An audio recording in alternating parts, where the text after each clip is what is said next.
plan, oh grand and true, to bring back a custom just for you, a dowry's charm to rekindle the fire.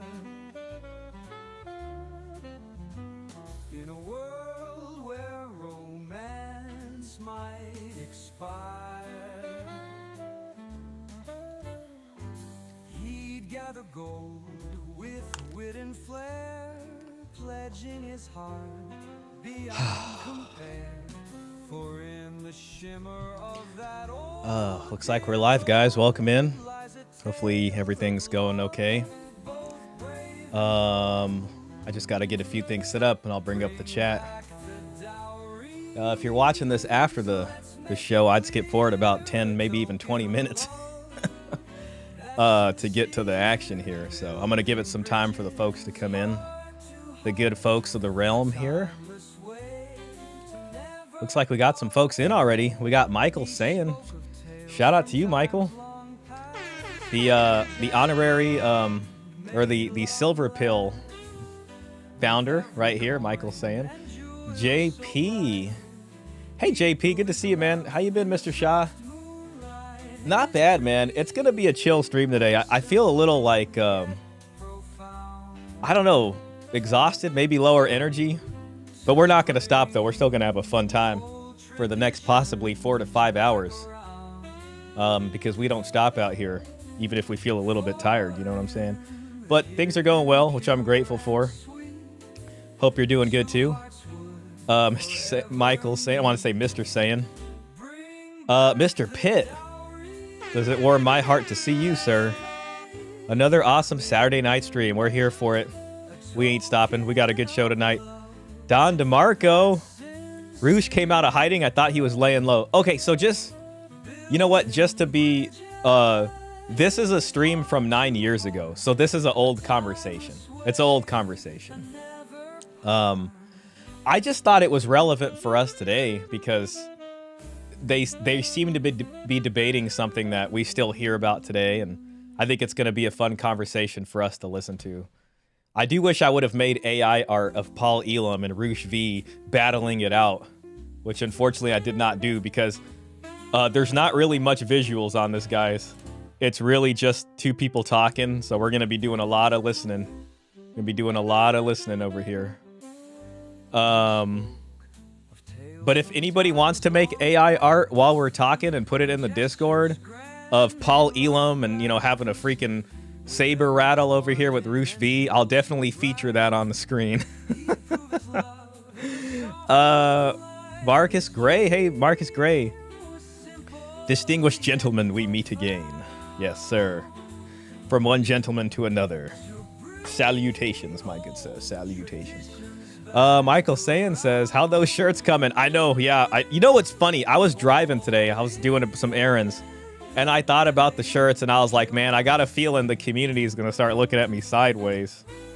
I did talk to my graphic designer. He made some stuff, but, you know, we're both so busy. I never finalized anything. But, you know, maybe I'll do a poll. If you guys really do want stuff like that, you know. Other part of me just thought about making assets and sharing it so people could just do whatever they want. You know, like if you know a place that'll just print some stuff out, you can just give them the asset. You know, that's an option. I don't want to make big promises, you know. We'll get this second song going. I would like to have a t-shirt for myself. That'd be kind of cool. Maybe a hat too. And what up, Big Shaw? Man, Big Shaw. Ooh, I get used to that. I better be careful out here. Klaus, y'all, thank God. Now the party has started officially. Klaus is here. Klaus is here. All the big hitters in early. I know, man. Mail Space too? Mail Space says in something too. I listened to this video of Roosh and Paul long ago. I hadn't heard it until last week, and I was like, this is interesting. And just to give you guys a little bit of where this is going, it's like, you know, Roosh V seems to follow a similar path with Andrew Tate in the sense of like something bad happened and then he he's just like, I'm good off this. I'm gonna go the religious route now, whatever it is. So it's interesting because a lot of the stuff Paul's talking about is like prescient in this conversation with Roosh, and Roosh didn't really seem to be listening. You know, that, I mean, it was a civil discussion, but I think it's gonna, we could look back at it now years later and say, oh, you know, that's interesting. So, hey, we got Degusta in here. Yo, Degusta, I was gonna show off one of your discussions here. This is our brother Degusta right here. You know what? I might even stop the music.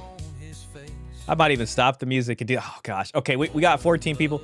Let's just play the rest of the song, and then I'm going to talk about Degusta's conversation in the Spanish-speaking manosphere right here. So we got our brothers in here, and there's some really good conversation coming out of these folks here. So we're going to highlight that today. Shout out to Degusta right here. So he's one of the big guys right here. See, he's here with us. We're here with him. We don't stop out here. But yeah, I've been liking what I'm seeing. So you know what? We'll do that first. After the song, we'll look at this first and talk about this a bit. I just want some more folks to come in, you know, before we do that, just to give you some more shine. You know what I'm saying? Some more shine. Luke Nielsen, happy 250th Army birthday. There you go. Yeah, shout out to all the folks in the military out here doing what y'all do. And to you also, Luke Nielsen, I know you're a veteran.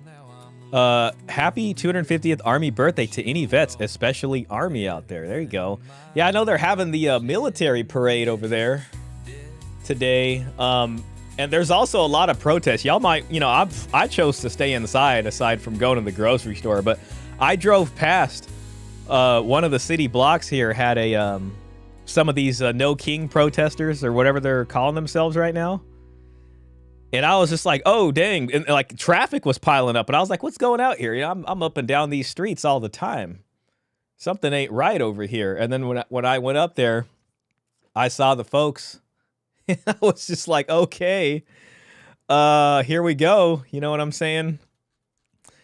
Oh, here we go. Yeah, Mr. Pitt left us something. Ooh. Okay. Wait. Oh gosh.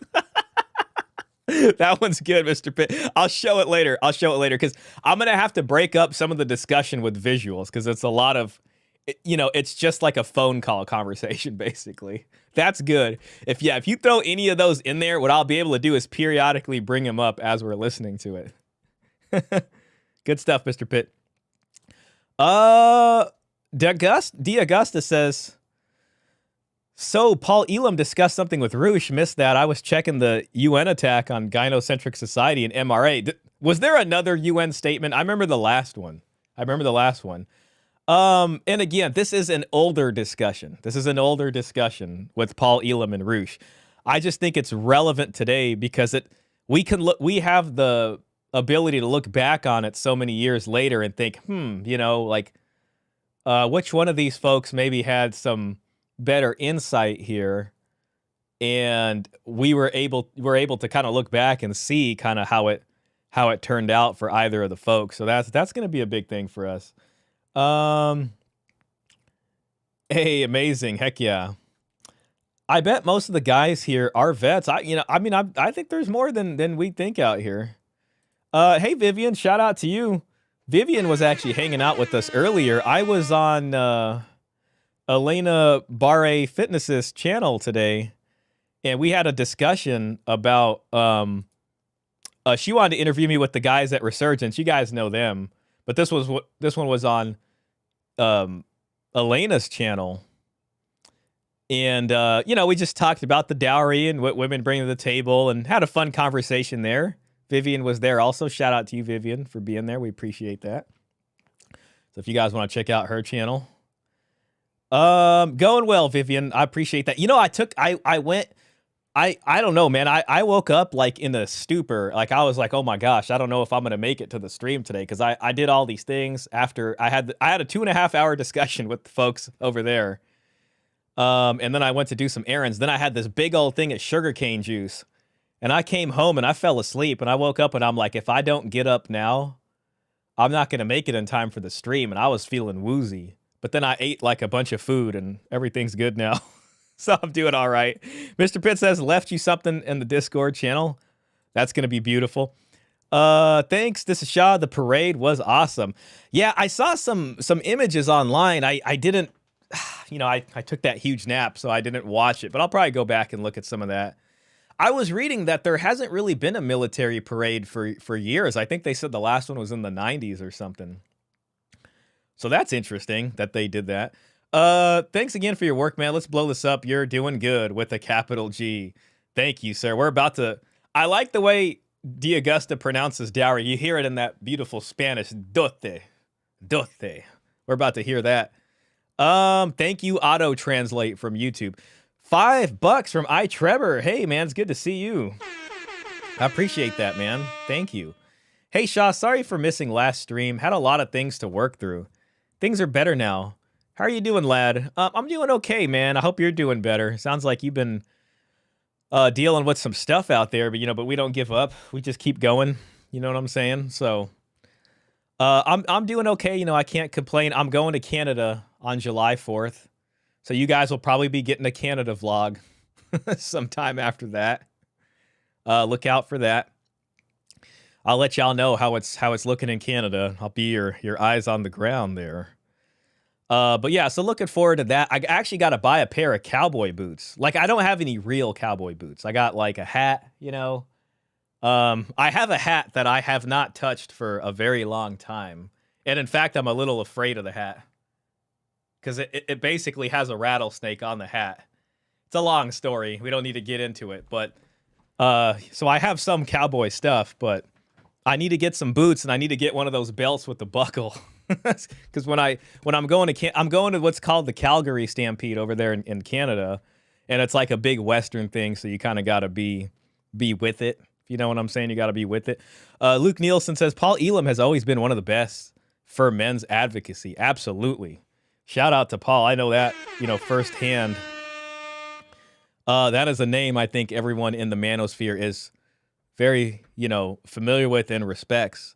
Don DeMarco says, how about making some merch that says obey the Shah? I know you are Iranian, but cool play on words. I probably would probably not come off very nice to some folks. Maybe we'll stick with the gold pill now. Maybe I could put a little "This is Shah" branding, if, I don't know, just as a kind of shout out there on like the side of a sleeve or something. We'll see. Mark F. Yo, Mark F. This is my brother. Mark F. in the house. Woo! Had to tune in for the Saturday stream. Happy early Father's Day to the dads in the chat. Thanks for bringing that up. That's right. We got Father's Day incoming over here, so I hope y'all remember to, at least give a phone call to the old man. You know what I mean? At least.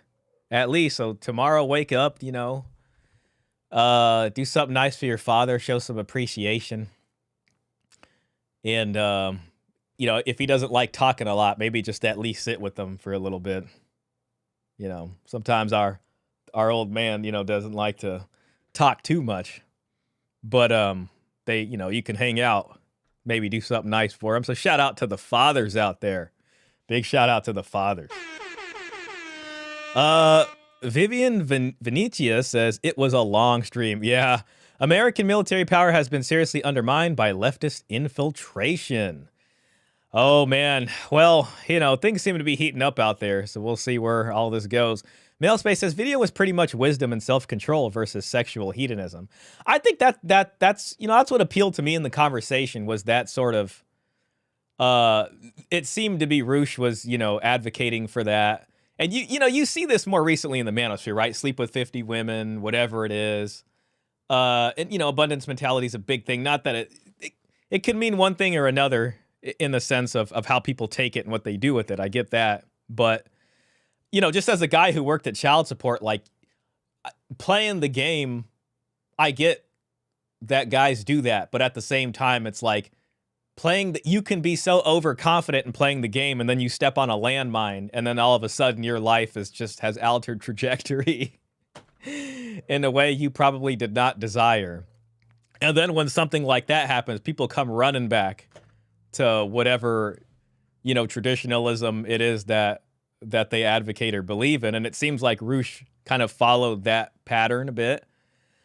And you kind of saw a similar thing with Andrew Tate. You know, it's like you finally step in a giant pile of hoo-ha or whatever, and then you're just like, you know, I'm about spirituality now, more so than before. So, Don DeMarco says no dictatorial play on words. Got it. Oh, it's all right. I mean, have fun with it. I swear to God. I just, you know what I mean? Obey the Shah. I get it, man. I actually have his book, Mission for My Country. He wrote that. Things didn't work out. I'm sure his son in LA, the Crown Prince, is probably pretty excited about this more recent news. He's hoping to probably get back in there. Dang it. It's on my other bookshelf. It's not within arm's reach. I have another bookshelf that's like across the room. Because it, you know, I was having trouble fitting everything. But yeah, sometimes I'm into book collecting, to be honest. Like if I find a book and I'm just like, man, if I can get my hands on that, that will sit here for a long time. But yeah, don't stress it, Don, please. Just have fun with the jokes. It's all good. I don't want folks to I don't know, maybe dang it, I can hear my cat over there on the other side. I'm gonna let her in. If she derails the stream, I'm sorry. We'll have to get rid of her again. Just give me a second. Oh, she was already in here. She's just being dramatic for no reason. Okay. All men go through phases. Let people grow. Very true. All right. Well, hey, let's go and start getting into some stuff. We're hitting about 20 minutes here. I think we got all the folks in here at this point. And I want to start off with just, you know, looking a little bit at our brother D'Agosta, Matthias. Okay, I'm going to call him D'Agosta, though, because that's what he goes by over here. And let's go and listen to a little bit. This was a big conversation, but you know, let me get the auto translate on because we're gonna need that. If any of y'all folks are Spanish speakers in there, you guys can appreciate that. But what I'll do is I'll stop it every now and then, and I'll just read a little bit of the subtitles. You know what I'm saying? Okay, where are my captions at? Okay, now how do I do my auto translate? Dang it, I was doing. Oh, there we go. Spanish auto man. It really is amazing what YouTube can do. You could sit here and do an auto translate to all these different languages. It's a miracle, I say. Okay, I think it's like 206-ish or something, 209. Oh, so maybe a little bit before that. El hecho de haberlo hecho juntos en una igualdad de condiciones cambia totalmente. ¿Vale? Pero lo digo para que porque por un ejemplo concreto. He mentions the dowry. I think he talks a little bit about the gold pill in here, which is pretty cool. Que puede servir, ¿no? Sí, mucho mejor. And what I really liked about what Porque a mí me gusta demasiado. What D'Agosta was saying is he started talking about legal codes in Spain going back to the 11th, 12th century. And one thing that I learned from D'Agosta by watching this was that Spain actually abolished dowry in 1981, which is very recently when you think about it. And, you know, Greece was 1983. So I learned something new. La teoría y se me va la cabeza y por eso necesito a alguien que me centro en explicar la teoría y se me va a la práctica. Muchas gracias por ponerlo. I think I'm a little early. 1 second. La participación de la granja de mi familia que genera dinero cada año. See, he's talking about contributing and both folks contributing in the farm there. I just want to hear him say dowry because it sounds so good. ¿Qué pasó con la dote? La dote, por si tenéis curiosidad. There we go. See that? Let's listen to that again. Listen for the word dote. Esto ya existía. ¿Qué pasó con la dote? La dote, por si La dote. Shout out right here. I love the way you say that, sir. Your dowry. It's my right. What happened to the dowry? The dowry, just in case you are curious, disappeared from the civil code in Spain in 1981. 1981. No, pero estaba pensando, digo, siglo XVIII, siglo XIX, la dote todavía See, but so he's kind of blowing this guy's mind right here. existía. O sea, por el... Sí, en en España 1981. Lo que pasa es que ya dejaba de ser moda. ¿Qué pasó con la dote? La dote era, como te digo, algo que aportaba tal. The Cuando la dote was something that desapareció, contributed precisamente por when the la- dowry la- el disappeared amor precisely cortés, because por of el courtly ginocentrismo, love, por la by caballerosidad. gynocentrism, by the La dote chivalrous. no desapareció. This is the introduction of the love match. La dote pasó de ser de las The mujeres dowry did not disappear. The dowry went from being a women's ser de los hombres. to being men's. See, this is where you get this from right here. You know, we've all seen this. Shout out to Peter Wright, gynocentrism.com. Pasamos de yo tengo que aportar estabilidad económica, ahora tú eres el proveedor. ¿Os dais cuenta? Ahora tú eres el proveedor, ahora tú tienes que aportar toda la estabilidad económica. Y ahí es donde viene el demonio. Give it a couple ahí more es donde minutes. viene la inestabilidad matrimonial, ahí es donde vienen todos los problemas. Porque si solo uno de los dos aporta estabilidad So he's económica al talking matrimonio, about, you know, the stability that the dowry brings and, you know, what removing it, some of the consequences from that. I just want to get to the part where he talks about, you know, some of the older, I might have actually skipped it. My bad if I did that. se está beneficiando de ello y otro se empieza a... ¿Qué le empieza a pasar a la persona, como tú decías, que da las cosas por sentada? Que no sabe lo que es ganar el dinero. Que lo dilapida. Que lo dilapida. Y eso en un proceso histórico muy lento genera lo que veis ahora. One second, guys. Automático, amigo, has hecho There we go. Gold pill. See that? Venga, esto va a ser una... Sorry. I just got to shout out my brother here because I just think, you know, I was liking this conversation. Now we are talking about the gold pill. All right. Shout out to our folks there. I think DeAugusta said he was in Spain. But I know we got some other folks in here that are from Mexico and Peru. So, you know, what I'm really liking about this is a lot of folks are resonating with some of the stuff we're discussing. And I think that's really good because I want to see different petri dishes of folks. So it's like you got the folks in the Spanish-speaking community. I think there was some word of folks in Germany. I mean, who knows? Then, you know, maybe the Russian-speaking folks are going to get a hold of this. Maybe even the Chinese guys. We don't know what's going to happen out here. But I think it's good because you got these different communities that are all kind of working on stuff here. And I think we'll be surprised down the line to see what some of these folks come up with. So I'm excited to see other folks discussing this. And, you know, some of these folks are pretty big in their respective spaces. So we don't know. Like, these guys have access to sources that we don't even, you know, like, because I'm stuck looking at English and whatever Google can translate for me. But it's just like, I wish I had the Greek, you know, texts that are only written in Greek in the Greek newspapers. But I can't bring you that unless I can find some sufficient thing to translate it. I know everybody out there is saying, but AI, Shah, AI can do it. And I'm sure it can. I'm sure it can. You know, but these folks are all going to be sleuthing and looking at stuff, and we might find out some really interesting information. I know I'm missing the chat a little bit. I just wanted to bring up DeAugusta here again. The historical fact would be at the end of this bit. Yeah, got it. Yeah, I know okay, it was after the gold pill. Gosh, my bad. I should have timestamped it. This is really my fault. So, y'all folks should go take a look at this. If you hit the auto translate, you will like it. The immediate implementation would have to be financially independent boss bees being selected over all other options, or only selecting women who bring exceptional levels of intangibles. Yeah, I had a little bit of and you know, guys, you heard me say this on Paul Elam, even Pearl's interview. And I've, you know, with Peter Wright, we've discussed this. That's why the short definition of red pill is expecting a financial contribution and more of a rejection of the romantic model, especially as the leading driver of things. But there's something positive with discussing this stuff, I think, and remembering it and all these kinds of things. And I think it'll inform men's decision-making going forward. Now, is that going to look like the traditionalism of the past? I don't think so. And I would even venture to say that romantic love and chivalry has fundamentally changed the collective consciousness of our civilization somewhat.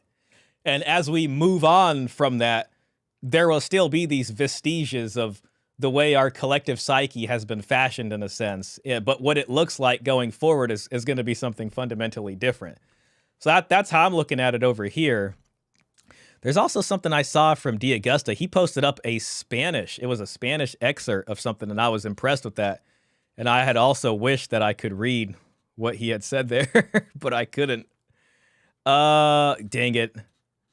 I'm not able to pull it up that quick. But he was replying to somebody, and he posted an excerpt which had a it was all about these Spanish legal codes and stuff. From what I can deduce, I could be completely wrong here. Let me see if I can pull it up. I may have bookmarked it. Let me make sure you guys can't see my bookmarks. I don't want you guys to see the things that I bookmark, lest I embarrass myself. Okay, let me just go ahead and safely go away from my bookmarks. Okay, beautiful. Yeah, it's this right here. Like, see, this is the kind of stuff that, like, I'll have trouble finding. But these other communities can see it, you know? There we go. I recognize the word dote right there. Maybe I'm pronouncing it wrong. Forgive me. There we go. Dowry. Nice. Matrimonio. Okay, we know what that means. España. Beautiful. So, again, this is the kind of stuff I love to see. I could probably run this through AI and get a translation. But here's D'Agasta saying, but what roles?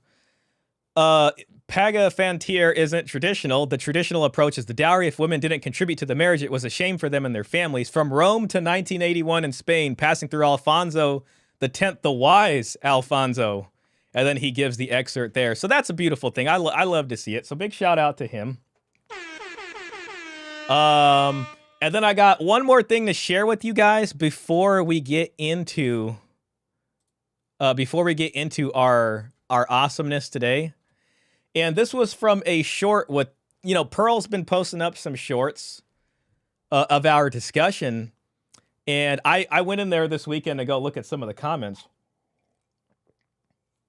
There was a lot to sift through there. But I actually really like this comment, and I wanted to share it with you guys. And this was one of the shorts talking about the dowry. And I thought that this was just such a good example of, like, how the dowry checked hypergamy. You know what I mean? Like, listen to this story, guys. This still happened to an aunt of mine some 40 years ago. She dated a Greek guy, handsome and wealthy guy. And remember, Greece abolishes the dowry in 83. Okay, so this is when, in a time when, you know, it still would have been, you know, fairly active. She dated a Greek guy, handsome and wealthy guy. They dated around 2 years, but when the time for serious marriage talk came in, his family asked to see the dowry, but she offered practically nothing. She was kind of a hippie traveling the world around that time. And anyways, my grandparents were not wealthy. So she's out here just having a ball of a time. I want to travel. We're going to, you know, put it on Instagram. I know there was an Instagram back then. But she meets this guy and they're dating, they're doing whatever. But then when the topic of marriage came up, that was a conversation she wasn't expecting. And it was a different type of conversation that resembles what it always used to be. See what I mean? So the story goes on. We got a lot more here. Some 5 years ago, after she married my uncle who migrated to the US, so after this Greek guy and his family pretty much reject her because they're like, you know, he probably loved her and was like, Mom, Dad, I want you to meet so-and-so. And the mom and dad was like, oh, hi. So you're from America. Okay. You want to marry my son? Oh, okay. Oh, you're looking at her for marriage. Oh, so why don't you tell us a little bit about yourself? How about your family? What do you guys do? What kind of businesses is your family involved in? Oh, okay, you haven't talked to your dad in 20 years? Oh, that's interesting.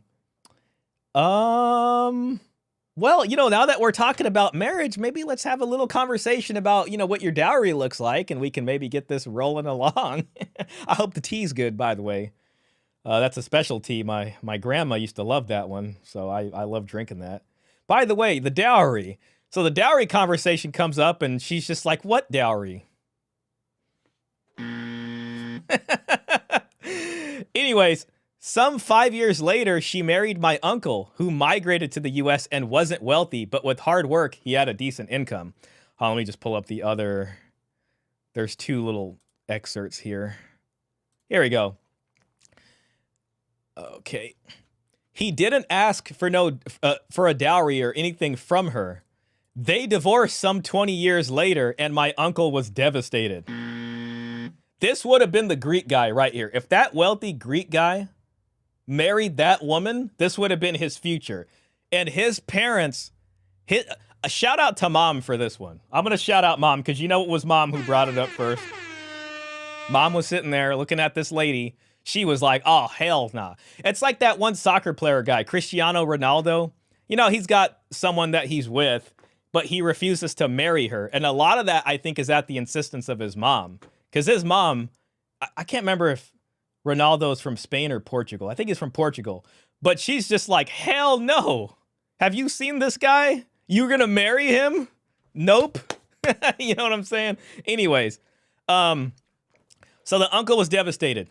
My aunt, at almost 60, thought she was going to get her groove back. They live near LA, so no wonder she got where she got her ideas from. To this day, she is still alone, but all the mental and emotional damage she did to my cousins is still there. So what happens is she's looking at this wealthy guy. She's trying to pin him down. You know, she's trying to wrestle this guy down, right?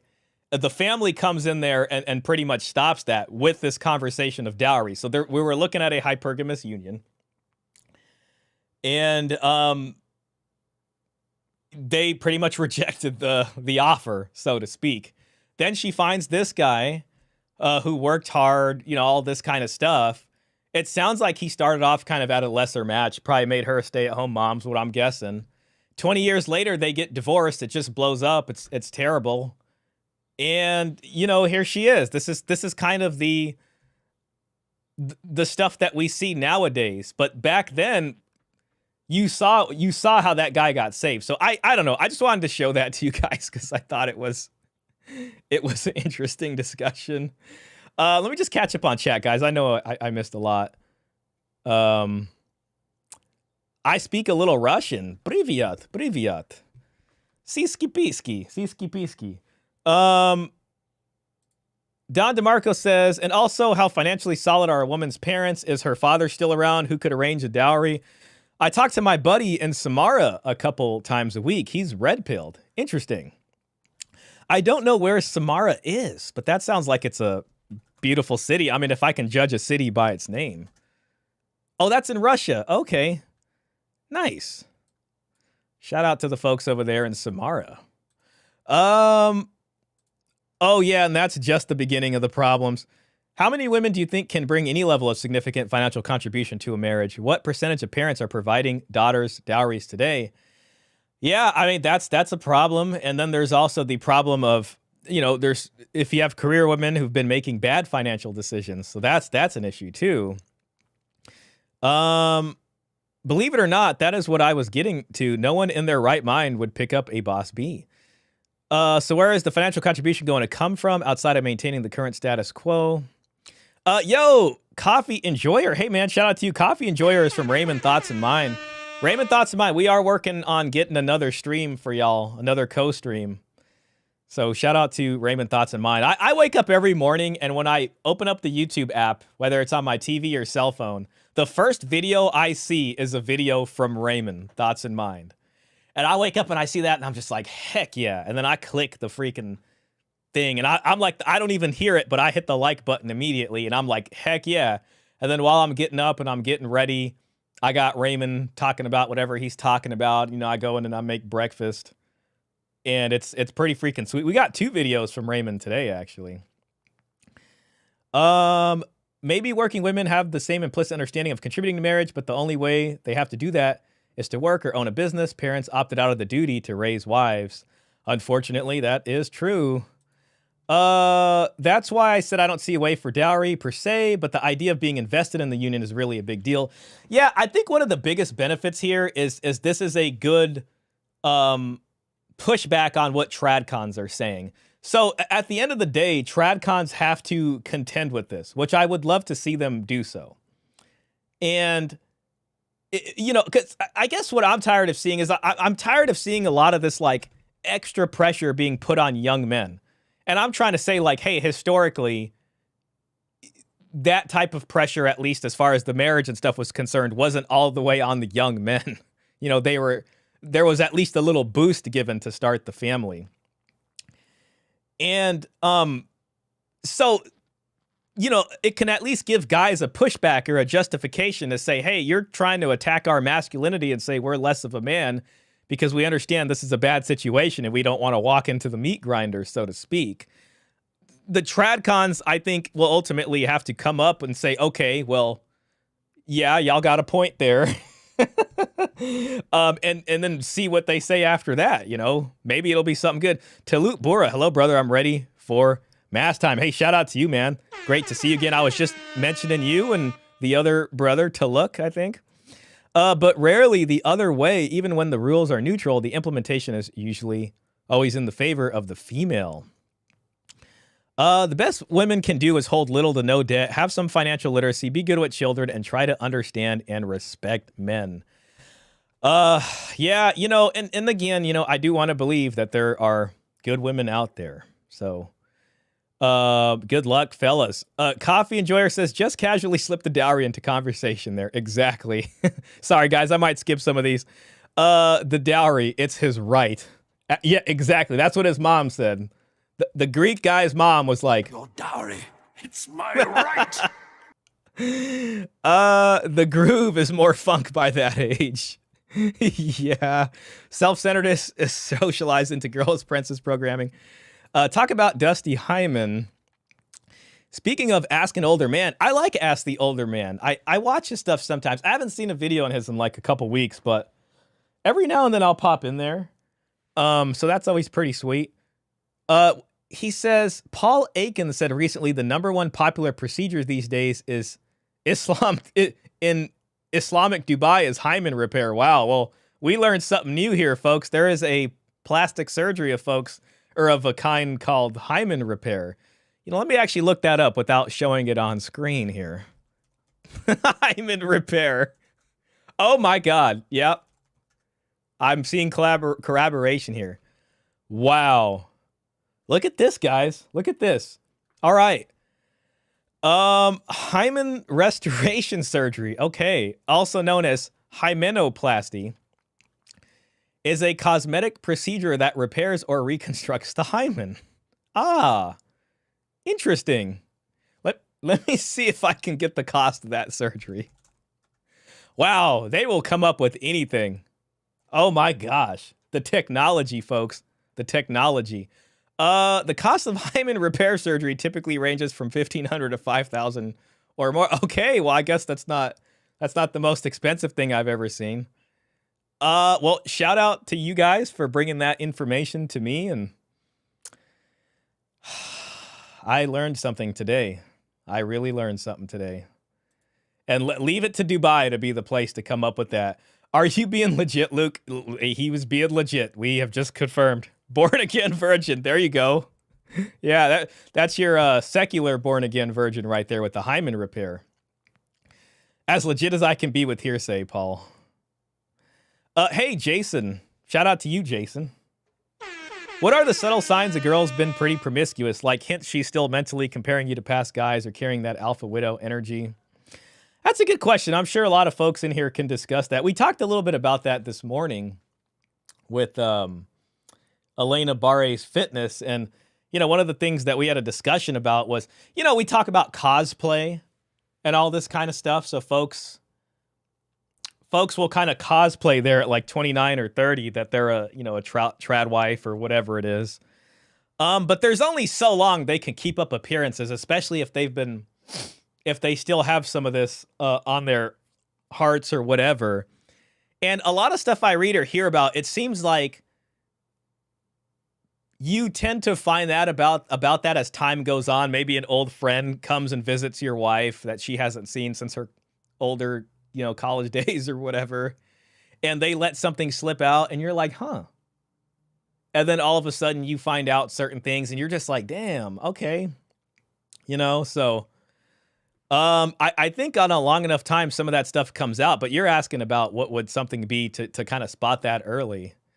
When it comes to alpha widow energy, I'd say one of the biggest things is if you go on a couple dates and she keeps mentioning her ex or about how abusive he was, or this, or that their father was abusive or something. That to me, it's like, okay, that's a little red flaggy to me right there. You know, because it's just like, for me, it's just like, just get, you know, whatever. I'm sure people got issues and stuff, but if you're bringing it up that early and it's still clearly like on your mind, it's still a big part of her, whatever she's dealing with that she obviously isn't over or something like that. Vivian says, yeah, saddling 20-year-old men who haven't earned any wealth with total responsibility is very unbalanced and unfair. Absolutely true. Coffee Enjoyer says, patch up the hymen like an leaky air mattress. Ain't no way. I'm sorry, guys. I said I was going to get to the video. I'm just enjoying the discussion with y'all. Says YouTube's not receiving enough video to maintain smooth streaming. Hopefully the stream is coming in okay. It's showing green on my OBS. If it's a problem, guys, let me know and we could try to get something figured out. Shaw Real Talk, if you ever had a daughter, knowing what you know now about female nature and the red pill, how would you raise her to be grounded, self-respecting, and avoid the traps? Well, God willing, you know, I also, you know, have a decent marriage with whoever that happens to be. I think a lot of it would be, you know, discussion and a good example. You know, it's kind of funny. I can kind of see myself saving a dowry for my daughter if I'm ever blessed with a daughter. You know what I'm saying? Like I know I'm talking about like, yeah, okay, we're talking about, you know, traditionalism, even dowry traditionalism might not be able to come back, whatever. But I can still see myself like secretly saving a dowry for her. And then when the time comes, I'll be like, hey, just so you know, this exists and you can make this decision or you can make that decision. I think one important thing too is a lot of things that kind of maybe set a daughter onto a certain path is, we talk a lot about gynocentrism when it comes to dating, but I think there is such a thing as gynocentric fathering also. And, you know, dads out there maybe give their daughters the princess treatment a little bit too much. And then that kind of primes them to grow up and enter the dating field, so to speak. In that way, I think a little bit of tough love would be good. It's probably easier said than done. I'm sure, you know, guys you probably have kids, especially a daughter, and you obviously there's this emotional stuff going on, but you know, we have to rethink how we're doing things. So I'd be interested to hear what you guys got to say. Re-virginization is a thing in more ways than one, apparently. In more ways than one, Vivian. Shaw, what's your take on monk mode? Taking a few months off dating to level up in fitness, money, game, or frame. You think it's a genuine growth phase or just an excuse to avoid the social grind? I think monk mode is good and a real thing. I've spoken about this before, but you know, back in the day, I used to read like the no-fap stuff. And I am a no-fapper. Even still to this day, you know, that's something that I'm proud of myself, like, for not looking at the kind of the nudie videos, and that's not a thing for me. And I feel like giving that up, you know, in my 20s, it's been a long time, has helped me out, especially with dating and talking to women and stuff. I'm not like some expert at that. I still have my issues too and can work on things and get better. But compared to myself back then, I really believe that was an important thing to give that up. And there is this aspect of going into a kind of cocoon phase where you then come out brand new again. I even do that sometimes now. If things kind of seem like they're just slow, I'm like, you know, maybe I got to take a hard look at what I'm doing. Slow down on the dating a bit. Stop talking to all the ladies I've been talking to or whatever it happens to be and say, you know, I'm doing that right now. I lost 20 pounds actually. Now I have gone on some dates and things, but, you know, there's a little bit of a monk mode there in spirit, I guess you could say. But I think monk mode is good, you know? Now, you could probably stay in the cocoon forever and say, well, I don't want to do anything. Now that might be where monk mode trails over into something that's not the best for you. But I think there is such a thing as stepping back and saying, hey, you know, I just need to work on myself. I need to just kind of psychologically and emotionally come to a better place before I go back out there. So I think monk mode is good. You know what? I'm going to make that a poll. Is monk mode good or is it a cope? And I better remember to add some options in here. A good. Whoops, almost spelt that wrong. I was missing a O there. A good versus cope. I'm tempted to give you guys a third option, but then I feel like everybody will just choose the third option. So I want you guys to have to really weigh this out. Sorry. Okay. Those women also demand very inflated mahr. I have heard about that. Women who have had sex with many men lose their minds and have their conscience seared with a hot iron. Man, we got Michael coming in here with the biblical kind of talk. Consciousness, their conscience seared with a hot iron. That could almost be a sound effect right there. Talut Bura says there's also a new procedure to make the hoo-ha tighter so nothing is real anymore. Shout out to technology. Big ups to technology over here. Yeah, well, you know, there's that. Pearl brought up IVF to me when we had our discussion, and that, you know, that's another thing. So you can get the hymenoplasty, you can get the hoo-ha tightener, and then you can get, you know, your IVF going, and there you go, right? So that changes things on the market. You know, I gotta be honest with you guys. I don't think I'd really be excited to hear about the hymenop. I would rather just date a woman who's not a virgin. I can get, you know, I feel like that would be preferable to me than the hymenop. Like, just don't get the hymenoplasty. Just it's fine. Just, I don't want to hear about the hymenoplasty. I don't want you to pay $5,000 so we can get some red on the mattress. It's okay. Just chill out, you know. Anytime I hear Shaw say cosplay, visualize Matt Walsh and this cosplay hipster wannabe masculine. Well, yeah, as if beards, cigars, and felt shirts make one. Exactly. I still remember that discussion where it was like all the Daily Wire people and they're smoking their cigars and they basically just co-opted what they think looks manly to guys. And it's like, see, we're men. We're smoking cigars. Now, I do like a good cigar. Don't get me wrong here. They become hard-hearted. The Bible says, so she caught him and kissed him, and with an impudent face said unto him, I have peace offerings with me. This day have I paid my vows. Okay. Contrastingly, I saw a lot of actual masculinity in the army parade today. I'm sure. I got to go back and watch some of the highlights. Sufyan says, what's up, everybody? Shout out to you, Sufyan. Welcome in. Monk mode isn't for the light of heart, isn't just a phase. It's a conscious choice, a way of life. Yeah, I mean, I don't think like a permanent monk mode, unless you're really becoming an actual monk with all the spiritual stuff that entails. Shout out to you. Shout out to the monks out there, if y'all are watching.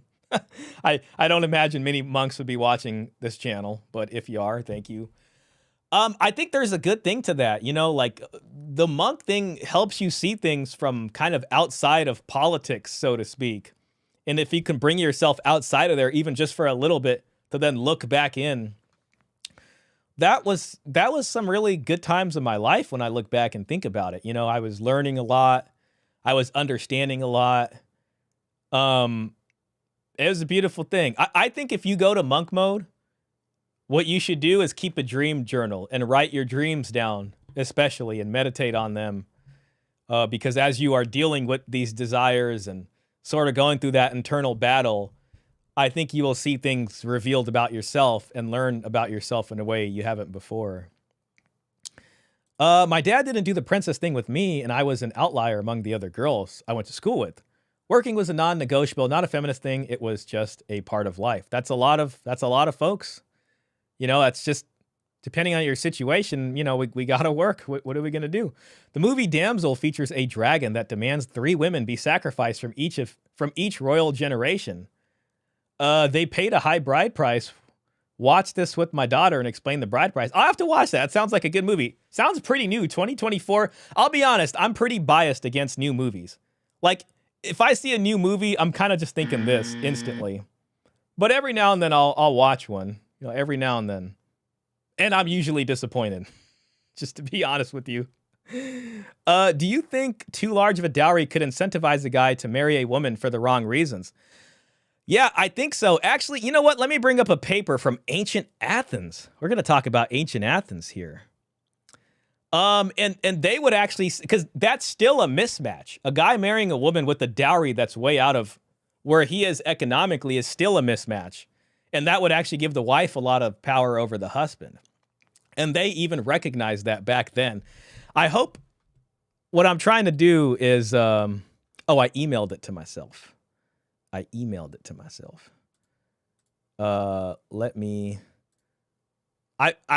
all I've been doing all week, guys. I've just been looking at different papers. We don't stop out here. We keep going. Dowry, capital, household, gender, and property in classical Athens. Okay, that's what I was looking for. Shout out to that paper. Let me just get rid of this. I hope I can find it. Gosh, I don't think I'm going to find it out of 23 pages. I talked to Big Talk here, guys. I talked to really Big Talk. It might be on my... Did I include that as an excerpt in my last Twitter post? But yes, fundamentally, there is an imbalance in that. And it can create an incentive. It's basically like hypergamy, but from the other side. That is a thing. See what I mean? So, and even they recognize that.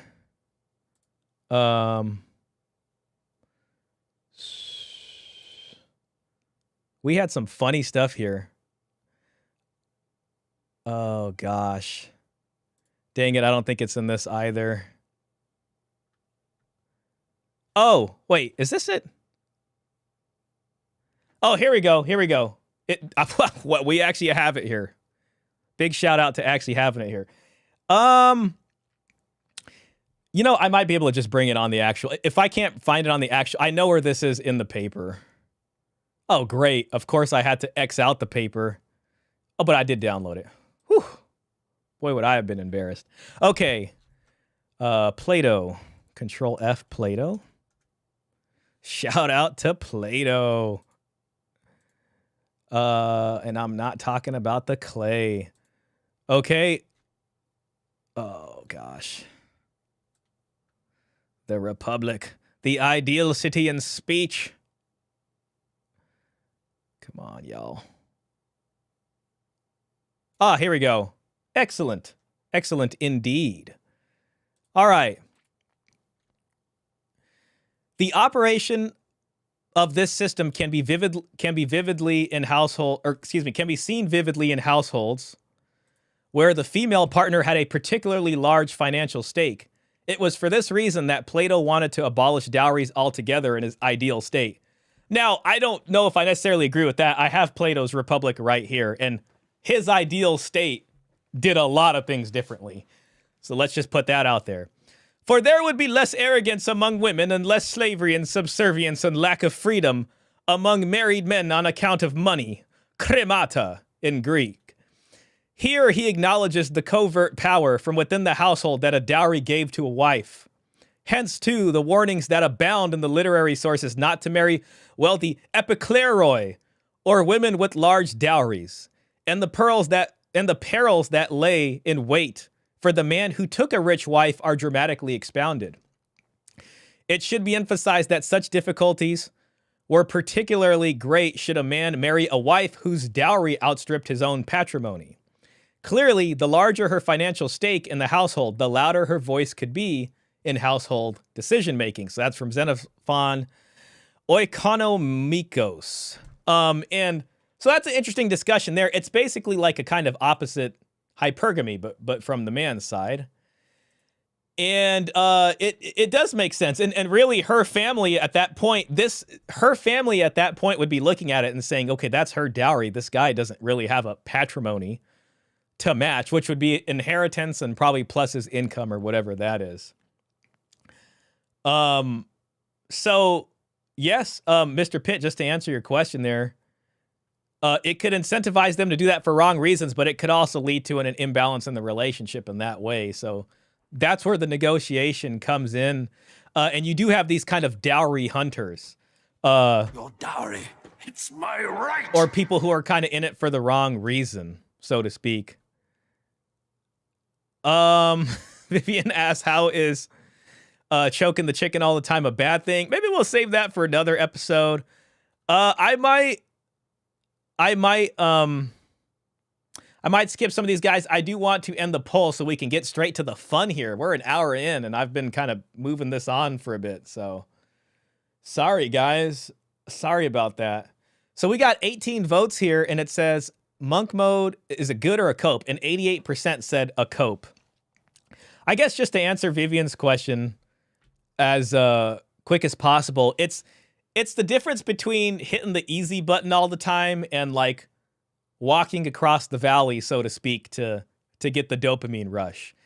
And I mean that's just why I think it's bad. Like I think you should, like, I think it incentivizes or motivates you to want to go out there and talk to people and make things happen and do whatever you got to do, versus just sitting here. Like, think about it.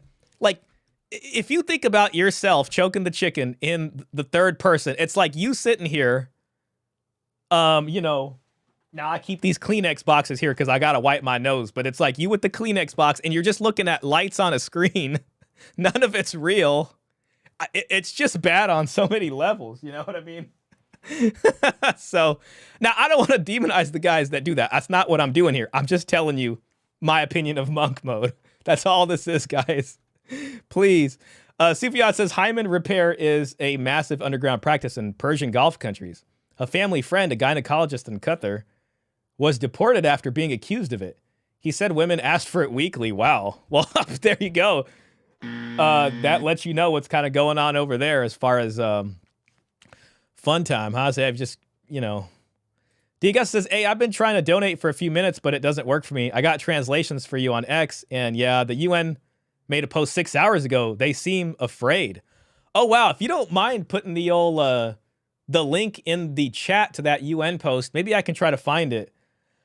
I don't know why the donation's not working. That's unfortunate. I do appreciate you trying, but hey, no stress off that, man. No stress. You have donated to me in spirit, and you have done so much anyways. It's totally okay. Where is the United Nations? Big shout out. Well, let's see. Okay, so I'm at the actual United Nations thing here. You said about 6 hours ago? Oh, come on, man. Show me the post. It might not even let you put links in the chat, actually. Maybe that's not a good idea. I don't want you to get in trouble. I may have passed it, man. I don't think I'm going to be able to find it. I'm sorry. If you want to DM it to me on the old thing here, what do you call that again? Twitter, X, I can pull it up. So, you know, we can try that. It's UN Women. Oh, okay, there's two different. Okay, well that explains. All right, never mind. Let me go back there real quick. So it's a UN Women. Oh, crap. God, there's so many of them. Did you it's all right. We'll pick it up later. We'll pick it up later. Okay, well, all right, legends. I think I've kind of held this off back enough. Maybe we can get to our discussion here. Okay, so we got Paul Elam. You know, we're familiar with Paul Elam over here, and then we got Roosh V. And Roosh V was like a very popular pickup artist guy, and he had a website called Return of Kings. You know, actually, let me bring up his Wikipedia. Let me bring up his Wikipedia real quick. And we'll just run through that real quick and give him a little bit of a discussion here. Real quick, we got a super chat from Robert Spencer. Wow, Robert, sir, thank you. That's very generous. I appreciate that a lot. That's hard-earned money right there. On behalf of D'Augusta, let's see that link. Okay. Well, D'Augusta, looks like you got to get us the link. Robert has super chatted, and this is his requirement and his requests. So it would be much appreciated to find that. Thank you, sir. Thank you. I do appreciate that, Robert. It's great to have you in here. So this is Roosh V.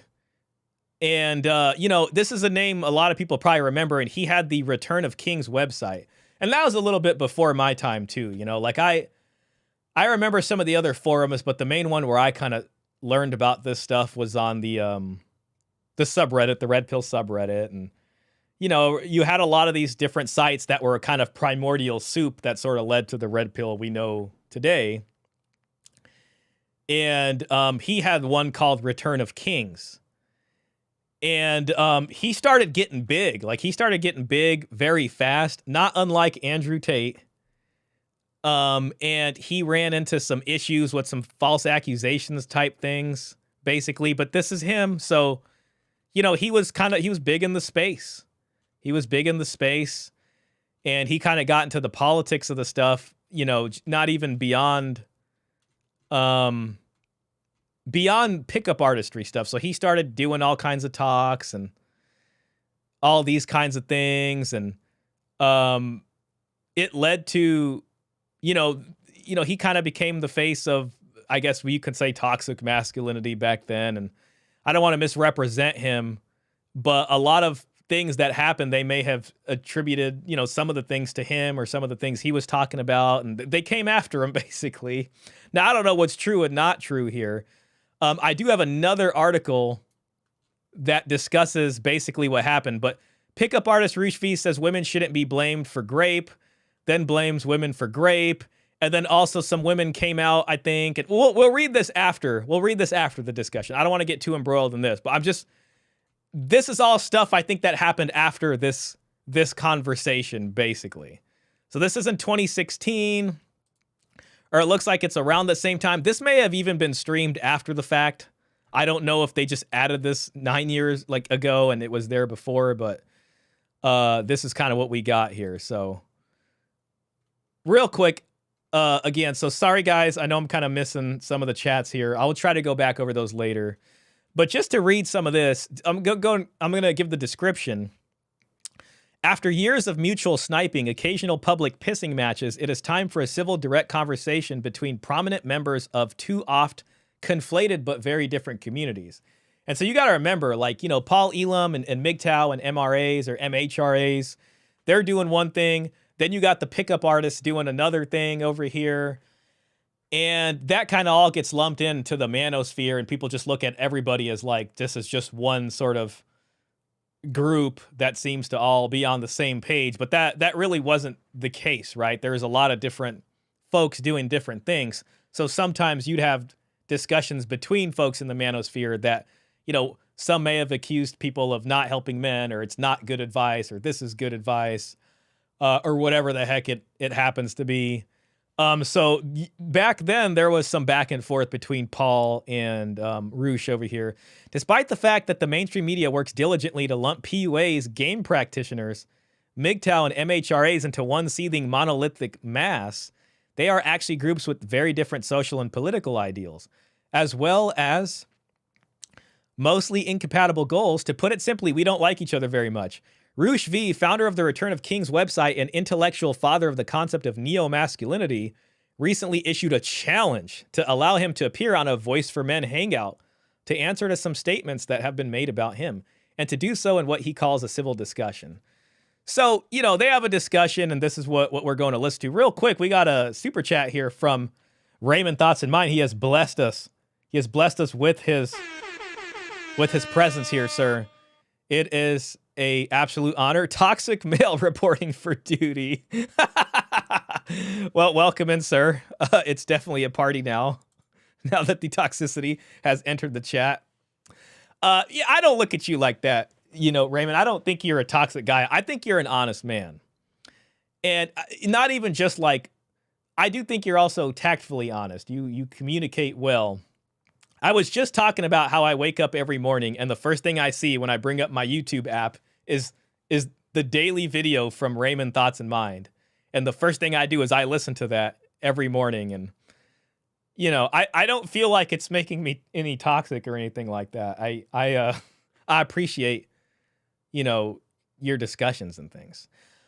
Okay, so let's go ahead and do this. I might skip a little bit of the intro. My name is James Huff. The AVFM station could go. And with that, we'll go ahead and open up with Paul Elam.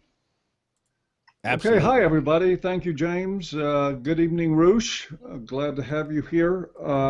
It's as loud as I can get it, guys. You know, there is got about a million ways that this conversation could go. I mean, if it goes like online exchanges, I don't think it's going to be very interesting. By the way, anybody who wants to make AI art and put it in the Discord, that'll give us visuals to go over this. Mr. Pitt has already graced us with something. See, so that's Roosh V. That's Paul Elam duking it out. So if you guys want to add more funny pictures, I know we don't have Dan the Man in here. Mr. Pitt is our resident AI legend for the time being. But if you guys want to bring up stuff, I can periodically break up the sort of lack of visuals here as we listen in. All right, so this is what we're gonna see. This is what we're seeing today. Anybody, we were just talking briefly before we started going live. And one of the things that came up was that... also, guys, sorry to interrupt it again, but if the audio is not making sense, if this is too loud, maybe let me know. It doesn't sound too loud to me, but just let me know and I'll adjust those. With all the acrimony that there has been between the, I guess, Roosh's community, whether you want to call it game PUA, I'll let Roosh call it whatever he wants. I won't put a label on it. And the Okay, real quick, I just got another super chat. I gotta stop it again. I prefer Duck Dynasty Paul Elam versus Goatee Paul Elam. Paul Elam does recently have a much larger beard.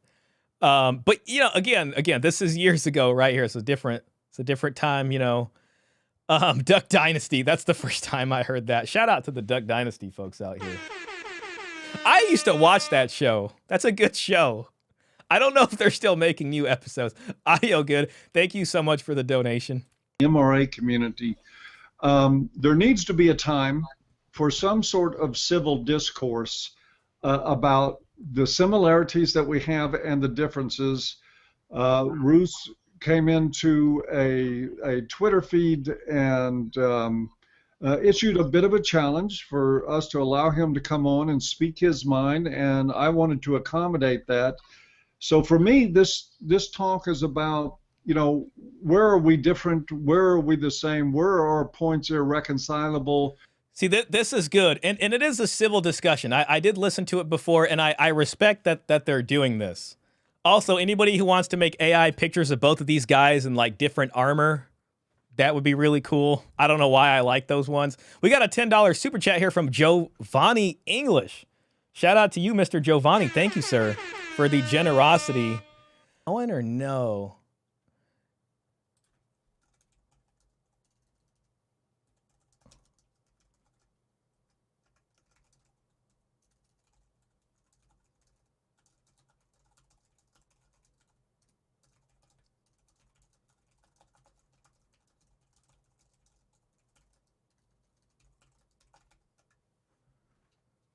Clear your history. Delete the hard drives.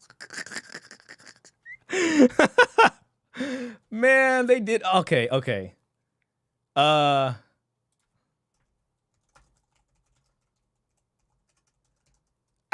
back. Okay, I think we're good. I don't know. I might be visible again. Dang it. Man. I gotta go check in the actual thing and see if it's even showing. You guys might have to restart the stream. Man, they did get us. They did get us, man. That sucks.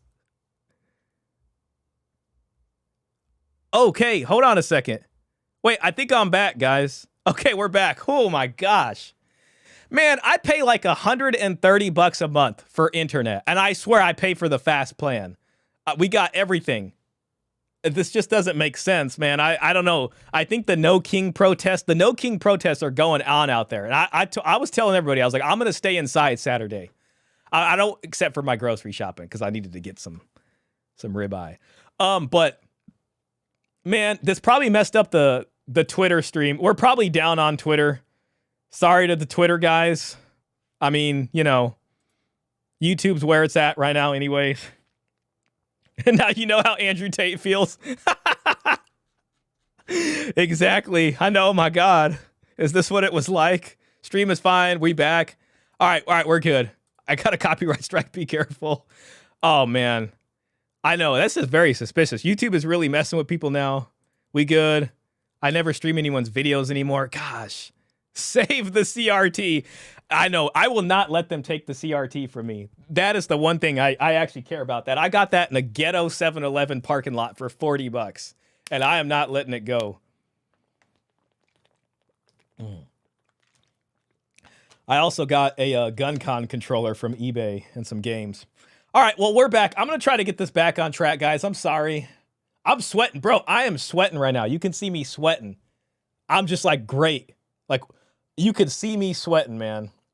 You may not want to touch my mouse if anybody's in here after this.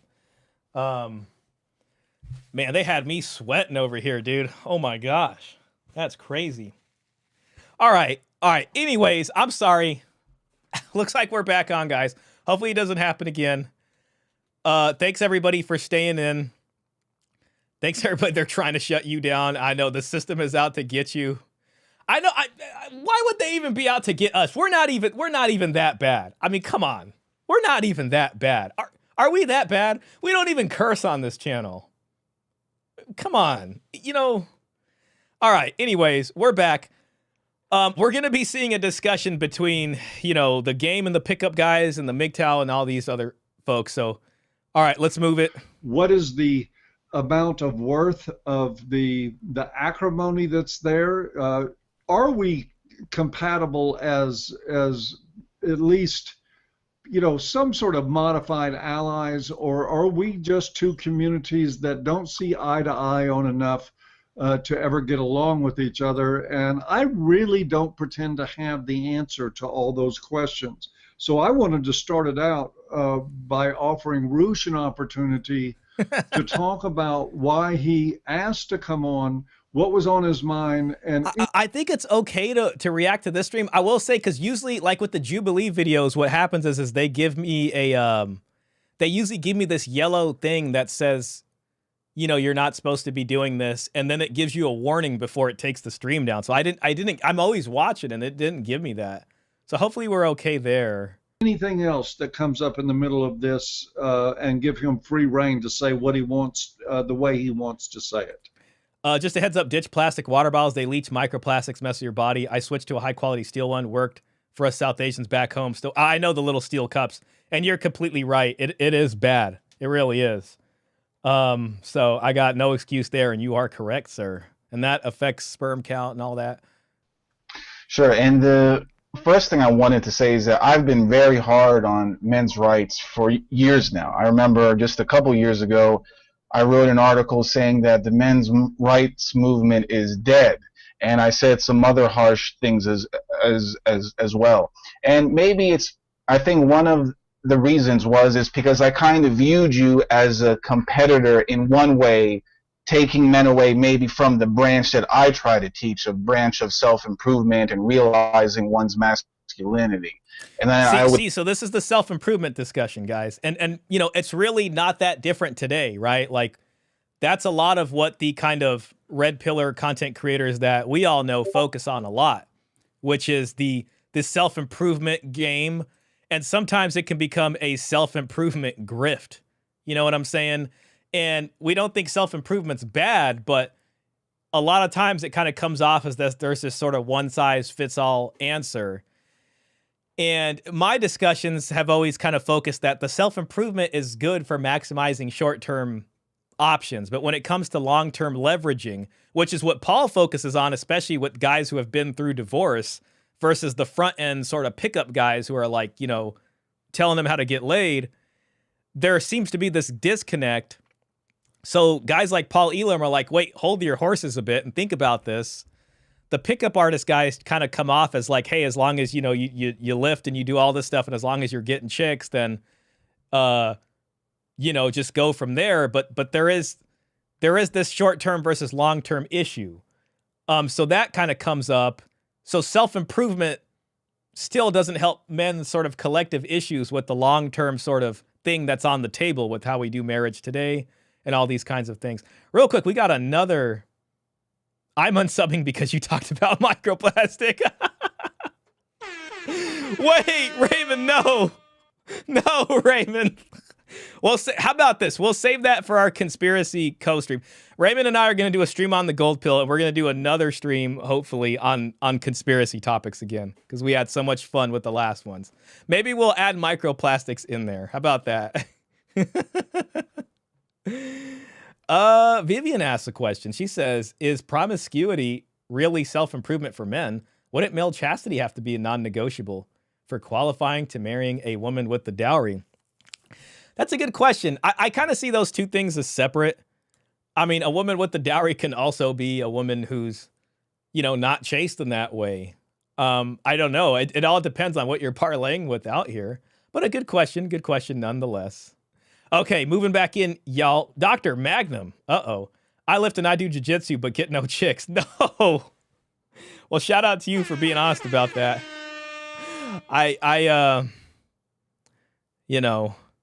Shout out to you for the jiu-jitsu though, in the lift and stuff, man. That's awesome stuff. I hate that I think about the condom as soon as I see your username. I'm sorry, man. I saw Dr. Magnum, and that's the first thing my mind went to, which probably tells you a little bit about, Dr. Magnum. Okay, back into this, guys. No, they shouldn't go down the men's rights road, because that road, they're going to try to celebrate themselves as being a victim. They're going to try to petition the government that is firmly against men. So back then, maybe I did see you guys as trying to take away men from the more correct road that I wanted to bring them down. But now, I like that he admits that there was a competitive angle to why he was maybe coming after men's rights so much. And he was saying men's rights isn't it, but the pickup artistry was the correct route. And I guess the question I'm kind of left with is, why pickup artist guys are so against men's rights? Because it's like men's rights is trying to collectively help men to some extent. It's like, do the pickup artistry thing if you want. But that shouldn't be something that then says men's rights is your enemy or not masculine or something like that. Or that most men are just complaining. Men's rights has very, legitimate goals and grievances that affect a guy that's up here, whether he's Andrew Tate levels of self-improvement, or it's a guy that, has a normal job or whatever it is. We're all kind of dealing with that. Andrew Tate, speaking of Andrew Tate, he literally just put up a post last week. Let me bring this up, actually. I got to look through my bookmarks, so I don't want you guys to see my screen and see what kinds of things I've been bookmarking, lest I embarrass myself. Okay, so look, so this literally Andrew Tate posted this on the yesterday, not even last week. Look, yesterday. The only answer is to get rich and move. I mean, so it's like, listen, if Andrew Tate with all his height and money and punching power and all the other things he's got there going on and Bugattis, even this guy is like, well, you got to move and get rich and also still move. So the self-improvement thing really hits a ceiling over here. And this is what men's rights is trying to figure out. You know what I mean? And discussing these very real issues that self-improvement's not going to help. Even this guy had to leave. You know what I'm saying? And this is the self-improvement guru of gurus, right? So when you get back to this discussion and Roosh is saying men's rights was incorrect or whatever, and the better path is the path of self-improvement, I guess it's still a move and improve and go away. And so there's things going on there. By the way, guys, that sound is the Discord. I know folks are adding in pictures. Shout out to the folks adding in pictures. This is from Sufyan. Sufyan, if you can make it into an image instead of clicking on a chat GPT link, that would help me. You're welcome anytime. Another $2 from Raymond. Thank you, sir. More than I deserve. And another $2. 2 + 2 = 4. Shout out to you, sir. Women get choices. Men get chances. Well, yeah, I mean, and I've heard, it's complicated, mention stuff like this before about like, there's this question about, okay, when it comes to dating advice for men versus women, sometimes for women, a lot of this kind of carryover from chivalry is that women are these damsels in distress. They're often the victim. You'll often hear it said to women that, you know, he didn't deserve you, know your worth or something. With men, it's like, well, you got to do better. You know, you got to improve and all these kinds of things. So that's why this discussion really was a big deal to me, because 9 years ago, they're talking about this stuff. Now I see it as a way that, well, men are going to be in different phases of their lives. They're not going to be ready for a road of self-improvement or something that I teach. And maybe they have been severely burned by the court system. So this is Roosh giving an olive branch here a little bit to Paul. So shout out to him for that. In terms of divorce, in terms of child custody. So maybe men's rights is for them, and it is. Tate would be jealous of shots per. Oh, thank you, sir. Hey, God willing, you know, it's can, you know, we're working with it. For where they are in the city. So maybe men's rights is for them, and it is for where they are in life and the problems that they have in life.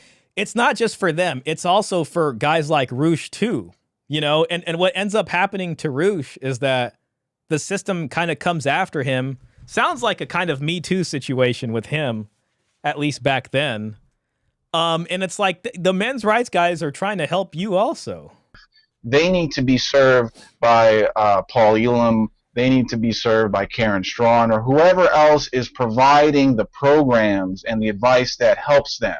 Maybe they're not ready to do what I'm doing to, you know, learn about going to the gym and hitting on girls and realizing this or that and self-improvement, traveling, making money online or something such as this. So that's when I started, I think, to tone down some of the things that I said. In the past year, I can say that I really attacked you guys. And I think things were going well. For most of this year, Paul published an interview of me by Obsidian early in 2015 when I had the problem in Montreal. You guys also, this was in August, you made an... Okay, so this was after Roosh is kind of running with the law there, because I think that was in Canada, and they ran him out. And it's interesting because now he is kind of giving an olive branch to Paul. So so this discussion was probably a little bit after that. And then all the self-improvement in the world didn't help him with that. And it's the same thing with Andrew Tate, right? It's like he maxed out on the self-improvement maxing or whatever it's going to be. And the same stuff kind of hit him, basically. So that's where it's just like, you got to get rich and you got to move. You know what I'm saying? You got to get rich and move. And most of us normal guys, like, listen, I get it, and self-improvement is good, but I don't think everybody wants to sit here and go move to some other different place and leave your friends and family and go somewhere. And then, you know, they're not stupid over there too. They're waiting for guys to come in and to kind of milk y'all in more ways than one.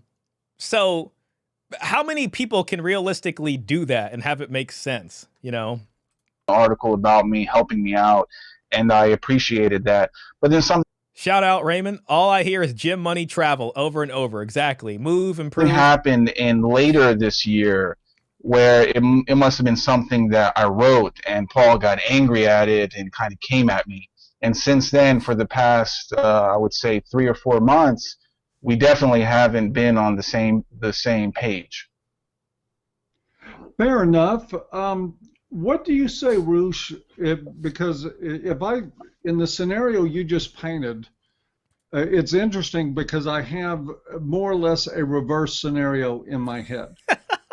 Because we do have a lot of people in the men's rights community, at least in AVFM, following some of our writers and even some of our staff who got to us through game forums, PUA forums, that sort of thing, that sort of branch of self-improvement, that felt that they ended up feeling like it was lacking and like it left them possibly, you know, able to work on themselves, but not really doing much for their fellow man, for their own community, their own society that they live in.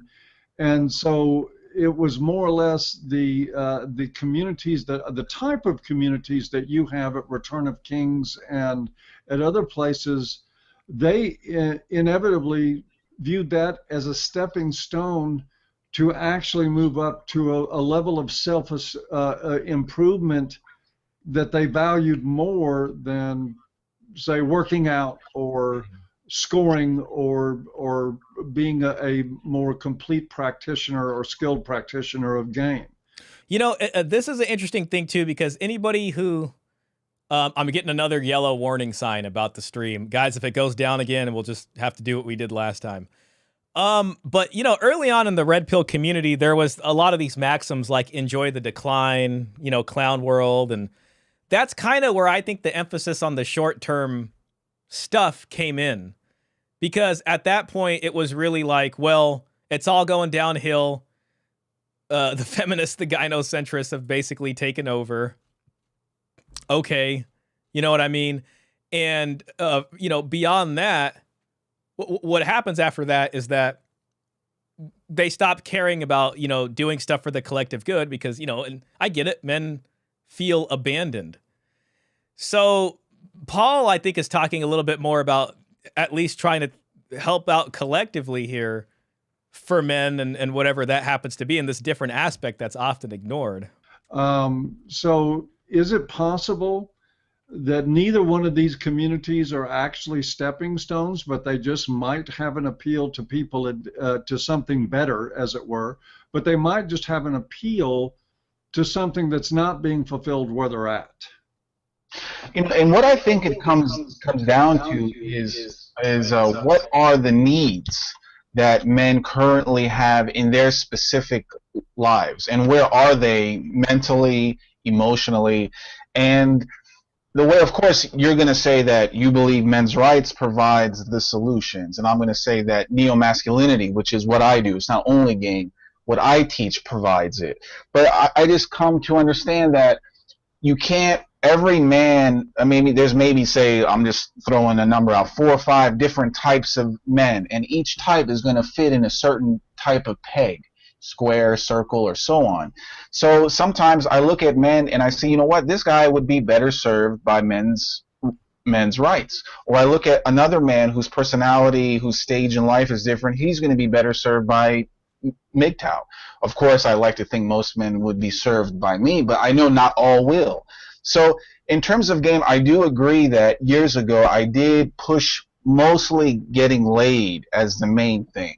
You know, I was. And this is kind of the hinge on the discussion is how long does the hedonism serve the guy? And Paul and I even had a brief discussion on this in I think it was in our discussion about masculinity.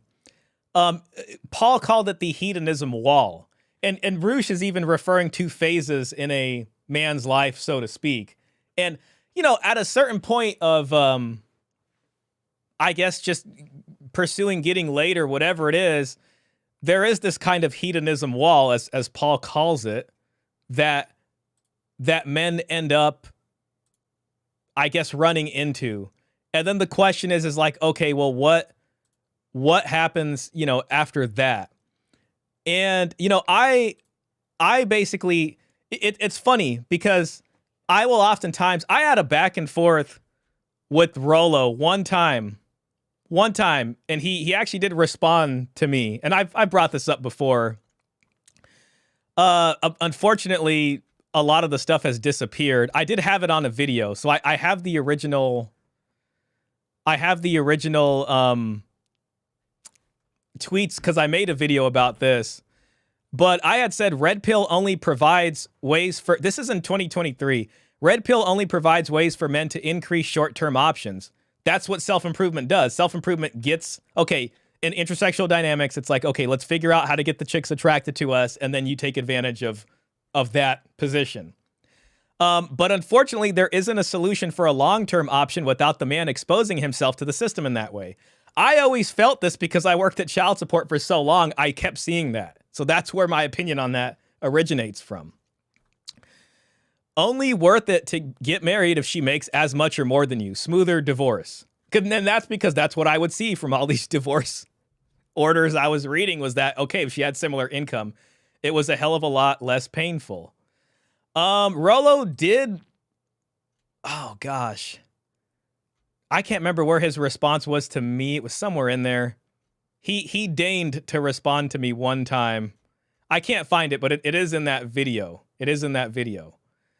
Another thing that I also had on here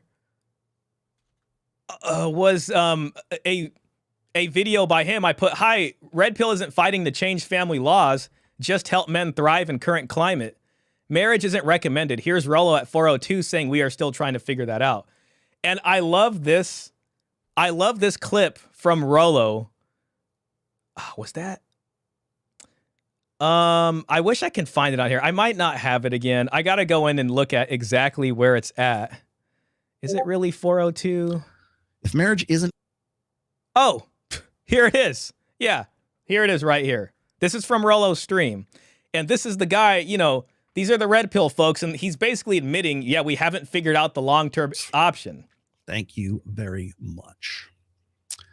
If marriage isn't recommended for guys today in our gynocentric social society, what options do we have? We're trying to figure that out still, Zuma. If you want a family, just hope to find a girl who's okay with not getting married. Thanks for all you do. That's technically the way we are doing it right now. So, you know, that's, you know, it's, let me give him a little bit more response on the answer. I am not against marriage. I'm against the way we do it now. And if you feel compelled by religion or conviction or ideology or just hell, your poor blue pill sappy way of thinking, at the very least, go in with both eyes open. And that's, you know, again, that's not bad advice. But what I liked about that clip is he's basically saying, yeah, we haven't figured that out, and Red Pill hasn't figured that out. So when it comes to the sort of hedonism option, it's not going to help you figure that out. And you know, that's where the gold pill discussion is interesting, frankly, because it's attempting and it's looking at the long-term stuff, basically, in so many ways. So again, a lot of red pillars had this enjoy the declines sort of thing. It's a gynocentric social order. It's bad. And that kind of opens up this, well, just sleep with as many women as you can. And then that's where the tradcons come in, and the tradcons are basically upset with red pillars because they're saying you're, you know, spreading degeneracy, you're just recommending degeneracy or whatever it happens to be. And that's from the tradcons. But then on the other side too, for folks who aren't tradcons, there's still this hedonism wall you run into. And so again, that's kind of setting the stage here of what we're dealing with. Real quick, just if I can catch one of these. This is my first stream shot. I got to say your setup looks sweet. I dig the purple lighting. Thank you, sir. And thanks for coming over from Raymond's channel. Another donation from Raymond. He wants to serve men, huh? Another donation. $2. Gosh. Thank you, Raymond. That's a lot there. Women control all of it now. Mr. Pitt says every iteration of the red pill seems to settle on marriage as a raw deal. Hookup culture is the new meta. Dr. Magnus says the whole red pill, blue pill dynamic is toxic overall, and you're welcome. Michael Sand says churches should push against the government and refuse to sign marriage licenses because marriage is perverted by the state and divorce made too easy. That would be something. I mean, you know, if enough of them got together, that could be a thing. That really could be a thing, you know. I will continue to say that tradcons are all con men. Absolutely, the great tradcon. I like women. They're pretty and smell nice. It was more singularly focused. I was having fun in South America and Europe. And if you were me, you were traveling, and you were given a buffet of girls in the prime of your physical life and your hormones are raging. You know, this is something that maybe you would have done too, but that's just something that at that time, my reality was this: excitement, adventure, and fun. And I think a lot of guys, maybe they don't do it for as long as I did. I did for a long time. But for a year or two, they kind of want to have fun too. They want to experience a different kind of girl. They want to feel like the man, and so on. You could almost call this like a man version of the hoe phase, frankly. You know, I think there's something to be said. A lot of the red pill and maybe the desire to become good at game and picking up is there is a kind of resentment because the women can do this so easily, and maybe the men feel like there's something to prove at some point. You know, I don't know. You know what I mean? That can be a pull question there, but it's almost like this thing of trying to like match experience or just feel like you got a handle on it. You know what I mean? Because there is something about, you know, I don't know, seducing a woman and getting there. And then it's just like, you know, yeah, whatever. I'm the man. I did that or something. At a certain point after enough of that, then again, you hit the hedonism wall. But there is stuff I think men struggle with psychologically if they've not did that or feel like they can't do that or that they're missing out or something. I think that's an interesting discussion in itself. I'd love to hear your guys' opinions on that or maybe your experiences on that. Oh, Shaw, we need to talk about that one. There is resentment. Yeah, I agree with you. By the way, guys, if you hear firecrackers going off, I got my window open and it's like where I live, people just want to start firing fireworks into the sky 3 weeks before July 4th. But anyways, yeah, I mean, I agree with you, you know, and that I think informs a lot of people's decisions. And you kind of see that with red pill content creator, maybe not content creators, but people who are really red pilled, or you can say content creators. There seems to be this lean into what I call hyper masculinity. This is the Andrew Tate style masculinity. And then if you can't achieve that, then it's like there's this overcompensation, or it's almost like a revenge at a certain point that's kind of built on top of this resentment of those, you know, women that were ignoring you or having a hard time to get, which I understand, I get. Part of that's probably the rage phase also. At a certain point, though, you hit the hedonism wall, and then you have that problem to deal with. Shaw, they fire massive fireworks all around me all summer. I don't know where people are getting the money to just blast off like that, Raymond. Like, these are the ones that go into the sky. And it's like, you know, they're not cheap. It's like, you guys are you guys allocating like $1,000 a year to pay for fireworks to just do this at a random time? It's called legitimate wrath, and there's nothing wrong with expressing it. Well, at the end of the day, it needs to be expressed somehow. You know, you can't deny that. And I mean, if you do, this is where people end up getting married 29, 30. She has way more experience than you. You have no experience. Eventually, that comes out in the marriage. This is where Myron's discussion of sleep with 50 women comes in. Like, yes, it could be hyperbole. And what he's really saying is go out there and play the game and learn it a bit instead of getting married and then getting railroaded completely because you married a woman with too much experience and you had no experience. And then resentment develops that way or whatever it happens to be. My hedonistic phase was out of anger about being cheated the one time to many. I realized fast it was not working for me. Yeah, well, it's interesting too, and it kind of creates the cycle. And then, you know, the women are like, oh, and then he treated me bad and whatever. But I get it. I really do get it. And I can't say I'm better than that, Klaus. I'm not better than that. It's not firecrackers. It's the government outside your house with guns. Oh, man. They probably will not find much in here. Now, if they've come to silence, everything that they can look at me and say is questionable is probably on my YouTube channel. And then pretty soon, I'm going to have to pull out the ham radio, you know, and be like, all right, guys, meet me on band so-and-so. They won't stop me. And then they'll probably triangulate my position and find me anyways somehow. Overcompensation. You said it correctly. Yeah, this is the hyper masculinity. And this is really where a lot of this is. This is the Andrew Tate sort of way of life here. It's further than masculinity. It's saying if women are delusional or whatever, you got to become this hyper masculine guy through hyper self-improvement, not even just regular self-improvement. It's like a different realm of whatever they want you to do. And it's not practical in so many ways. It's empty, and people with a conscience eventually figure out it's empty. That's the hedonism wall. I have to just try not to think about women. It's too depressing. Man, I'm looking forward to doing the conspiracy stream with you, bro. Many of us can't compete. Women get swamped with attention. Very true. Then they realize they've used, abused, and manipulated and hurt others. Very true. And that is the negative spiral that is the toilet of the dating world. You know, that is the swirling around that we all find ourselves in, so to speak. Bro, you got shortwave. Shot, we got a band together. Absolutely we do, bro. We are in this together. We ain't stopping out here. We are not stopping out here. Coast to coast. I refuse to curate any social media to appear better than I am. What you see is what you get.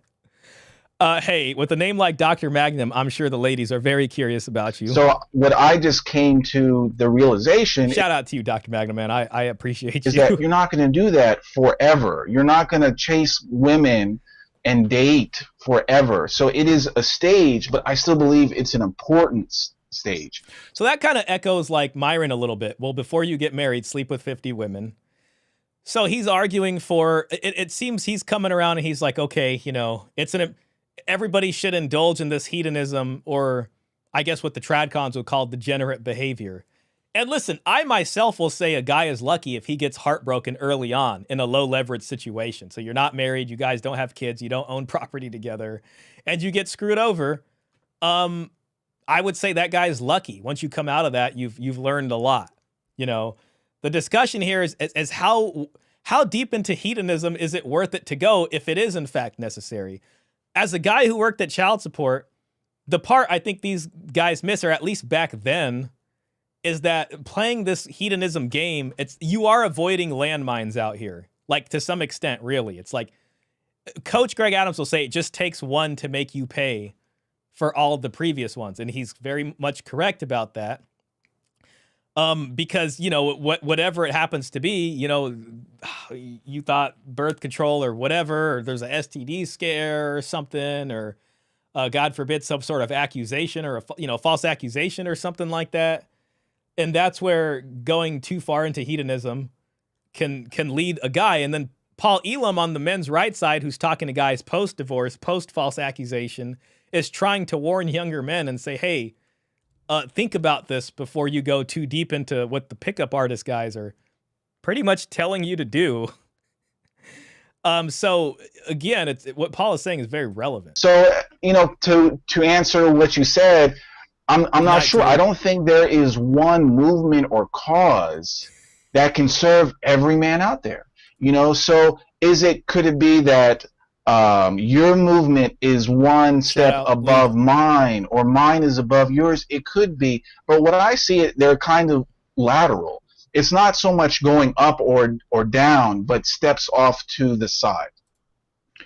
Oh yeah, and I think that's really exactly what I was saying, that you know, there are men in different places in their lives. I know that for instance, I was 18 years old in Asia, and getting laid left and right, and that was an important developmental part of my life. But of course, you know, the priorities that I have, or that I had at 18, are certainly not the same priorities I have as a more mature adult man.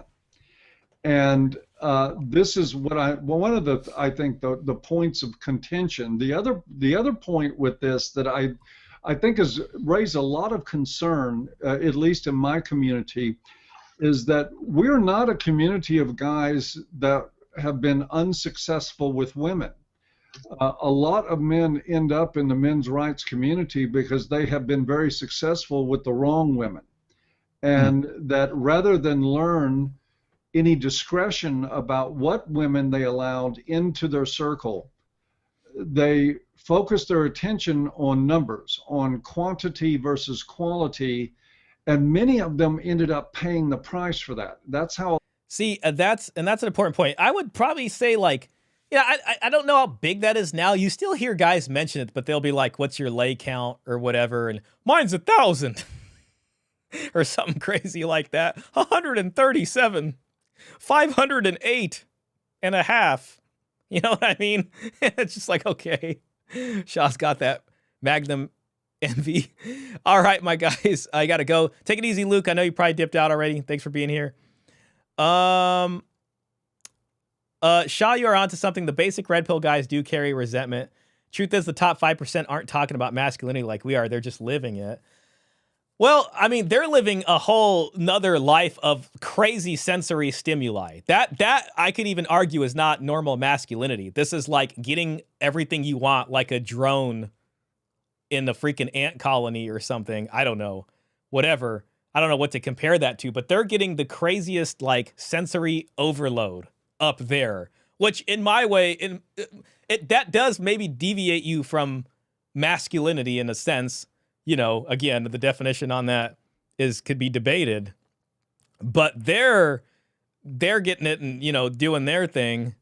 But everyone seems to have an issue once you hit this kind of hedonism wall or what to do about the long term. It's like watching the same movie over and over again. I never had this getting laid left and right experience ever. Well, that's another interesting thing too, because when it comes to guys who have had that experience, you know, and then there's guys who haven't, they're just two very different, they're coming from two very different places. Even experience with women from a hedonistic phase will not help you long term. A well-executed bait and switch will get you anyway. That's a good point, Klaus. Klaus is basically saying, well, sleeping with the 50 women thing may not actually help you in the long run. That's a good point. They're chasing the dragon, as Paul Elam calls it. Yeah, I myself, I tend to be in the camp of some experience is good. The issue is like, you know, especially, you know, with the dowerless woman, with the woman who's not expected to bring any financial contribution to the marriage. The argument is like, you get all this experience with women, and then when you do get married, all this game and everything you learned in frame control and all this thing is going to help you, and passing the shit test is going to help you with having a more successful marriage. But that, you know, seems to be a little untenable also, because it's just like, you know, at a certain point in your marriage, you're going to be human. You know what I mean? And they have all this incentive when the time is right to pull the ripcord, regardless of your alpha isms. How many guys are making it up? That's a good question too. I have 1,005 lay count. My body count as of last week is 2,000. There is a lot of that going on. It's time to slay the dragon. A lot of men end up in family courts. There you go. Yeah, after the hedonism, it just takes one, and then all of a sudden you're in there and you're like, what happened? And me working at child support, I had met so many guys that I wish somebody could have told them a few years earlier, at least in some sense. But unfortunately, that didn't happen. So that's what Paul's getting at. On numbers, on quantity versus quality, and many of them ended up paying the price for that. That's how a lot of men end up in family courts. I remember one conversation I had some years ago with a guy, and this is not a reflection of you, because I don't think this is anything you taught. But I asked the guy, you know, he was just saying game was the be-all and end-all of everything. And I asked him what he would do if he ended up with the wrong woman and ended up in the wrong courtroom because of it. And he said he would game the judge. I was floored by that level of obtuseness. And I'm going to ask you guys that as a poll question. Is gaming the family law judge possible? Let's see. Is gaming the family law judge an option? I'll just do a simple yes or no. That's kind of like an alpha the state a little bit. You know what I mean? Now, listen, I met some charming guys. Like, I met some charming people. Like, you meet people in your life, and it's like when you're, you know, like you're playing an RPG game, and some people, you got health bar, you got magic. Some people got their charm bar at 100. They are some charming people. They'll sit there and talk to you, and like, you'll just feel better for some reason. And then they'll lull you into a lullaby, and all of a sudden, like, you're just like, huh, why am I doing this? You know what I mean? So some people got the charm factor up there, but when it comes to, you know, administering the family code and making these decisions, I don't think that's going to help them all the way. Now you do hear things of like women like that get lesser sentences than guys for the same crime. You know, it could be a beauty factor there. There is something to charm. You know, you can go into an interview and you can really knock that out of a park, and they'll be like, I like this guy for some reason. Let's give him the job. There's some of that. You know what I mean? But are you that confident in game that you're gonna be like, you know what? If this happens, like I'm confident enough to know I will game the family law judge. Like, we'll pull one of these Neil Strauss type gaming techniques that he learns about from Mystery or Ross Jeffries or something. We're going to do that on the judge, and it's going to come out my way. Raymond says all of them are lying. I got so laid, Minnie. Judges not even holding prenups up. Game the judge, and women are the delusional ones.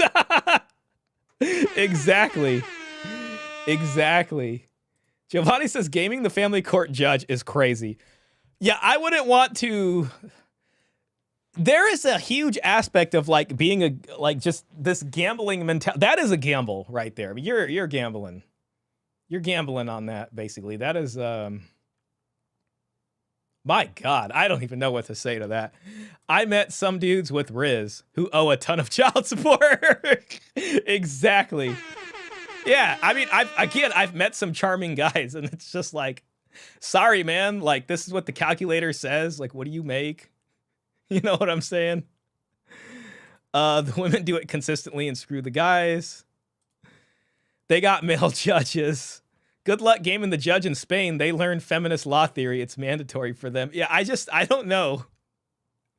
I will say you are a bold man. You are a bold man.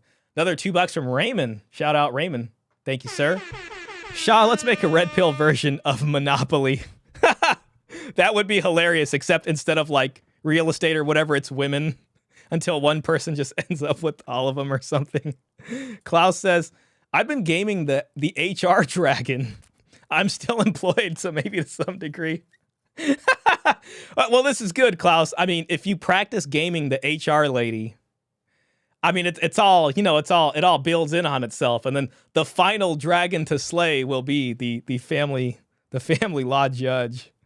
Anyways. I think where a lot of the division philosophically comes is that while certainly anybody acknowledges that for a heterosexual male, shout out there's a Sufjan period of young life, about the time the guys are more invested in rock concerts than electric bills, where scoring, getting laid, finding your, sowing your oats, as it were, is a very big priority, and it's a very big part of development for young men.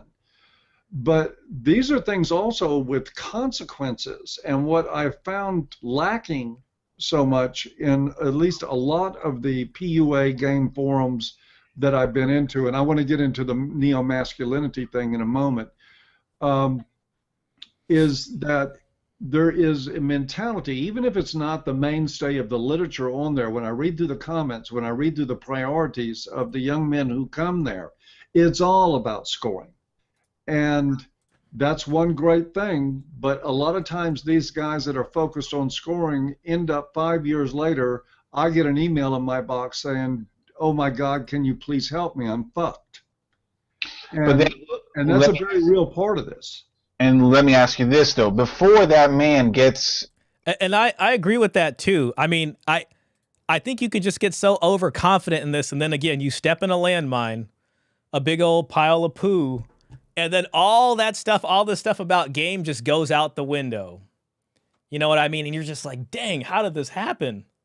You know what I mean? And so game is one thing, and I think learning that is important, and it's good to know that stuff and even have experience in that stuff, but it's not this cure-all. Like, a lot of times they seem to get so overconfident that it's just too much, you know, like, and it's just selling guys a little bit of a dream on that.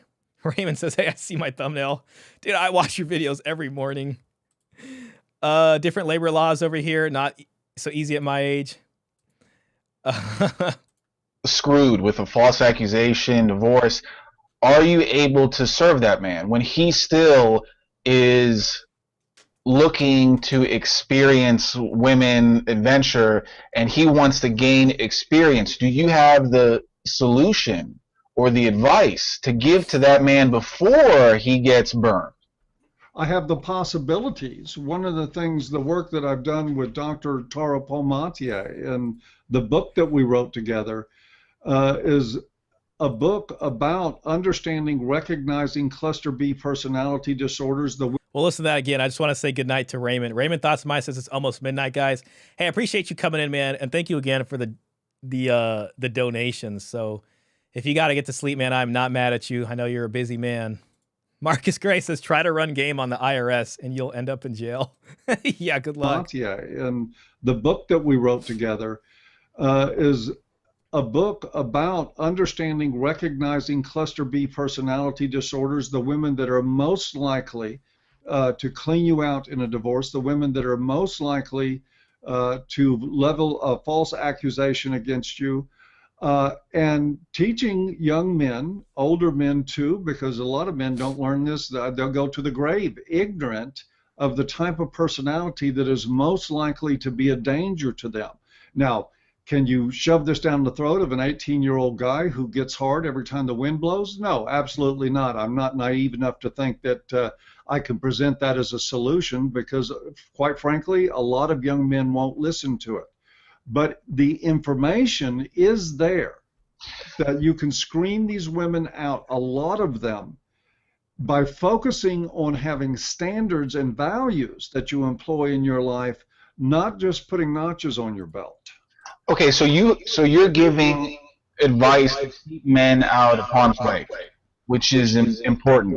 But do you have advice to help these men get the girls that they want? If a 21-year-old man, he wants to get a girlfriend, do you have the knowledge or the tips to help him achieve that?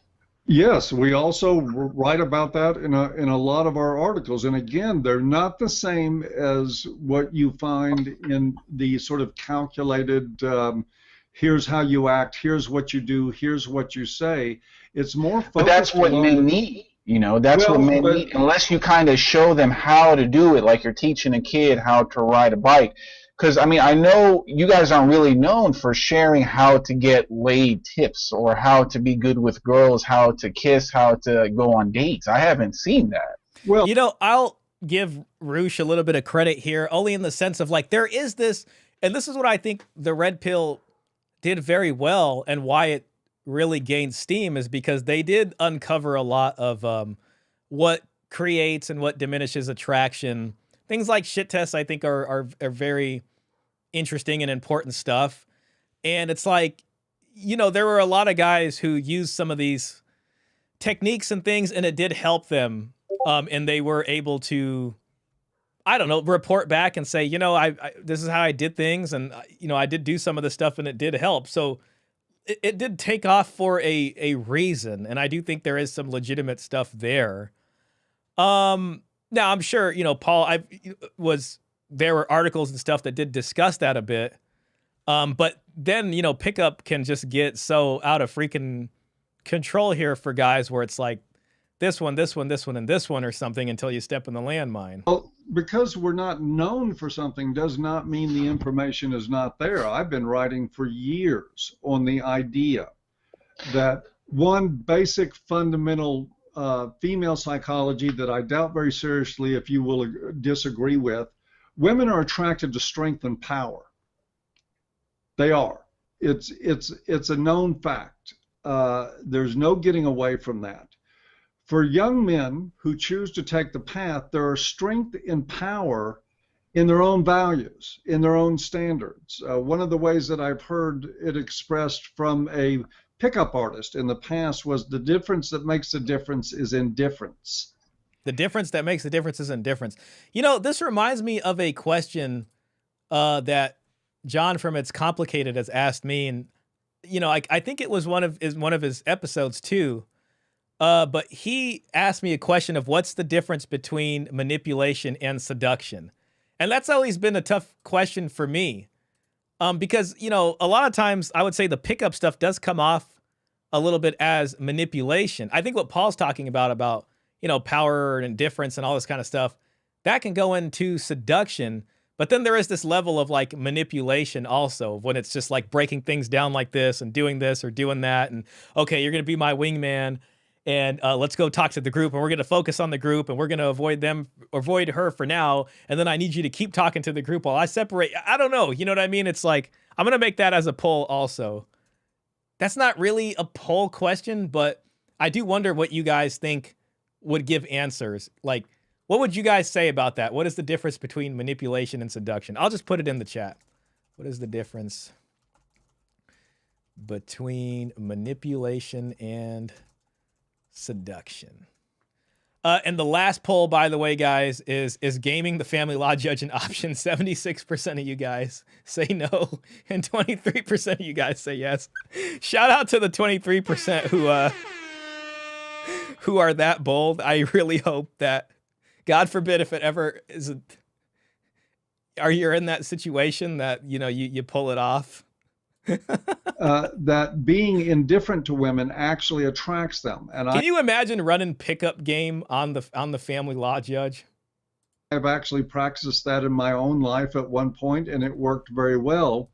But the indifference was not based on a play act. It wasn't a scheme. It wasn't something calculated. It wasn't something out of a how-to book. It was me simply exercising my values, that my life, my interests, my wants, my desires, my wallet, and everything else was more important to me than the approval of a woman. And I guess the irony of that is that it attracted more women. So yeah, that advice is there. It's not as glamorous, it's not as sexy, as it were, as lessons on how to kiss or how you dress or... I don't know if Roosh is gonna, he'll probably be like, well, 18-year-olds are very much concerned with, you know, and Paul's already said as much, like he's not naive enough to, you know, obviously these guys and the hormones raging or whatever, but, you know what I mean? There is this attraction of pickup. I've been reading Neil Strauss's The Game recently, and I can understand how if I was 12 years younger and I was reading that, how big of it would be like, oh my gosh, this is amazing. Like you'd feel like you'd have like this superpower, especially the way they present these guys in the book. Reading it now, I still think it's a good book. It's interesting, but it's a little bit more tempered. You know what I mean? But I can see why pickup took off and why it was such a big thing, especially back then. The one pickup artist I do like now is Matt Cross. I love Matt Cross's stuff. He has a channel called The 33 Secrets, and I really do like his channel and the stuff he talks about. Like, it's good. Or how you act in the presence of somebody in order to trigger their instincts for attraction, but it works nonetheless. And so, yeah, we're there with that. We just have a different approach. Right. I think what you do is pass on more of life wisdom, kind of like maybe a father passing on what he learned in a longer lived life to his son. You know what's interesting about Roosh is he eventually kind of abandoned this whole thing, and I think he even said that he was like, I think he closed down his website, and he even said he regretted publishing some of the books that he did. I wish I could find it in here. And you know, he kind of went the religious route, basically. Like right here, so this is on the Wikipedia. On March 29th, 2019, Valizadeh announced that after years of backsliding, he had committed himself to God in the Armenian Apostolic Church, an Oriental Orthodox Christian denomination, but he shortly left the Oriental Orthodox Church for the Eastern Orthodox Church, being baptized by the Russian Orthodox Church outside of Russia. In light of his conversion to Christianity, Valizadeh instituted a set of new rules on his forum in which he banned discussion of extramarital sex. He also removed many of his books from print, as he felt they would lead other men into committing sin. Valizadeh has stated that the red pill was a transitory stage in his life before he came to the realization of and taking the final pill, God. Valizadeh has stated that the God pill does feel like the final destination where life becomes about asking him for help and performing his will in a way that embraces good. So, I mean, listen, we've seen this in places. We've seen this even with Andrew Tate. This is kind of the Nala Ray situation, right? I mean, you see some of these folks on the lady side here kind of go into this after they kind of did their hedonism stuff, you know? October 9, 2023, Valizadeh announced that he would be closing the Roosh V forum down after 15 years of operation, citing his desire to put his internet presence behind him and the fact he had obtained employment.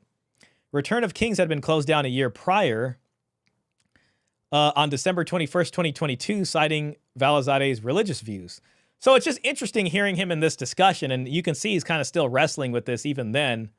And this is just after his sort of run-in in Montreal, I think he said it was, where he kind of, you know, got burned a little bit or something happened. And then, it seemed like all these things coalesced together to him kind of really changing his views on this stuff, you know? So, yeah, maybe we can talk about a little bit of that earlier. Let me just bring up some other stuff. Jason says, Shaw, charm matters. When Chad says you look good, she winks back. When Sanjeev, the 5'5" bald Indian, says it, boom, HR meeting at 3.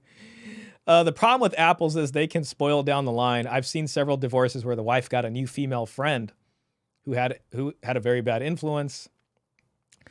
Michael says the majority of women who divorce are encouraged by their divorced friends to divorce. I think that's true. I don't have the confidence for pickup. That's from Dr. Magnum. Sin is addictive. I think you're right there. Just to go over the question, which is what is the difference between manipulation and seduction? Michael says, I am in sales. They are the same thing. Ill intent is the difference from Dr. Magnum. Toulouse says there's no seduction without some manipulation. Robert Spencer says future child support payors.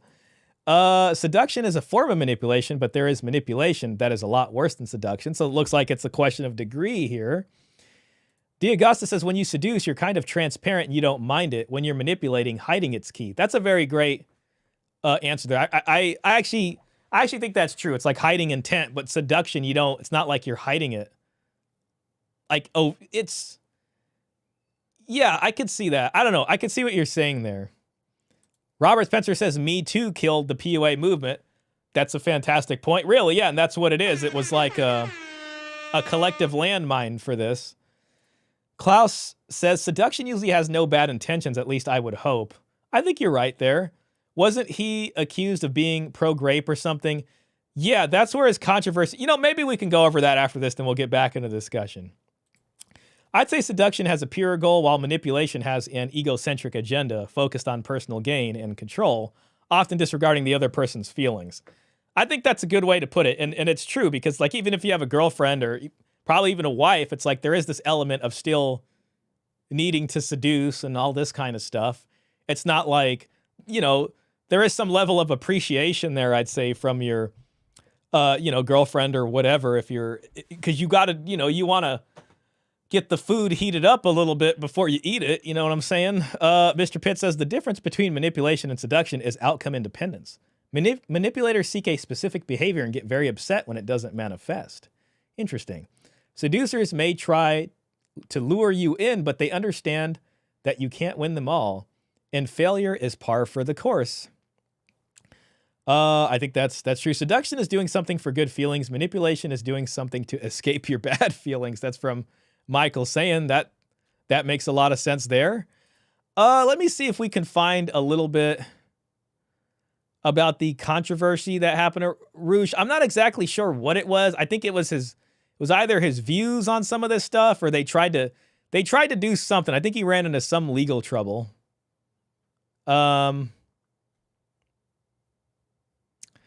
See if I can find it. We'll just read a little bit of this article, guys. I don't know if it's in here or not.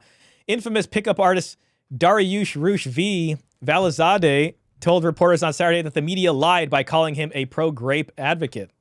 But during the same press conference, he also made comments that blamed women for grape. I feel like this is definitely something you can get away with in a 2016 article. Did Roosh... Oh, that's just... If a woman got coerced, that is a sad thing. It's a bad thing, but whose fault is it? Is it the woman's fault? No, I'm not saying that, Roosh said, but a woman can do things to reduce the likelihood. If I get a BMW car right now and leave the key inside and park it in a bad area and gets robbed, whose fault is that? Okay, I don't know if this is the thing that got him. He also said that he doesn't think the women who say Bill Cosby absconded with them are being honest. The evidence I've seen is girls wanting to be with him and take substances from him, and then 20 years later say that he hurt them. I think we're seeing something in the Diddy trial that's kind of... When reporters pressed him on whether he had blanked a woman, he said was too drunk to legally consent in one of his books. Okay, I think this is where the trouble started. Roosh dismissed it as macho sex writing. Okay, so a little bit of embellishment, huh? Just some macho-isms. Pressed again on whether having coitus with a woman too drunk to consent met the legal definition of rape, he shot back, "How about the man?" and later deflected, "You're trying to redefine the definition of consensual coitus so that every man is on the hook for coercion." Roosh called the press conference after he officially canceled the series of meetups for his fans of Return of King's blog and his Neomasculinity philosophy. So yeah, it seems like he was running into this. They were kind of coming after him, and I don't know how much of this is trying to smear him. It seems like he wrote some stuff in the books that could have been a little bit damning, and there was a little bit of a Andrew Tate corollary here where it's just like, well, we're just kind of, embellishing some things. It doesn't mean it's true. It was just the social media stuff. But it seemed like he kind of put his hand on the stove for a bit, and then he really ended up going back the complete other way, which is, what he's doing now, and even taking some of his books out of print. So it's interesting hearing this conversation between him and Paul in light of what he kind of ended up doing in the future. We're all manipulated throughout our lives. We just tolerate it more from certain people, depending on how much we like them or the value they bring. The Bible talks about who is at fault for adultery, etc. It is always the man's fault, but it might also be the woman's fault for causing the man to do it. This is the temptress. The temptress is coming in. Sufyan says he wrote a satirical post about legalizing grape, and it went viral. Oh, he faced protests worldwide, got events canceled, and later became a born-again Orthodox Christian, disavowing his past. Wow, okay, yeah, so it seems like kind of, he got caught up in a lot of that stuff. When you come down to... It's almost like Paul was presciently, warning him. There's a 21-year-old male in college, and his hormones are raging, and he wants to meet a girl now. That general wisdom, it's not going to get him there. He needs the specifics, the step by step, and that's where I come in. So now, is that the seduction or is that the manipulation? Now, if a guy, he follows my advice, and then one day he finds a girl, he gets married with her, and then gets screwed after that, then he'll probably look to your advice on what to do then. So I think that's where it comes down, where I said earlier, it's not an either or, like either they follow me or they follow you. It's they follow us at the stage. Because I mean, don't take this the wrong way, but I don't know anyone who would go to Paul Elam for how to get lay tips, and if someone does it, that's cool, but I just haven't, heard of that. And they're not supposed to, because that's not what you offer. You're not offering men to go out in clubs and meet girls on the internet. But this is... Sufyan says, all these POAs got in trouble. Julian Blanc, Mystery, Neil Strauss, Jeffrey, James Marshall, Anthony Johnson. I'm sure there are more as well. These are just the ones I'm aware of. What's interesting is the beginning of that book from Neil Strauss. It starts off with, I think, Mystery kind of having this mental breakdown. So it's just interesting that the book starts off that way and him basically taking him to a mental institution. And this is the same guy that he's been practicing game with and all this kind of stuff. So that's interesting. Is a problem. How to get laid, let's say, is the number one problem that men between the ages of 16 to 30 have. Maybe coinciding with money. But money and sex, those are the two biggest problems that men actually have. Now, the problems that men come to you with are serious ones, but they're not number one and number two.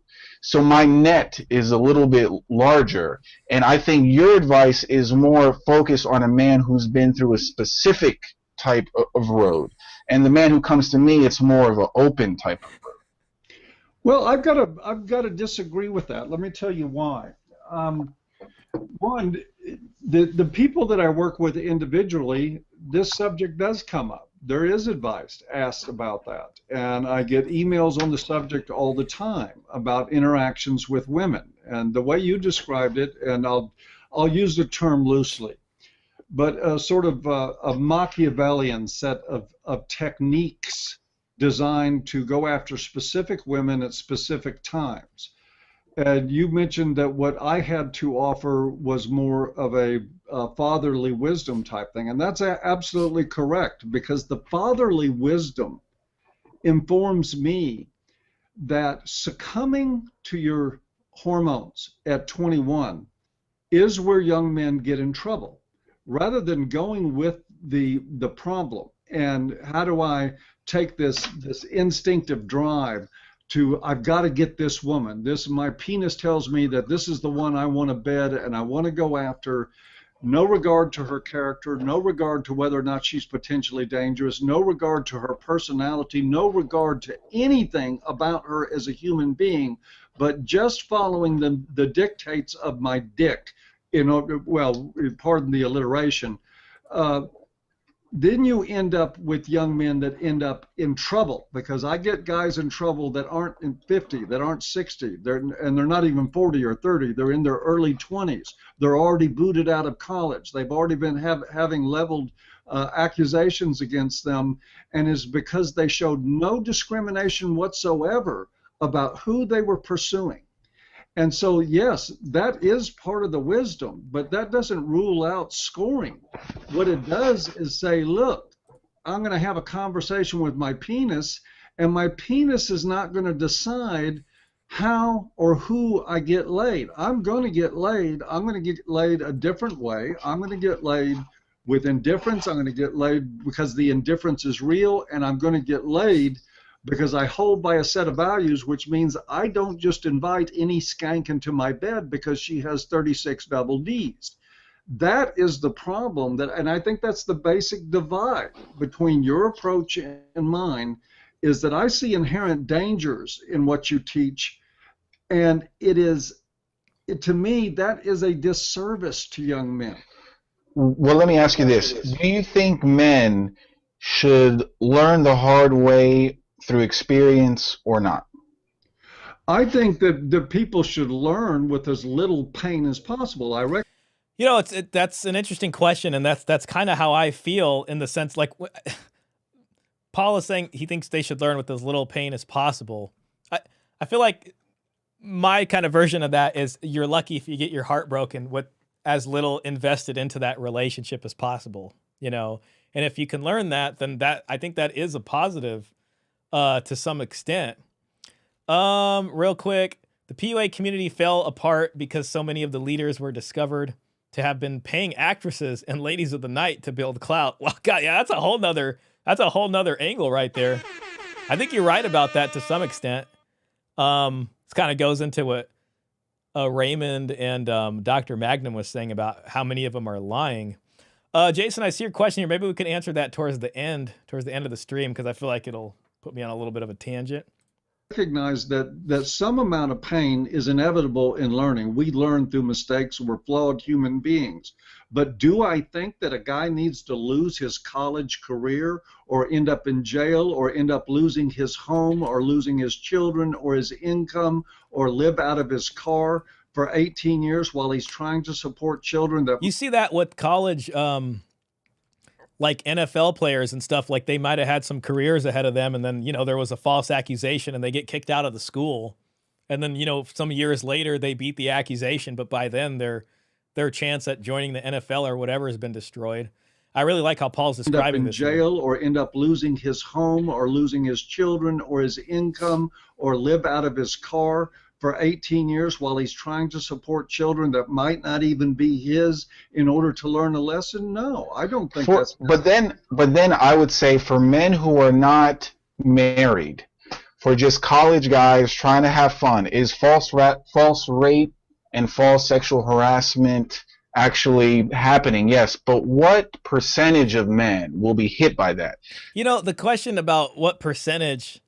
Like, I get it, even if it's not a big percentage. Even with the genetic testing, it's like, what percentage of guys are going to end up with kids that aren't theirs, or end up in that situation? To me, working at the agency, it wasn't really about the percentage. It was just about the fact that it could happen was already something guys should be aware of, or it's just an egregious enough thing, And unfortunately, if it doesn't happen to a lot of people, that doesn't mean that men shouldn't be educated about that. Otherwise, when... God forbid that happens to somebody, it's way too late and all these kinds of things. I don't know. It's just, I don't think it being a low percentage means that it shouldn't be a big deal. There's a lot of things our society seems to focus on a lot that are comparatively a low percentage. You know what I'm saying? What percentage of people walking through alleyways get mugged? Yeah, that's a good question. You got some, my take, learn with minimal evil. Pursuing good with the capital G is harder, but it builds character. Do good for yourself and those around you, including the women you date.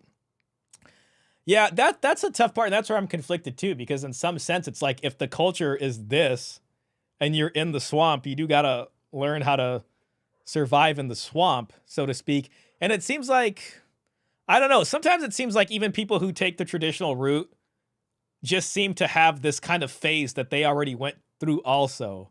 And it's like, well, can you truly be as they are without going through that phase or not? I don't know. It's a tough question, you know? There's no way we can argue more than 5. Like, so 5% or less. So 95% of men, there's millions of guys in colleges in the US and Canada right now. They are going to go out to parties, get drunk, hook up with girls in cases where a feminist say consent wasn't there, and nothing bad will actually happen. So I think you may be trying to paint that if you pursue your horny instinct, your masculine, your hormones are going, if you pursue that, there is danger, and you're giving them the red light.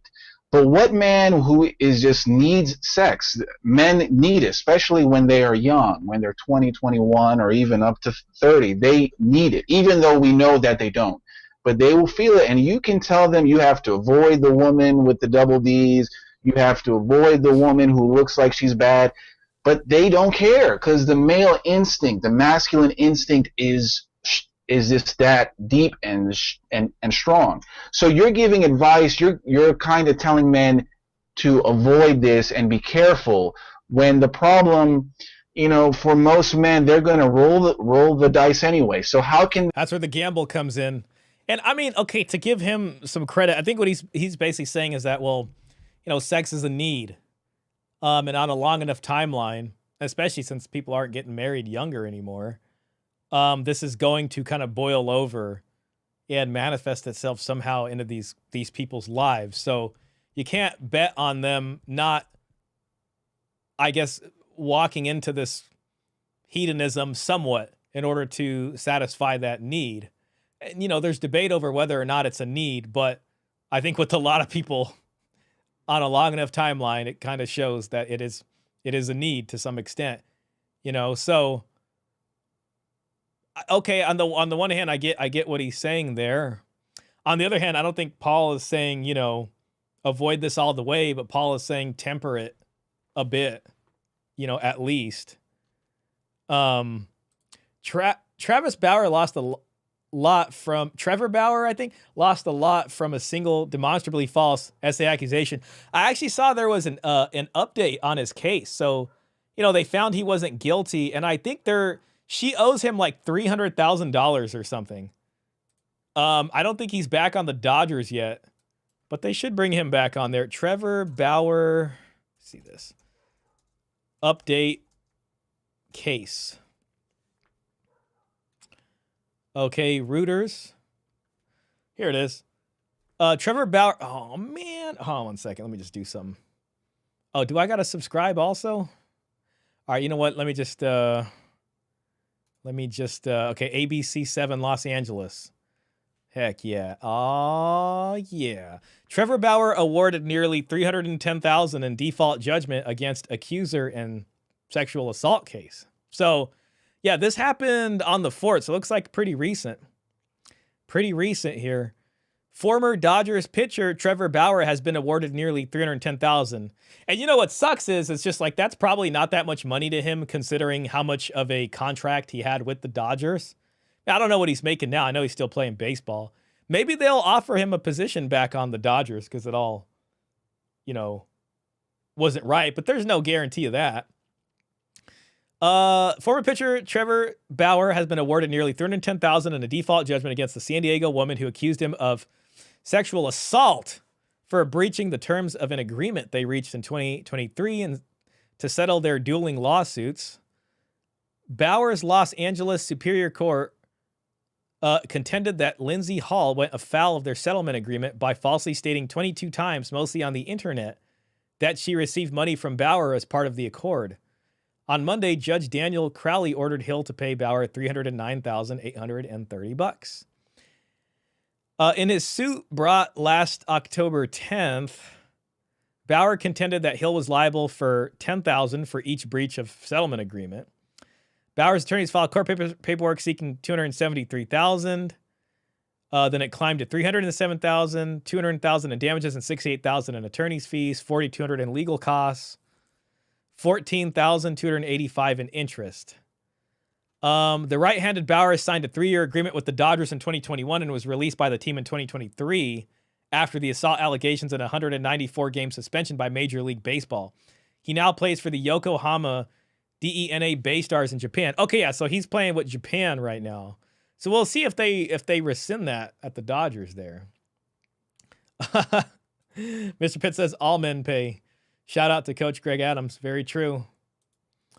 Rosie Palm only making slapping noises doesn't accuse you of anything.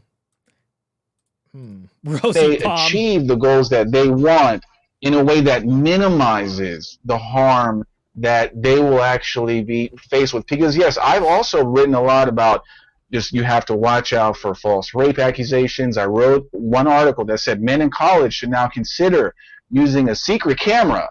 So I do get it. I think the problems that you talk about is real, and it is definitely happening, but not on a scale that men should deny their masculine urges, their sexual urges, to listen to a man who's done it all, screwed it all, to now say in the later ages that, hey, you shouldn't do that. Well, sure, but that's the tough part. I think that's where a little bit of the resentment comes in. It's like, they got to, everybody else is doing it, whatever. That's the tough part. I'm not what I'm saying. I'm not saying that men should deny their masculine urges at all. What I'm saying is that integrating your brain into that process is not lethal when it comes to selecting who you're going to be with. But let me put it this way. Let's go back to your 5% figure. One, I'll differ with that. I think the Canaan studies and several others point to a much higher level of accusations that are false in that. But let's just, for the sake of argument, accept. No. I just mean that 5% of men will ever be falsely accused. That's what I meant. Out of say 100 million men in America, how many men is that? Okay. That's 5 million men. Right. And those are the people that I advocate for. And that it's not a trivial number. No, it's not. And I think the work you're doing to help those men is important. But that's still, how about the other 95 who are never going to be faced with that? How are you going to serve them? How are you going to provide the solutions that they need, which is still money and sex or whatever else that they want, and they just can't see it, that they're going to be the one that is caught, or in the sense that they'll be falsely accused of rape. I mean, no man gets married thinking his wife is going to, turn into an evil Satan afterwards, after she wants to break up with him, right? Oh, absolutely. So I think men come to you when the problem already is there, right? So when already men are getting seriously screwed, their lives are turning upside down, they come to you. But for men whose lives are not being turned upside down, I'm not going to send them to you. I'm not going to say, okay, go practice men's rights. Even though everything is fine, I'm just going to help him minimize the risk of having to go to you. Does that make sense? Part of minimizing the risk of having to go to Paul, you could say, is still based off what Paul is teaching and talking about. So to some extent, the pickup artist guys has to be aware of what Paul is saying in order to minimize that. Well, it technically it makes sense, but I think in practicality, to me, it doesn't. Here's the problem for me, Roosh, is that, one, we don't have a crystal ball on which 5 million out of 100 million men are going to be the ones who suffer the false allegations. We don't have we have a little bit more of a crystal ball on how many men who get married are going to end up getting burned in a divorce, which is nearly half of them. These things are not predictable in any way. So what we do in the same way, though, people who smoke cigarettes don't always get lung cancer. That doesn't mean that we don't talk about cigarettes until after a person gets lung cancer. The important thing here to me, and again, it's not to take away from anything that you do to instruct young men about how to score with women, and I know you're not near as focused on that now as you used to be, but it is about having a consciousness going into whatever technique you use, or whether you just use your own personality. Some guys naturally just do a lot better than others. But what I hear you saying is, let's don't talk about smoking until somebody's already, got emphysema. That's not, to me, an appropriate approach. Yeah, and I do wonder if he's going to tell guys how to minimize these issues that bring him to Paul. He has to incorporate some of what Paul is saying.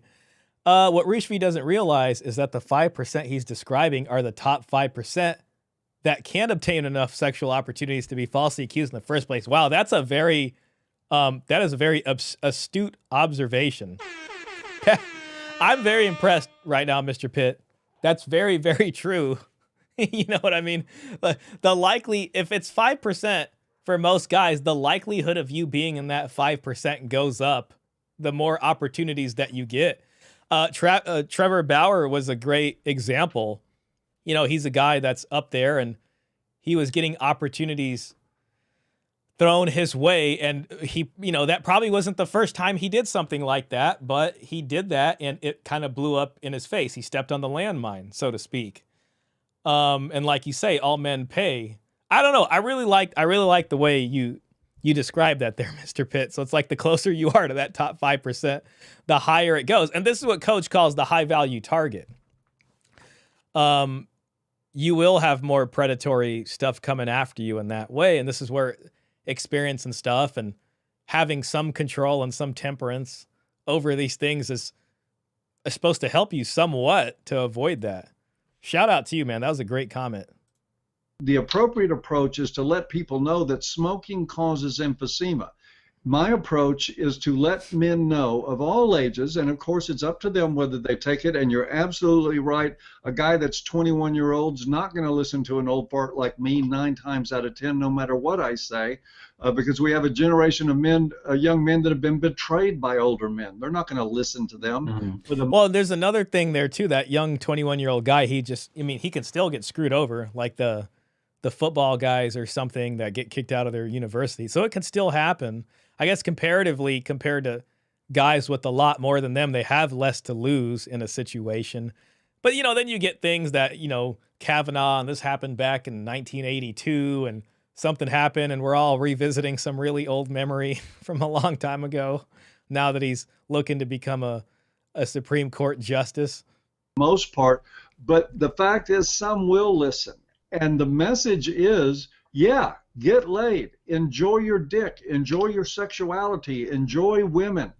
But here are some real warning signs. If the woman that you just met, that you want to fuck so badly, starts the first 10 minutes of conversation about what bastards their ex-husbands were and how they were molested as a child 17 times. Run, get the heck out of there.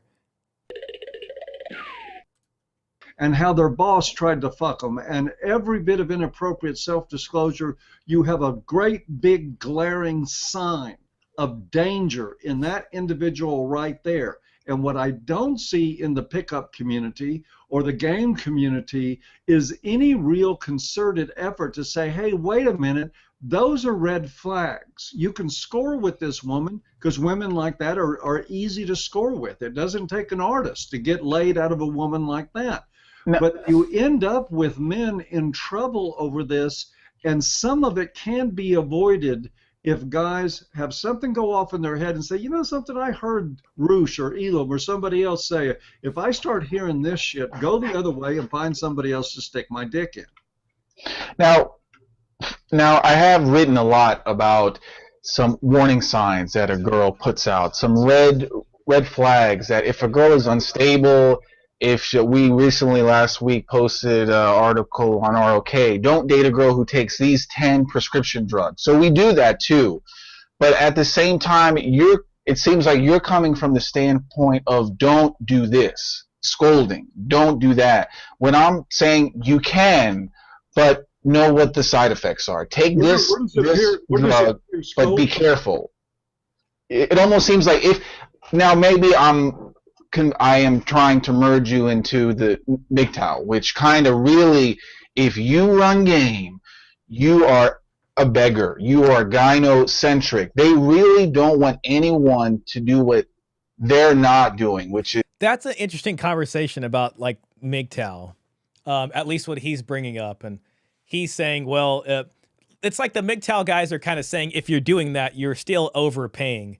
You're still kind of dancing like a monkey to meet whatever their gynocentric delusional standards happen to be. So you're still participating in this kind of gynocentric thing, and you're doing the thing in order to get laid or whatever it is. And those MGTOW guys have had enough of that to where they're just like, I don't even care to do that anymore. Having to do all this game stuff or whatever is nothing to me.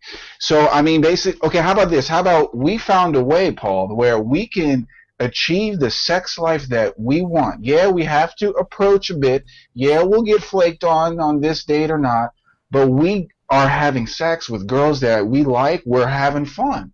But you won't tell me probably, oh, that is great, Roosh, I'm really happy. You'll be like, well, these guys are going to get burned and you shouldn't do that. So I feel like even if we found a way to minimize all the risk and to maximize what men want to do, you would still complain about it. Well, I wouldn't even call it a complaint. What I would just say is that the blind pursuit of anything is exactly what that is. It's a blind pursuit. And it sounds like what you're saying to me is that the biological determinism of men just want to have sex is reducing all men to their dicks, and all men to as though the only thing that's important in their lives is getting laid. And you know, with some guys, and I know at 21 for me, that was probably 75% true, but it wasn't completely true. And I think that the singular focus on just getting laid without, I mean, it's one thing to say like 10 prescription drugs. And by the way, of prescription drugs, there are some of those that have great therapeutic use for things like depression and stuff like that. Real quick, we got Caesar Quintana. Caesar, sir, welcome in. We're just having some fun in here. What's up, Shaw? Great to see you. Man, I'm in here. I will admit I'm a little exhausted today. I did 2.5 hours earlier on Elena Barry Fitness's stream, and I had a long work week also last week, but those are all excuses. We don't stop, even if we're a little tired. You know what I'm saying? We got to make it through. Thank you again for the donations. Very generous, sir. Appreciate that. I'll try not to spend it all on cigars and old retro video games on eBay. Mr. Pitt says, skip hookup culture and go to the JUCO. This is where Coach's free agent lifestyle comes in. And what I appreciate about Coach is he's different from the folks that are, you know, don't pay, whatever, you know, do run game or whatever, because he will say all men pay, and he will say it's better to do it on the front end than the back end. I appreciate his honesty in the approach there. Michael Sayin says they live in a different life than the 95% of us who don't. And these men are likely pastors in your church, and the litigators in government, they are the ones speaking to the TradCon community. Well, that's interesting. Those guys as the 5%. That I've never suggested to anybody that, I mean, but one, the stuff that I worry about with men is more borderline personality, stuff like that. There aren't any psychotropic medications for those disorders. So I would have to look at your list, but I would guess that there are some of them that have great therapeutic use that do not make a woman particularly more dangerous than another. And I would question the science behind that.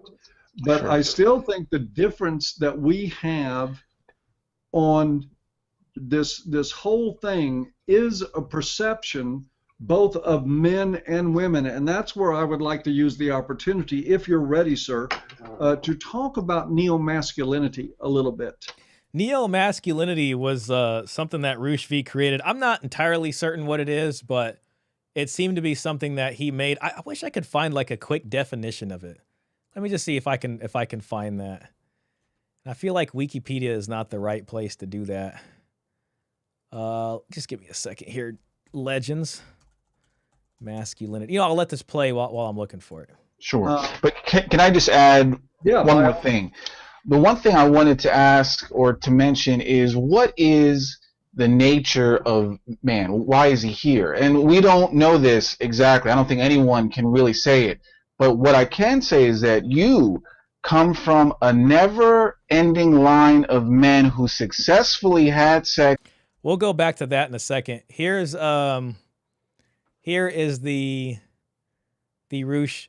So this is just the AI overview. Don't know how good this is. And I don't know if it's picking it up from the right places. It might just be picking it up from places that were doing smear articles on them. So just to be fair. So Roosh V describes neomasculinity as a belief system combining traditional views on masculinity with biological difference between men and women while rejecting Western degeneracy. Oh, that's interesting.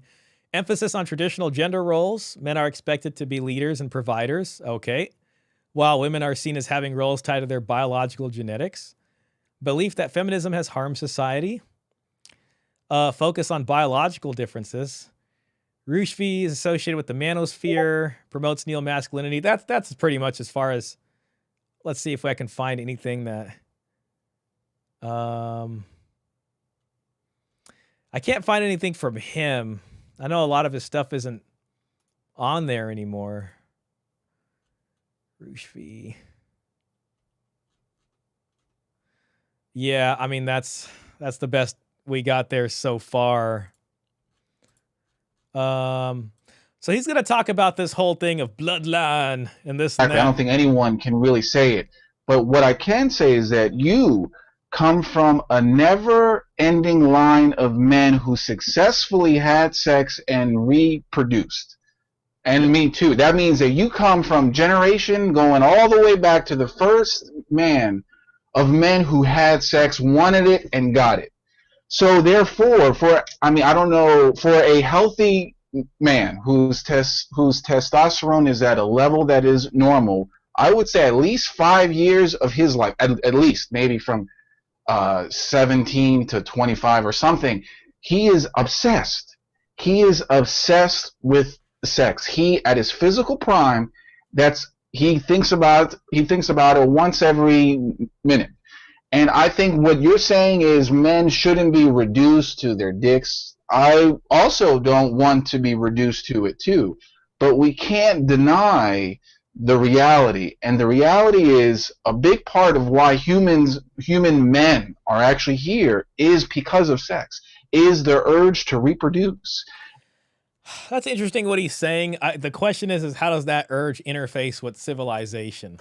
And what civilizations have done better based off sublimating that, and it's true, to some extent, but are we reduced to just that? Real quick, I see a super chat here from Sufyan. Sufyan, 1999. Thank you so much, sir. I appreciate that.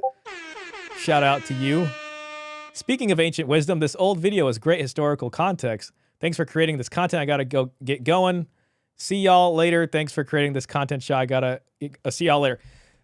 Heck yeah, man. Well, I appreciate that. Thanks for hanging out for as long as you did. I know we're touching 3 hours now, and I appreciate the donation there. That's very generous of you, sir. Y'all have a good one now, and we'll see you next time. So let's go ahead and get into this. I'm going to put another poll here real quick. Do you think a man can be a real man even if he doesn't have kids? Question mark. All right.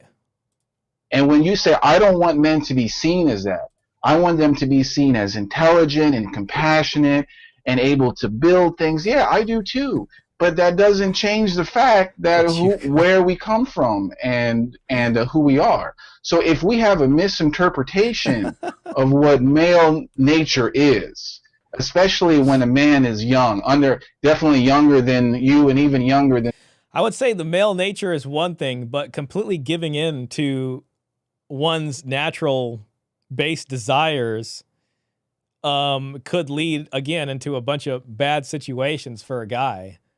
Then, you know, having some more temperance there.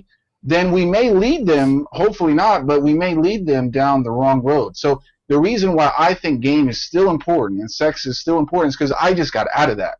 I was really knee deep in it, and I see, man, I couldn't think about anything else. And yeah, maybe for me, my hormone level is a little bit higher than average, but I see men now, and when over the summer I did my talks, some men are still into it. They don't want to hear about the divorce, false rape act. They don't care about that stuff. They're like, where's the girls and how do I get them? So they don't care until it happens, unfortunately. I think we have to accept or come to terms. What is male nature? And is my philosophy, does it match that? Well, I think that's a real simplified approach, Roosh. I'll tell you why. If you go into a room full of winos, you're going to hear, where's the wine and how do I get it? I mean, and that's not equating normal male sexuality with alcoholism, but what I'm saying is that yes, men from 17, maybe even younger, 15, 14, all the way up into their mid-20s are sexually obsessed. Sex dominates their thoughts. That's what they think about. This is also what gets them into trouble. And that's another question is how much of that domination of that thinking, I mean, it's probably, you know, I'm sure it's true. How much of that is also from our culture constantly pushing sexuality in our faces through media and other things like that? You know, maybe that's just one aspect of it, but you do got to wonder, especially now where, you know, people on their cell phones can see this kind of stuff that, you know, our grandparents or stuff didn't have access to see as often or something like that. So a lot of it is just the way our culture also pushes that in front of everybody's face. Not to say that they should quell those urges. I've never said that I mean, but, you know, I get it. There is these biological urges and stuff like that, but how much of it is brought on to that extent from just being showed that stuff all the time? We want to take a 23-year-old guy and say, wait a minute, don't talk about his sexuality. Talk about him as an artist or a creator or a builder or a counselor. That's not what I'm saying at all. What I'm saying at all is that young men benefit from having some knowledge about the consequences of their actions. And that involves anything.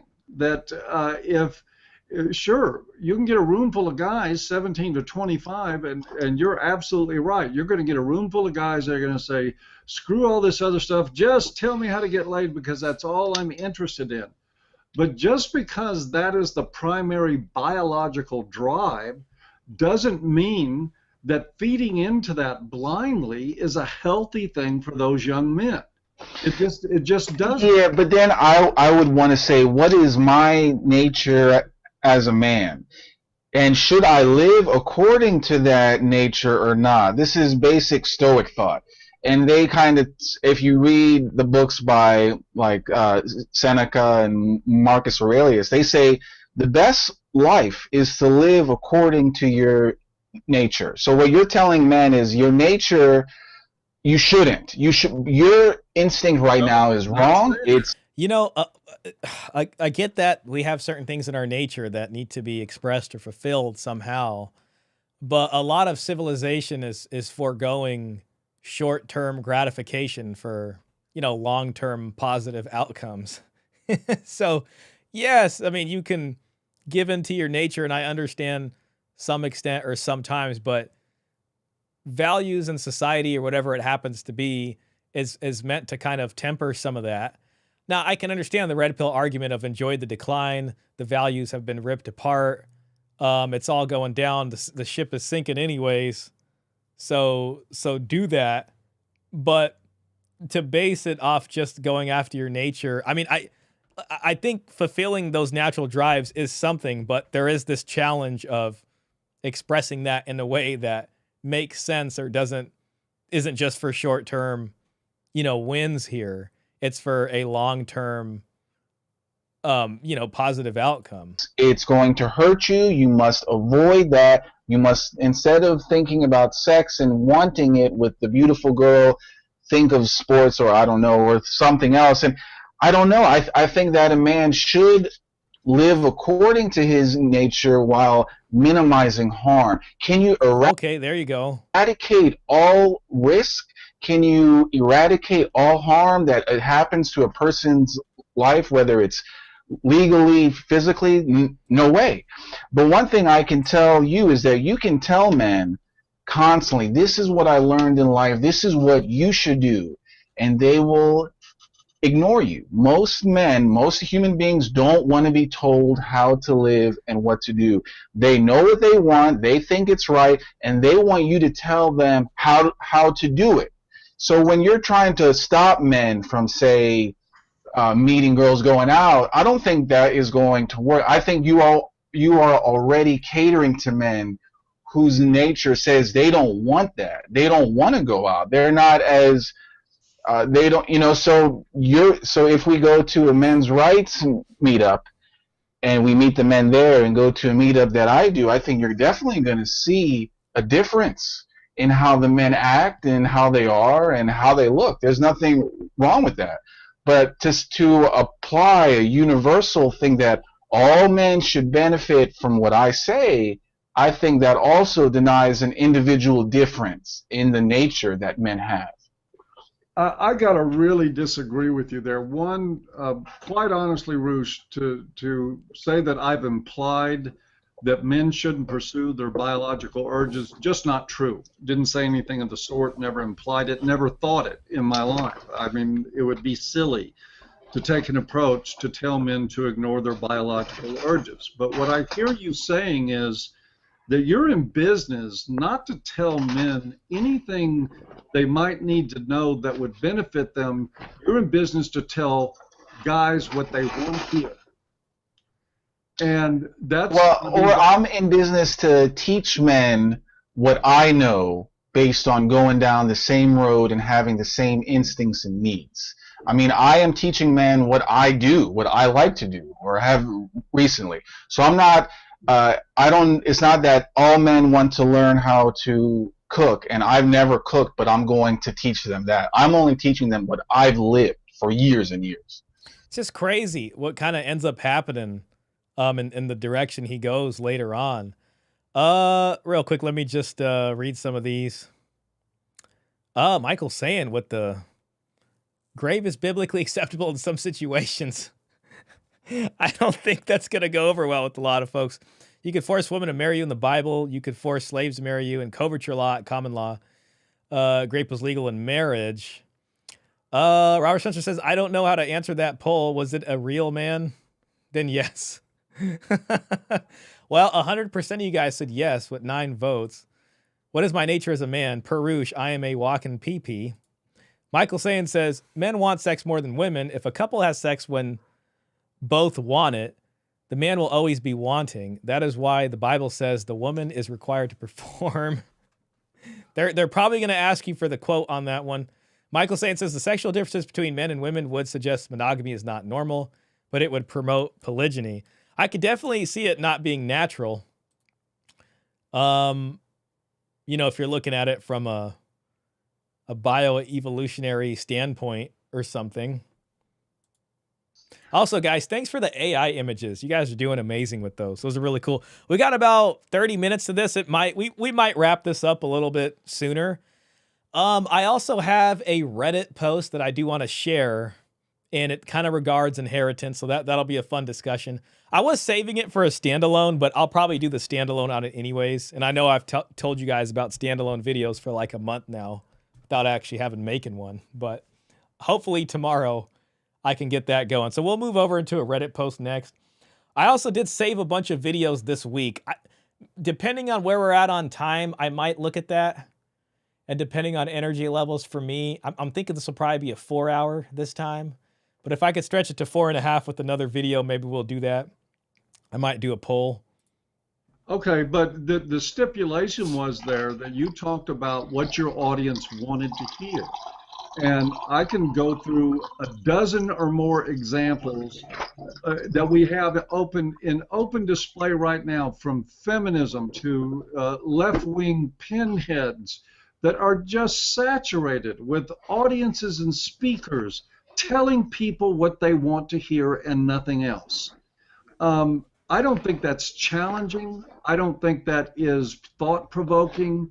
I think that that is certainly anticipating. And here's where I will... Telling them what they want to hear.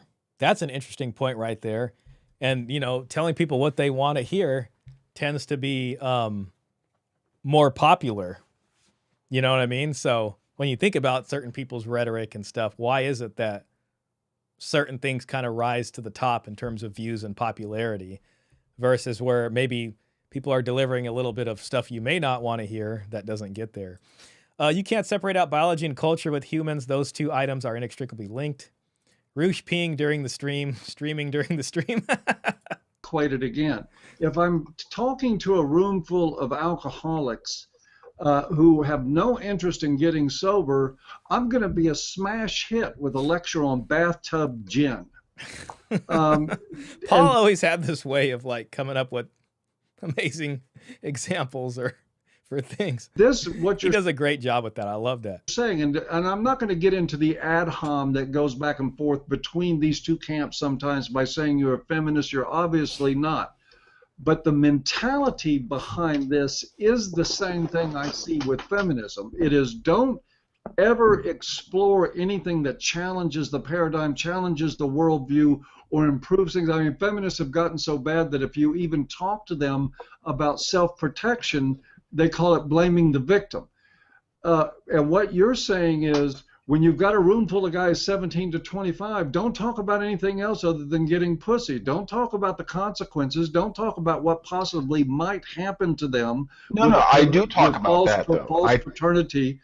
But how much do you go into it with them, Roosh? Is it about getting laid, or is it about self-protection, or is it a balance between the two?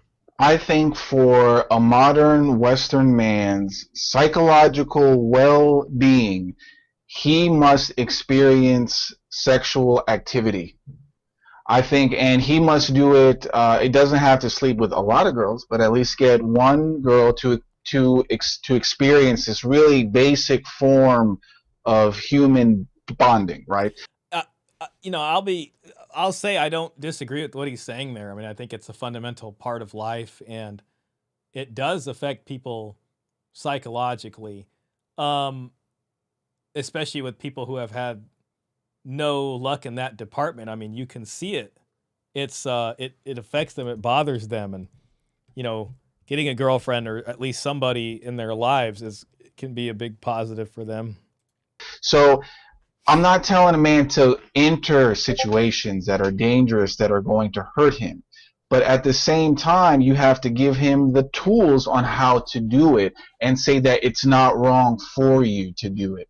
And while you are doing it, these are some things that are probably going to happen and some truths that you're going to realize.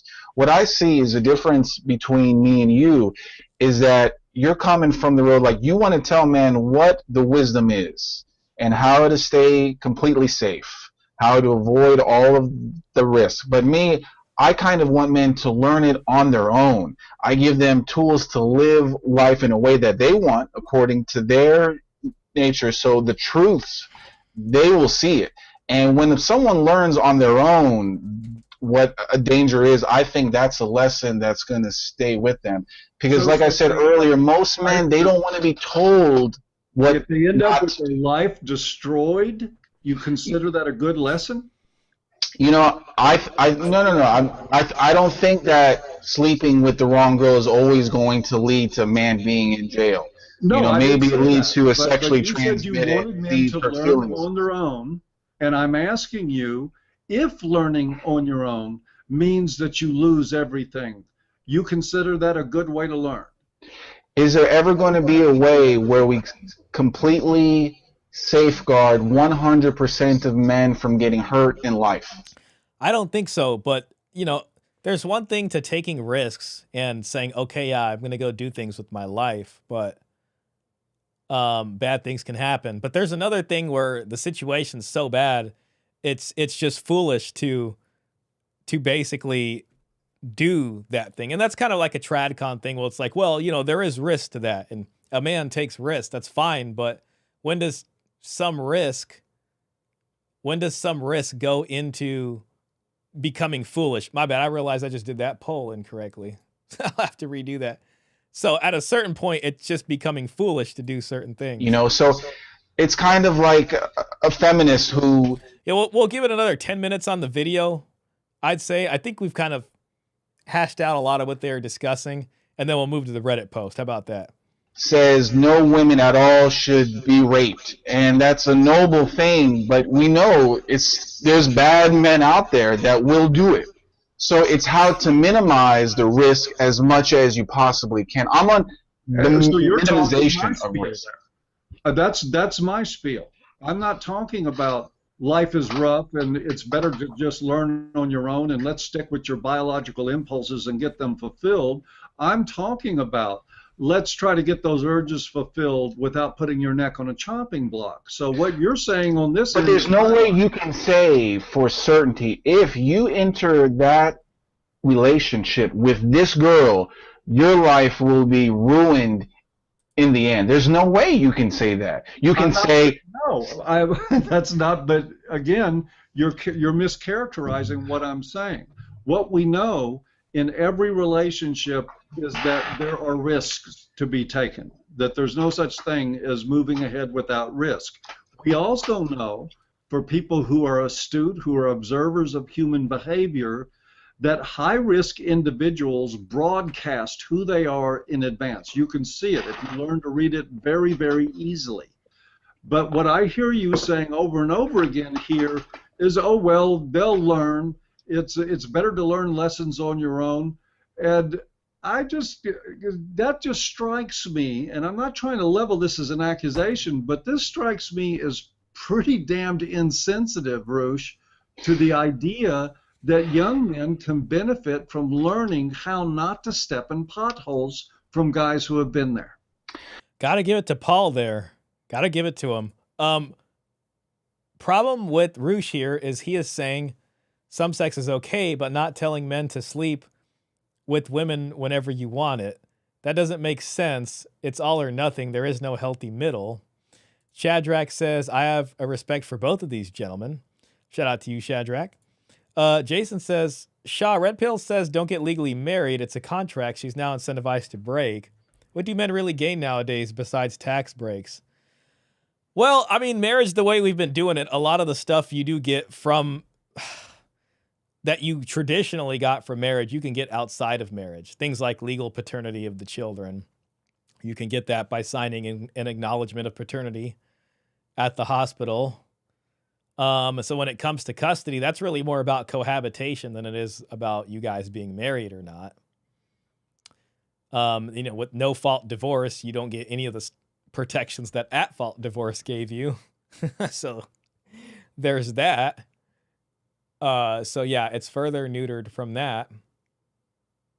I would say more of the positives of marriage would come in from, you know, probably the spiritual side and having both of your families' blessings on what you guys are doing there. Now, do you need a piece of paper or the state license for that? No. You know, it's probably nice back in the days where you guys can actually have a marriage contract that was upheld. Michael Sayan says they both have the same end in mind. To have their natural sexual urges fulfilled, one is in marriage, committed relationship. The other is non-committed relationships. You know, I still insist that I tell guys what the potholes are. But I say, in spite of that, I really don't think you can tell anyone what to do. I really don't think so. Unless you are a king and you have a law, most men, if they want something, they're going to get it anyway. You know, so at least you can tell them you're going to drive this car in a dangerous way, you're going to speed. At least put your seatbelt on. You know, and you are, I would say that's kind of, I mean, Paul Elam is, I don't know, giving more advice about precautionary stuff. I know you're going to say no, but I feel like you're telling them not to drive at all. But I know you're not. That's not true. And he's already said that before. He's not telling men to deny their biological urges or not pursue certain things. But it just feels that way. It feels like you're trying that way, but as I have said, and this, I don't mean this as an insult, as I've said to many women in my life, simply because you feel something doesn't make it true. Right. But I believe men, yes, they should. You know, this is another question. I want to make this a poll. Have you ever denied a woman? Like, have you ever denied or rejected a woman? And I mean this in the, you know, romantic sort of sexual sense. Like, have you ever, because, you know, like a lot of it is, there is this desperation or people want to add to their lay count or whatever. Have you ever denied or rejected a woman's advances?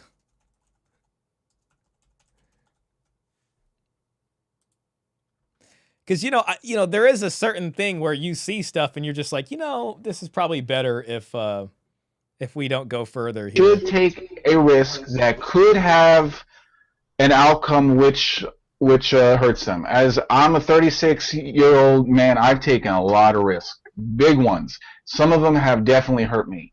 Some of them have helped me and have allowed me to do what I do now.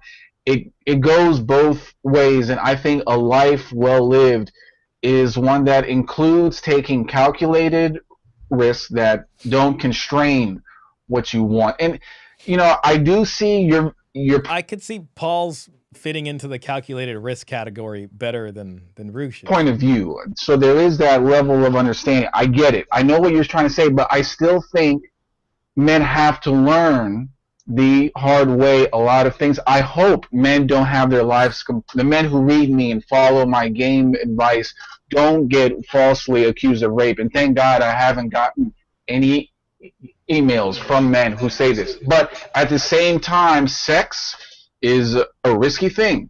You know, it's you can get hurt physically, emotionally. The crazy woman can label you as a rapist, but that sexual urge is strong, and so I'm going to tell guys how to get it.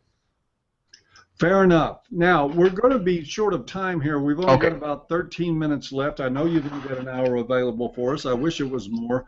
But before we go, I do want to talk about neomasculinity a little bit. It's something you've been relatively... Let's hear about neomasculinity. I'm actually curious about that, too. So we'll see a little bit more about that. Recently writing about, or I don't know, how long have you been writing about this concept? This has been, I introduced it about 1 year ago. Okay, so it's fairly recent development. I just read for the first time one of your articles, a definition of neomasculinity. Mm-hmm. And if you don't mind, I have a couple of questions about that. What struck me about this, Roosh, was, one, there's things in there that absolutely make sense to me. And again, I think that while you and I obviously have some very, very divergent ideas about, you know, men, about sexuality, about wisdom, and even about biology, there are some things in there that make real sense to me, though.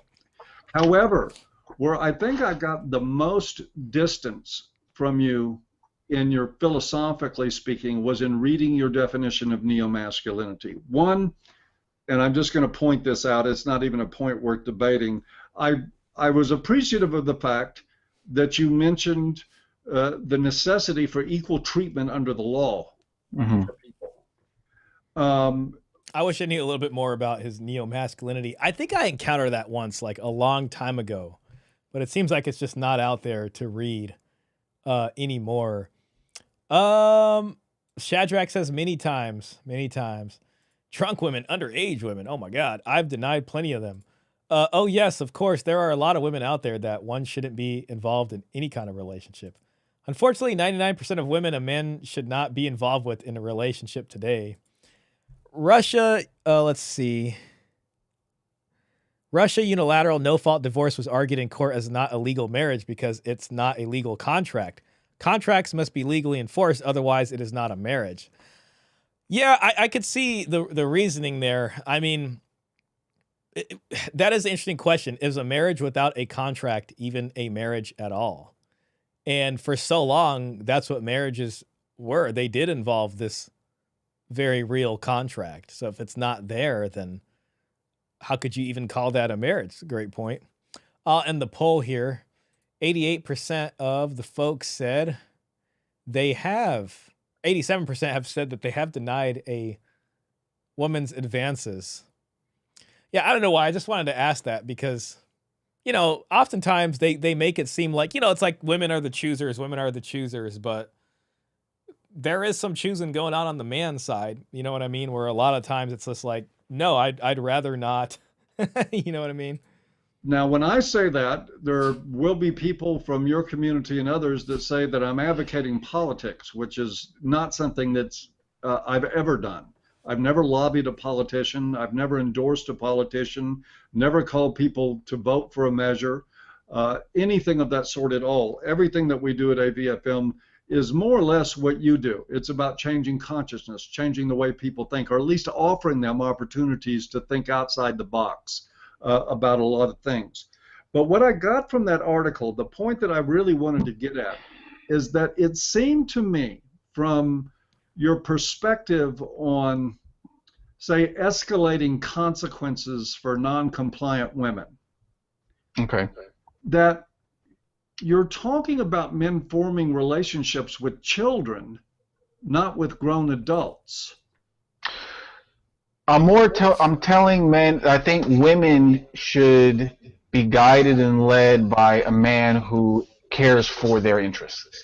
Doesn't sound like, when it says neo-masculinity, that doesn't sound that different from kind of what you hear thrown around about what masculinity is. Think that giving women, at least in the trad consensus, complete free choice to do whatever that they want has led to the situation that we have now, where women are going against their biological interests. They're becoming focused more on their iPhones and their jobs than being a good mother. You know, so what I'm trying to say is that women, if you give them unlimited consumer choice, unlimited personal freedom, they will make decisions which hurt themselves and the men who want to associate with them. So I believe, starting with their father and up to their husband, they should be guided and led, of course, in a caring, a loving way. But I see the downside. You know, that's the word you want to use, but I'm just, yeah, it is. Okay, well, I don't think so. It's just understanding who women are and their weaknesses in leading their own lives. But when a woman is at home and taking care of her kids, you're not going to be over her and there is a little bit about that too when it gets into like gynocentrism, and women always being the victim. There is a kind of infantilization there of the woman, especially with man being protector and provider. And, you know, it seems to feed into that a bit. And maybe part of breaking out of that gynocentrism is saying, hey, you know, you're not children. And there should be expectations of you also. And telling her how to feed the baby, how to love the baby, and change the diaper of the baby. It's basically constraining the worst parts of a woman that once unconstrained causes a lot of damage and just is like a woman on a warpath, just burning everything along her way. And then by the time she's 30 years old or older and realizes that there's no man who's going to love her and to marry her, she's going to join a movement or an organization that hates you, that goes on the internet and says men's rights this and men's rights that. So the type of woman that is... Your solution to women becoming feminist is to have men take charge of their lives? For women to submit to the leadership of men, yes, in some ways. I'm not saying women should be slaves and kids, but I'm saying, I mean, if you've ever seen a marriage with a husband and wife where the man leads the household, and for big decisions on what goes on, the wife asks what the husband is doing, I mean, I think that is a fair thing. I don't think a woman with her card should just go out and spend thousands of dollars or make major decisions that concern the household. Now, I've got to say this, Roosh. This sounds oddly similar to Sharia law.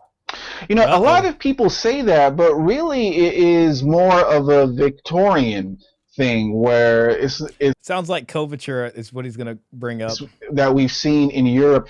Thing is, okay, what I believe, and I have a father who is Muslim.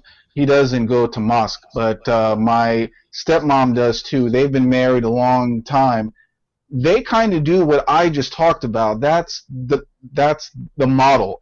But my stepmom has freedom to do whatever she wants to cook or shopping and things such as that. It's not that she's a slave, but she loves my dad and her own kids, that she is ready to do what is best in their interest and not have this selfish zombie thing where she's on her iPhone all day, on Facebook and so on. So there has to be some leadership, and my dad is giving the leadership, which allows a happy household. Kind of makes me want to ask you guys another question in the poll.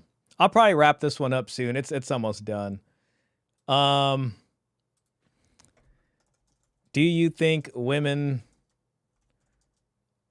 will take the deal Roosh is proposing? I guess what I'm really trying to ask is do you think it's possible to get this set up again? How about, do you think we will be able to convince women to take the deal Roosh is talking about? Very convoluted way of asking this. I'm just curious what you guys think. And then we'll get over to the Reddit post about the lady with the inheritance stuff. Okay, so we'll give this another, it's at 53 minutes. We'll just give it another couple of minutes here and then call it. So in terms of Islam, I think having a patriarchal household is the right idea.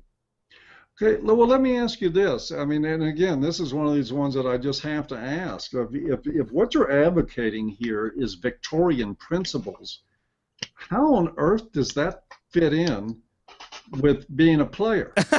Oh, God, that's a good question.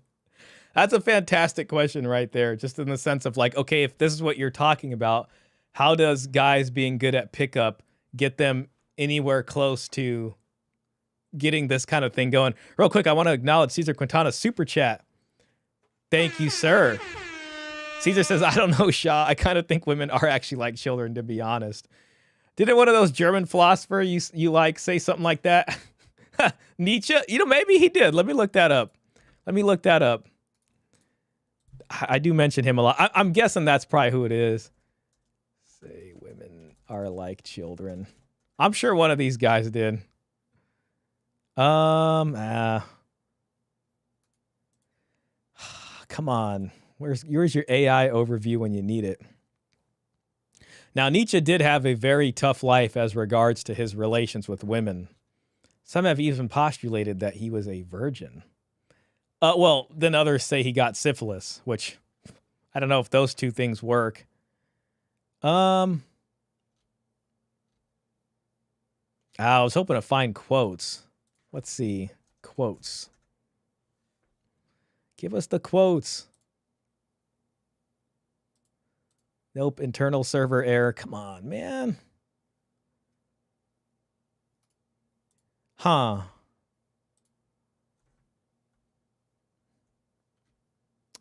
I think this is him. It doesn't say it, but this is from Human All Too Human, which he did write. The perfect woman is a higher type of human than the perfect man, and also something much more rare. Okay, well, we're talking about friendship, and the best friend will probably get the best wife because a good marriage is based on talent for friendship. I don't know about this. It ain't looking good. It ain't looking good. I don't even want to say this is attributed to him. Let's just get back to this. Thank you again, though. I will look for some kind of quote.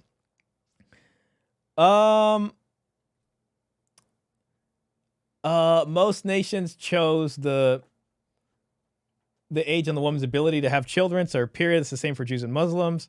He sounds like a trad con.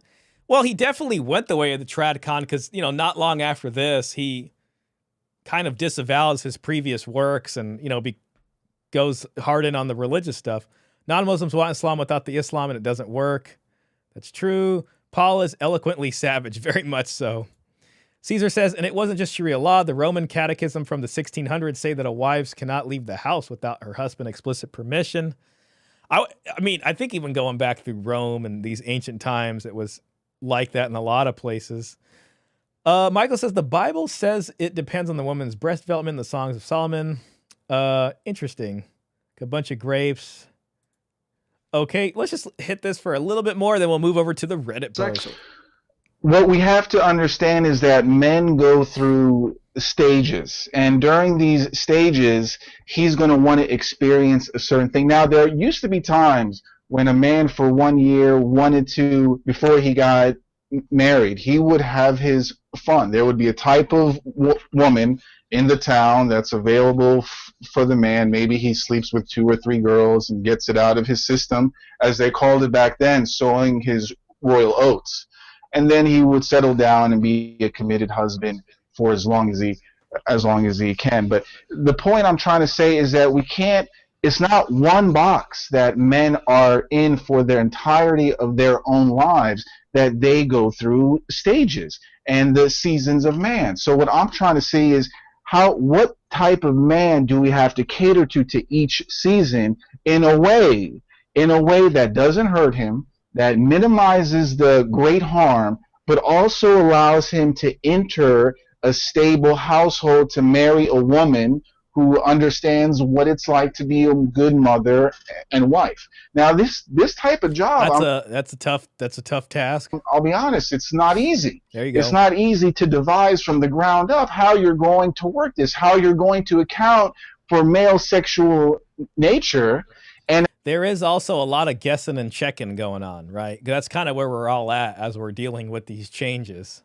And it's people trying to come up with strategies and new strategies that can ideally make this happen, but we're all kind of walking in the mist here. At the same time, allow him to find a woman that stays with him and doesn't burn him in divorce. So is this he means prostitutes. Men couldn't just bed random women. Their fathers and brothers would take out the paramour. Yeah, I think you're right. And it's interesting the sort of role prostitution seems to play. Like, it seems to exist almost as a necessity where it's like, this is a defined lane.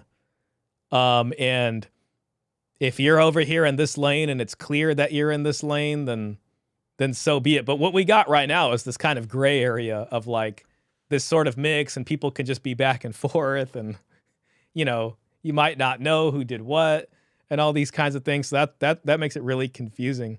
Societies that legalize polygamy usually legalize prostitution. If a society required monogamy, it usually made prostitution illegal. Was it really illegal though? Like, or did they just look at it as like a necessary evil? Because it seems like in a lot of places it was still, you know, around. There is an evolutionary reason. Gosh, it's not showing up on my fear approaching women. Easy? No, but I'm trying one step at a time. It sounds like what you're advocating there is that from 17 to 25, that men live a life of complete hedonism. I'll say a lot of people I've seen in the child support agency too, like they were, you know, around that age, like these say early to mid 20s. And then if you step in the landmine or an accident or something happens, and then, you know, she's pregnant, you guys are broken up, the baby's 2 months old, that's going to be something you got to deal with. Paul's saying, hey, maybe try to mitigate that risk and this kind of pressure on guys, you know, having to should be getting laid or whatever may or may not be the best thing. Approach anxiety is an instinct given to men by nature and God. It's an interesting way to look at it. And then suddenly switch over to a Victorian model where they are just as trapped in a role and in the demands of that role as the woman is. This all sounds like control to me. That's a really good point. I mean, it's like, how do you go over from being this pickup guy to then going into this Victorian model of marriage? Now, I think someone like Rollo would be like, well, the red pill helps men in marriage, and I've been married for, 30 years or whatever it was, and all these kinds of things. And it's like, I can understand that to some extent, but it's like the way Paul's putting it here, it's like, how do you make that jump from we've both been engaging in hookup culture to suddenly we're playing the sort of cosplay roles? It really is cosplay at that point of these very defined traditional roles or whatever it happens to be. Interesting there. Also, the poll ended. 100% said no when it comes to convincing women to take the deal Roosh is talking about. And if they do take it, it'll be some cosplayed form of it. Some cosplayed form where they still have the same power or privileges or whatever it happens to be. I mean, probably. Personal freedom and personal choice play into your model of human sexual relations.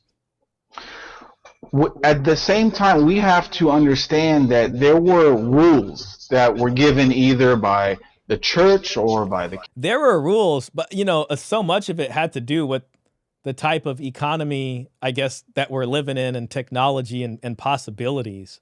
And the real X factor here is technology and its effect on things. I understand that the rules and the enforcement, but a lot of it was because there wasn't this like welfare or safety net or something like that was going to come in and enable things and the possibilities and the IVF and the abortion and all these kinds of things. Like, how much does that have an effect on being able to kind of walk back into these traditional roles as it is? King that maintain families that were much more stable and healthy than we have now. So does the individual human no more than general human nature that is as old as the hands of time that go back thousands of years? The wisdom that you can read in the Bible now still applies to human beings. The genes of humans haven't actually changed. So what I can say is, yeah, when I was 21 to 30, I slept around the world. But was that the right thing? I don't know. Did that hurt my ability? Who would they marry? But then that's not the nature of every man to do what I did. For some men, maybe only 6 months they will do it. For mine, it was 10 whole years. But I lived according to what my nature said. Now, what does that mean? Is that going to hurt me? Is that going to now impair my ability to meet a woman? So these are things that I'm trying to understand. But one thing I know is that, we can't all think that giving everyone the ability to do what I did would also lead to a stable type of family and society. So, well, if everyone's doing what he did, then yeah, you all have to pair up with the women that all the guys were sleeping with. You know what I mean? It's just like, is it really going to look like this Victorian model when it's all, kind of said and done, I guess you can say. What was the right thing? Maybe if I was... Another question. I don't know. It's just murder of crows. Hey, shout out to you, man. Hi, Shaw. Y'all so late. Happy to be here nonetheless. Hey, no worries, man. Thanks for coming in and saying hi. Appreciate that. We're almost at the tail end of this conversation. Then we're going to touch a Reddit thread. Vivian says the only reason PUA exists is because there are no fathers in the home. I mean... I could definitely see that, or if there are fathers in the home, a lot of their authority has been taken away from them to prevent certain things. If they try that now, I'm 18, Dad. I'm 18. I can do what I want. You can't stop me. Given a guidance that was different, I would understand things. But what I'm just trying to say is that wisdom can be understood through either experience or understanding the cultural rules that are given. But you have to understand, in the U.S. right now, the rules are unlimited personal freedom, do whatever you want. So maybe in that case, I can agree with... You have to admit, has been the mainstay of your prescription for male sexuality for a number of years. Yeah, because I was sure that this is something that I was going to do for the rest of my entire... And then he hit the hedonism wall. I don't know what he's up to now. I mean, maybe he did end up getting married or something. Right? Sounds like it. That might be in his wiki there. I'll have to look at that. But Paul's got a great point, because that's kind of what you see with a lot of these people. It's like, do this, there's all this pickup, and then there's this fallback on what traditionalism and what it's supposed to be like. I can understand to some extent if they're saying, okay, well, the world's not like this anymore, and it's so stacked against us that this is how you can take advantage of it, and you might as well. But there is this kind of, you know, you have undercover feminists. There is this kind of undercover tradcon that exists in red pillars also. Like in some ways, where it's just like you want to have this 1 foot in and 1 foot out, kind of in the same way that a lot of women do, you know, undercover feminists that will cosplay as tradcons and or undercover red pillars. I don't know what you'd call them, but on the one hand, it's like, well, I'm traditional when it's convenient. I'm not traditional when it's convenient. That seems to be the answer to what women are doing on the other side. For all of human history, there was no take my daughter out without a chaperone and have fun, kids. Yeah, I don't think there was. But then I didn't, so I was like, wait, men have seasons. You know, So there's you different renounce phases. Days of, are you renouncing? And then what about women? Do women have seasons? Okay, so women have a season in the beginning, but how many women get married and then go through another season of, hey, it's time to get divorced and I'm going to have some fun years in my 40s because I've been locked down. I got rid of my starter husband. So it's like, if men have seasons, what are women's seasons? And do the seasons match each other to make sense for pairing off into this Victorian thing? And if the answer is no, it doesn't make sense, then there's another issue. The days of bang? No, because when I was doing it at that So, and if men have seasons to go through this from 18 to 29 or whatever it is, are you just going to pair off with some 19, 20-year-old woman who wants to be a traditional housewife and then never go through the seasons herself? If men have seasons, then women have seasons too, I would think. I don't know. I mean, how does that interface with each other? time, it was the right thing. That's why I would Yo, shout out Tacticus. Great to see you, man. Thanks for being here. never take away anything I did, because whatever I wrote in the year 2009, for that year, it was truth. It was the absolute truth. But for 2016, as a 36-year-old man, no. So what does that say? What you want right now is probably not going to be what you want 5 years from now. That's probably why Paul Elam's advice is also a lot better, because he's trying to tell you, hey, 5 years from now, you're not going to be the same guy. Maybe take heed of this information. Now, starter husband is very telling description. Women's seasons have been subverted by Marxist indoctrination. Femininity has been hijacked too big of a topic for the chat. Outside of their father's home, women certainly have that one terminal season deep into their winter, I would say. And men need to understand that. And I'm going to tell them, I'm going to help them. This is the phases you will go through. Do you expect to get married someday? You know, it isn't up to me completely. It's not up to him, but he's asking, do you expect to get married? So that's an interesting question. I mean, if I meet the right girl and I'm in the right country, Meet the right one. where the laws are not going to be. This is the move, right? Andrew Tate said, get rich and move. If I meet the right one and I'm in the right country where the laws aren't going to be bad. Firmly against me, you know, I think it would need a little bit of luck, but I am at the stage where I don't need some luck too. Okay. I don't know. See, this goes back to Rollo saying we're still trying to figure it out. And you know, he doesn't know, but a lot of it because he hasn't been thinking about that. look forward to going out and meeting a random girl. I'd rather have one girl that I really connect with than, say, you know, sleeping with a new one every other week.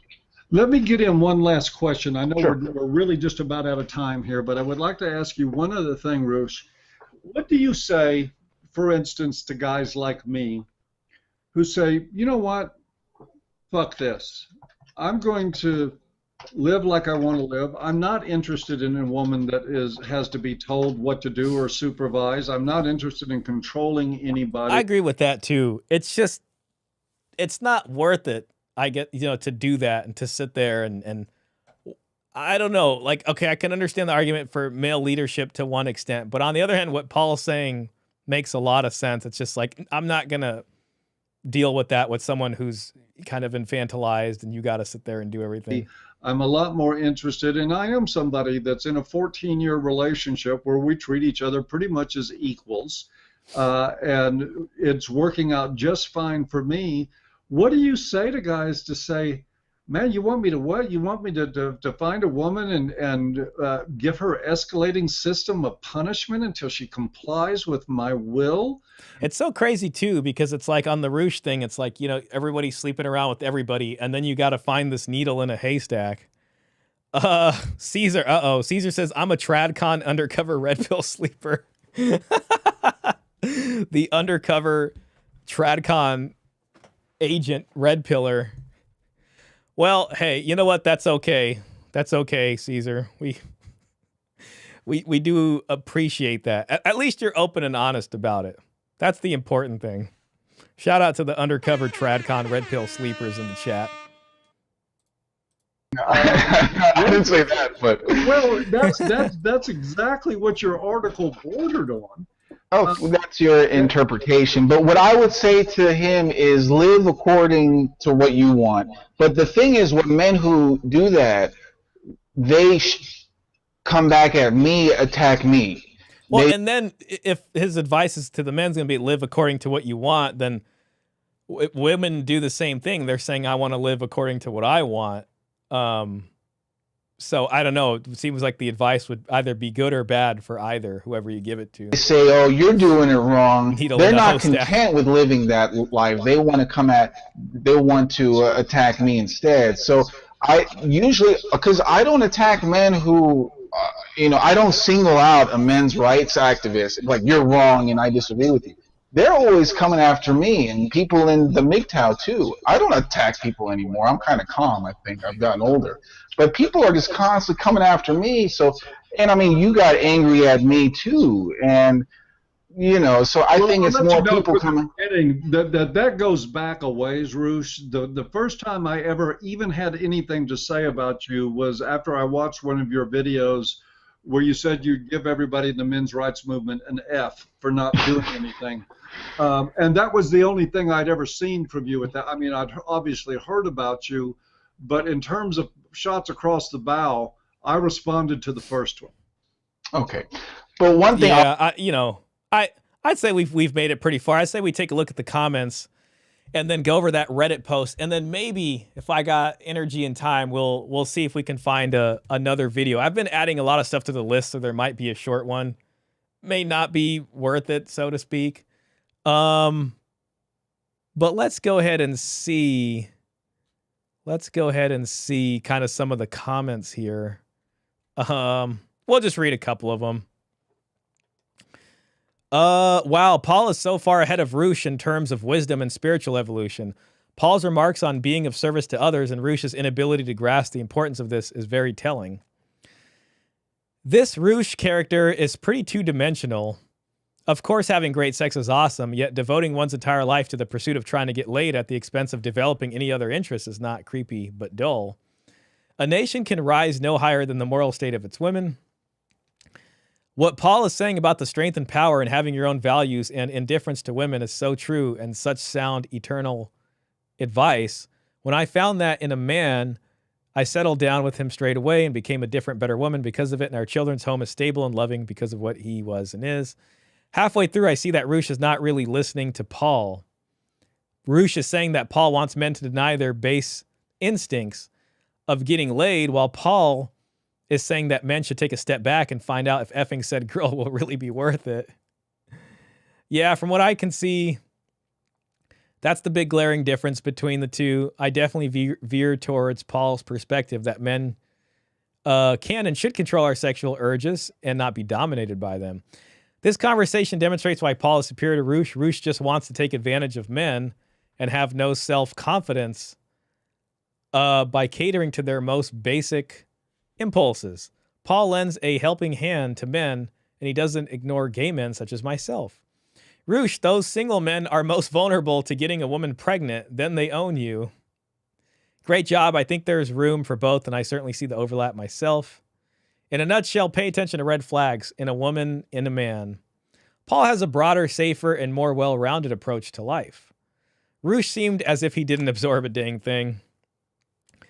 Roosh, testosterone isn't always your friend. I don't always want to be distracted by a nice figure. A friend and I used to joke, it's a nuisance.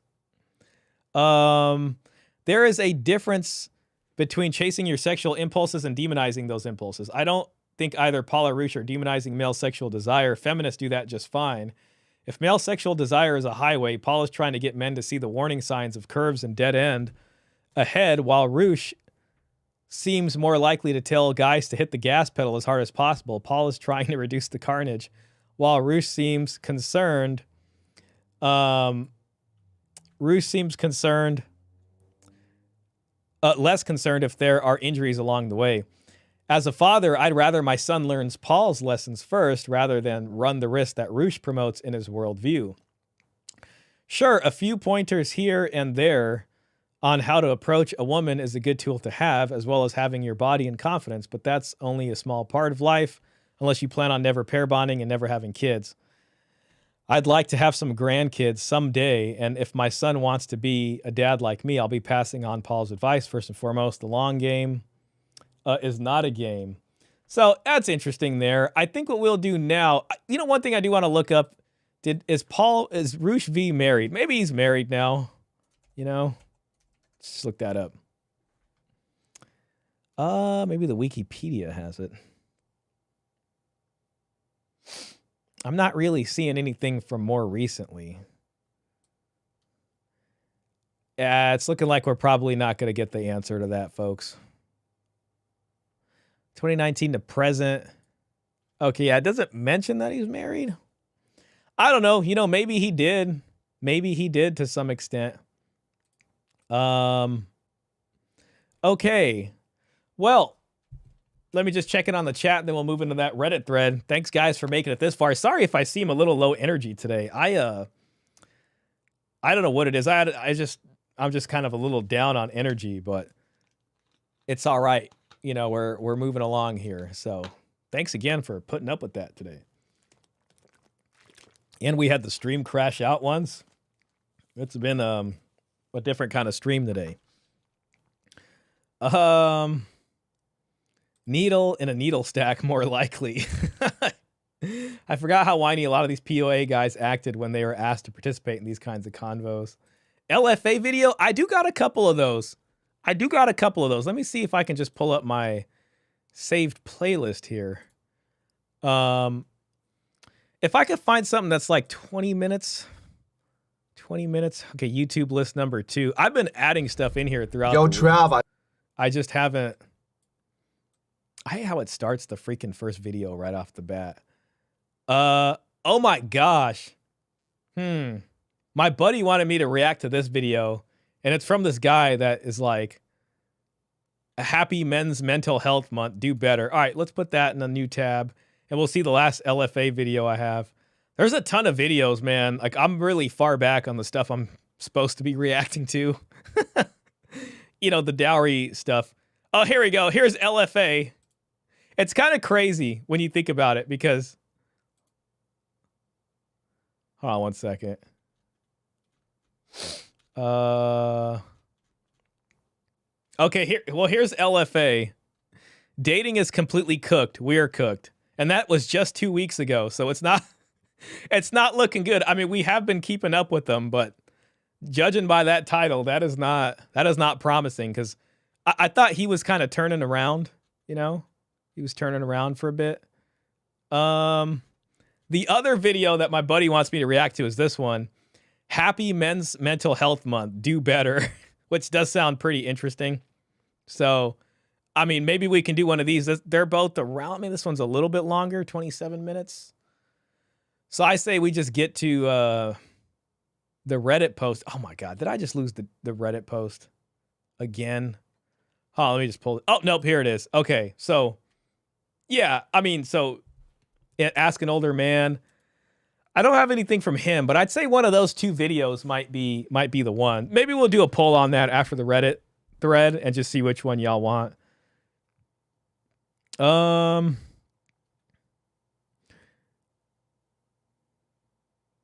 Let's see. Hitting the hedonism wall, okay, but PUA doesn't actually work to form a healthy long-term marriage. That kind of advice will kill a marriage faster than anything. Murder of Crow says, I'm chatty enough that a Hollyweird cameraman tried to lure me into following him back to Cali. That does seem very strange. And because I was a somewhat knowledgeable movie file, did not want to be anything about that. That does sound like a very strange event. TradCon Casino, 304 time is the charm. Women marry because they have a natural desire to have a husband and have children. Men marry to have unlimited sex and create a legacy through their children. Okay, so moving into the Reddit thread. Ever since I've been looking at dowry, guys, I've been interested in stories about inheritance, and especially how we're doing inheritance today. And this one is interesting because it's about two sisters, and it's from the child-free subreddit. So they're kind of anti-natalist, and one of the sisters doesn't want to have kids, and the other sister has kids. And the parents decide to put a lot of their money into the sister that has kids instead of the one that doesn't have kids. And the one that doesn't have kids is feeling pretty not happy about that, to put it bluntly. And I've also noticed from other inheritance stories that, like, when the inheritance gets doled out, it's basically a time for that person to give a kind of final, screw you to people that maybe they didn't agree with decisions that they made. And this seems to be it's almost like a pseudo dowry discussion here. Now, she did delete the post and deleted her account, but luckily, I, of course, saved and screenshotted all of those. So we will be seeing the entire discussion here, frankly, at this point.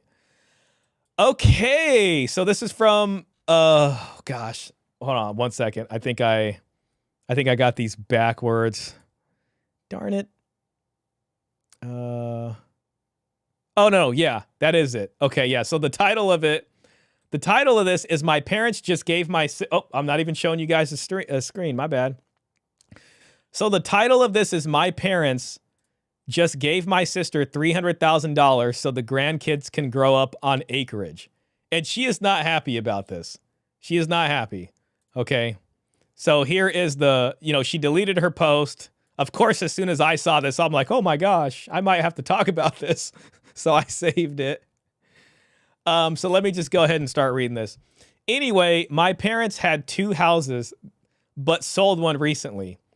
My sister and her husband inherited quite a lot of money from the hubby's side and decided to upgrade to a larger property and bought one for $1.3 million. They also own 4 cars and 15 motorbikes. It's a lot of motorbikes. My parents initially lied and told me they gave my sister $300K so they could build a granny flat on the property. I asked them if they would own the land, but they said no. I found that quite strange. I've since learned that they actually gave my sister the money so they could get the house of their dreams. My parents are now building a granny flat on the property so they can be live-in nannies. All up, it's come to $650,000 so far. This leaves them with 1 house left. I live in a country with one of the worst housing crises in the world, and the city they live in is set to skyrocket in prices. I've begged them to keep the house, but cracks are starting to show. I know they will sell the house. Hold on, let me just pull up the second image here. Uh-oh. I know they will sell the house. I also know that as soon as they have money in their bank account, they will spend it. They do it every time. So she's pocket watching big time. I had a strange phone call with them today where my dad kept mentioning how odd it was I didn't want kids. Okay, yeah, so she's not about this. Okay, so in the same breath, they said they weren't sure they wanted to keep the property. I feel like the parents are just playing it so well. You know what I mean? I don't have a partner, a home, or even a car. So she's been out here doing something. She doesn't want to have kids. Okay. That inheritance is a safety blanket for me. I don't get how people think that, like, they're entitled the inheritance from their parents. It's like, if you want to live how you want to live and you want to do all these different things, then it's like, why should your parents be forced to give you an inheritance? Like, it's really up to them at the end of the day. And that's what it goes down to. And if they don't agree with your decisions, when this inheritance transaction happens, to contrast with a marriage transaction, inheritance, you're going to find out probably how they really felt about your decisions. I don't have a partner, a home, or even a car. That inheritance is a safety blanket for me. I've now come to the realization that I'm not important to them because I'm not having kids. Is it more important for my nephews to grow up on acreage than it is for their own daughter to have security? I feel betrayed because I feel like my sister is being rewarded simply because she has children. I don't know if I would be being spoiled if I went no contact with everyone. I just feel so hurt and betrayed. Why are these grandchildren more important than me? I've always been so close to my parents. I don't understand it. Okay, so here's the update. Okay, so the update is I sent a very civil message saying I still love them, but I'm hurt they've chosen to help my sister who has so much already, especially given the lifelong bullying. Okay, so now she's going to bring in the lifelong bullying and the abuse. They were always abusive. I've said I'll be low contact for a while. They haven't tried to contact me, and I'm not sure they will. Dang, they were just like, finally, the trash took out itself. Oh, gosh. I feel bad almost. I feel bad. Thank you to everyone who commented and shared advice. I really appreciate it. Okay, so, you know, you can see some of the advice here. We'll go over that. But I saw that, and it's just, that is interesting to me because it's like she's choosing to live life as she wants to. This is kind of the back end of the deal where it's like, okay, the parents are sitting on some money. You know what I mean? And she's not on their program or anything close to it. They're just like, okay, you're doing whatever you're doing and we're going to do whatever we're doing. I don't really blame the parents. I mean, they want to be by their grandkids. They're building a granny flat on the property of where their daughter and her husband lives. Their contribution is almost like a pseudo dowry to the daughter. And I think this daughter kind of feels like, I feel like there's something instinctual in here that she doesn't understand the word dowry, but she feels like there's some kind of portion that she's owed from the family fund. But why should the parents give that to her if marriage isn't on the horizon for her and she doesn't want to have kids? That's what she's expressly stated. The dad says he's confused why she doesn't want to even pursue that at all. So she's explained to them her life choices, and they're basically saying, well, we may as well invest in the grandkids or where this train seems to be moving along. So I just found that very interesting. Now, I think everybody on Reddit, of course, agreed with her. 15 motorbikes for effing what? Well, I'd say that you are off the hook for elder care when they are old age. And that's another reason why they're giving the money to the sister with the kids, because they're going to get old. They're already getting stuff set up for when they are in their old age, and they'll be around that family who can ideally help take care of them. And while they're still functional, they're going to help out to be a kind of nanny care for the kids if the parents are busy or something sometimes. Yep, I'd consider going lower, no contact with them. OP, she's their golden child. Don't let them alter rope. Or don't let them after rope you into care work because she has kids and can't support us. They're so awful, I'm sorry. You are worth more than your ability to produce grandchildren for them. Your parents are in for a rude awakening. They are liquidating assets and handing them over to the daughter who does not respect them for anything more than free labor and their assets.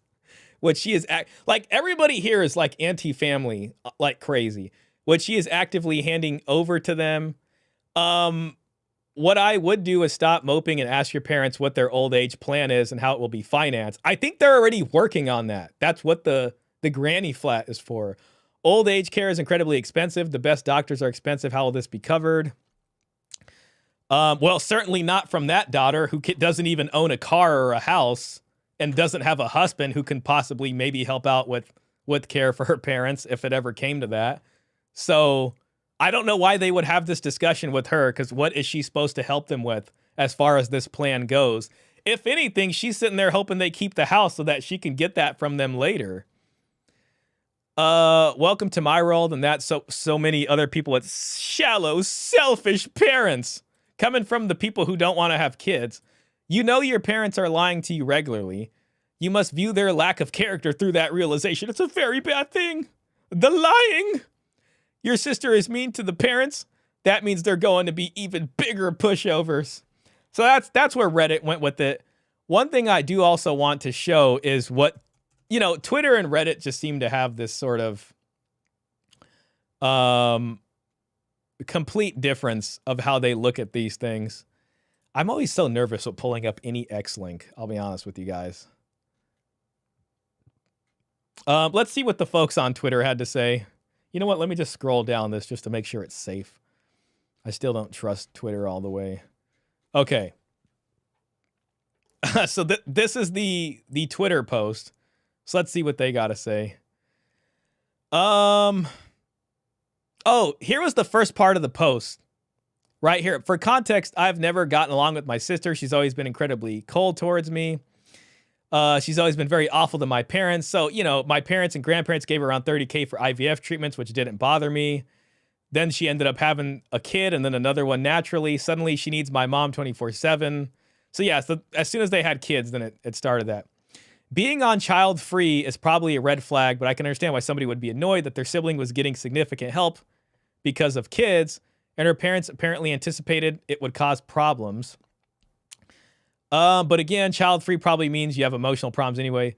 Bitter Redditor discovering where the true value is in life. She's surprised to find out that it isn't what she thought it was.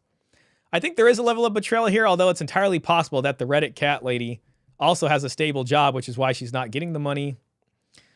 Going to be explicit, our money is only for those continuing on the genetic line, maybe some nominal amount for dead ends. But I'm not handing out equal portions to dinks. I believe my father's will says something similar last I checked. Familiar with similar situations, all parties involved suck. Childless daughter will end up having to take care of the parents if they're really lucky. Once the daughter with the kids has everything they need and the grandparents need daily care. For someone she's no contact with, she's all up in how much money they have. The entitlement, your parents don't owe you an inheritance. So anyways, I thought that was interesting. And I'm very interested in hearing, you know, a lot more about inheritance and how people are handling inheritance. Because since we don't have dowries, basically, it all of this gets pushed back to inheritance, whatever someone's portion is going to be from their family. And there seems to be this long thing of people's parents who have money, they might sit back and watch and see, you know, what choices did our children make. And based off of that, they may decide to say, hey, this person probably needs more of the money than this person does. Or frankly, we just disagreed with this altogether, so we don't want to give you much or anything. But it's a very strange conversation. Let's see where we're at. Marriage is like a crown. When a woman wears it, her value rises. When a man wears it, just means he chose one queen. That's why unaged unmarried women are judged more harshly, impacts their status. Seems to be a bit of a debate here. I bet the sister is hotter. Yeah. Who knows? Maybe, maybe not. It's a good question.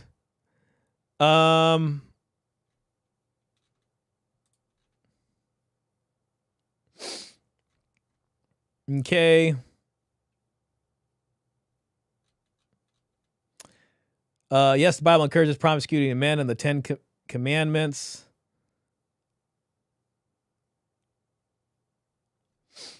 So a woman who has seed in her. I'm going to put a poll up real quick if you guys want to see one more. We're at the 4-hour mark. So I'll let y'all decide. Do you guys? Let's see. You know what? How about this? We'll just decide which video. We got the LFA one, and then we got whoever this guy is, Jake Monroe. He looks kind of interesting. LFA. Oh, damn it.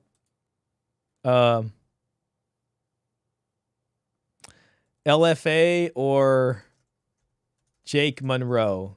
And it doesn't have to be today. We can always save it for next week. LFA or Jake. All right, legends.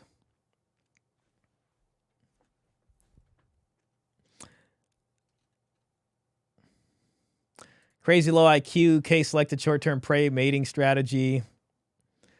A man is not to commit adultery. It's not showing up on my other thing. For a married man, it is not adultery for a married man to sleep with an unmarried woman. Uh-oh. 100% on Jake so far. I'll give you guys a few minutes before making that decision. I haven't watched this whole video, so I don't know how good it's going to be.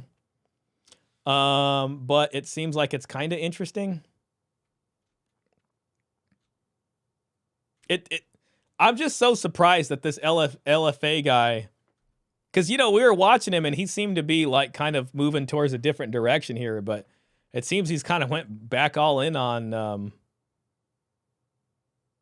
just saying it's completely broken and we're cooked. It seems like he's become black pill. Oh my God. Yeah, so 60% LFA. Okay, it's moving back. All right, well, hold on. Let me try to market the other one. Happy Men's Mental Health Month. And listen, if I have time after, I probably won't have time. They're both like almost a half hour long. So that's the only other thing. 67% LFA. All right, I'll give it like another minute and then we'll go ahead and call it.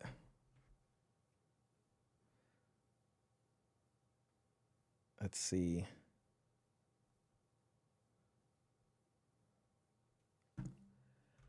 All right. Well, going once, going twice, guys. Get your vote in. Get your vote in if it ain't in there already. If it ain't in there, get your votes in. All right. I'm going to go ahead and end the poll. All right, 67% LFA. I'm for LFA because he's so shady, and I'd like to hear your take on what he says. All right. Well, let's go ahead and we'll look at the LFA video then. That's what it's going to be.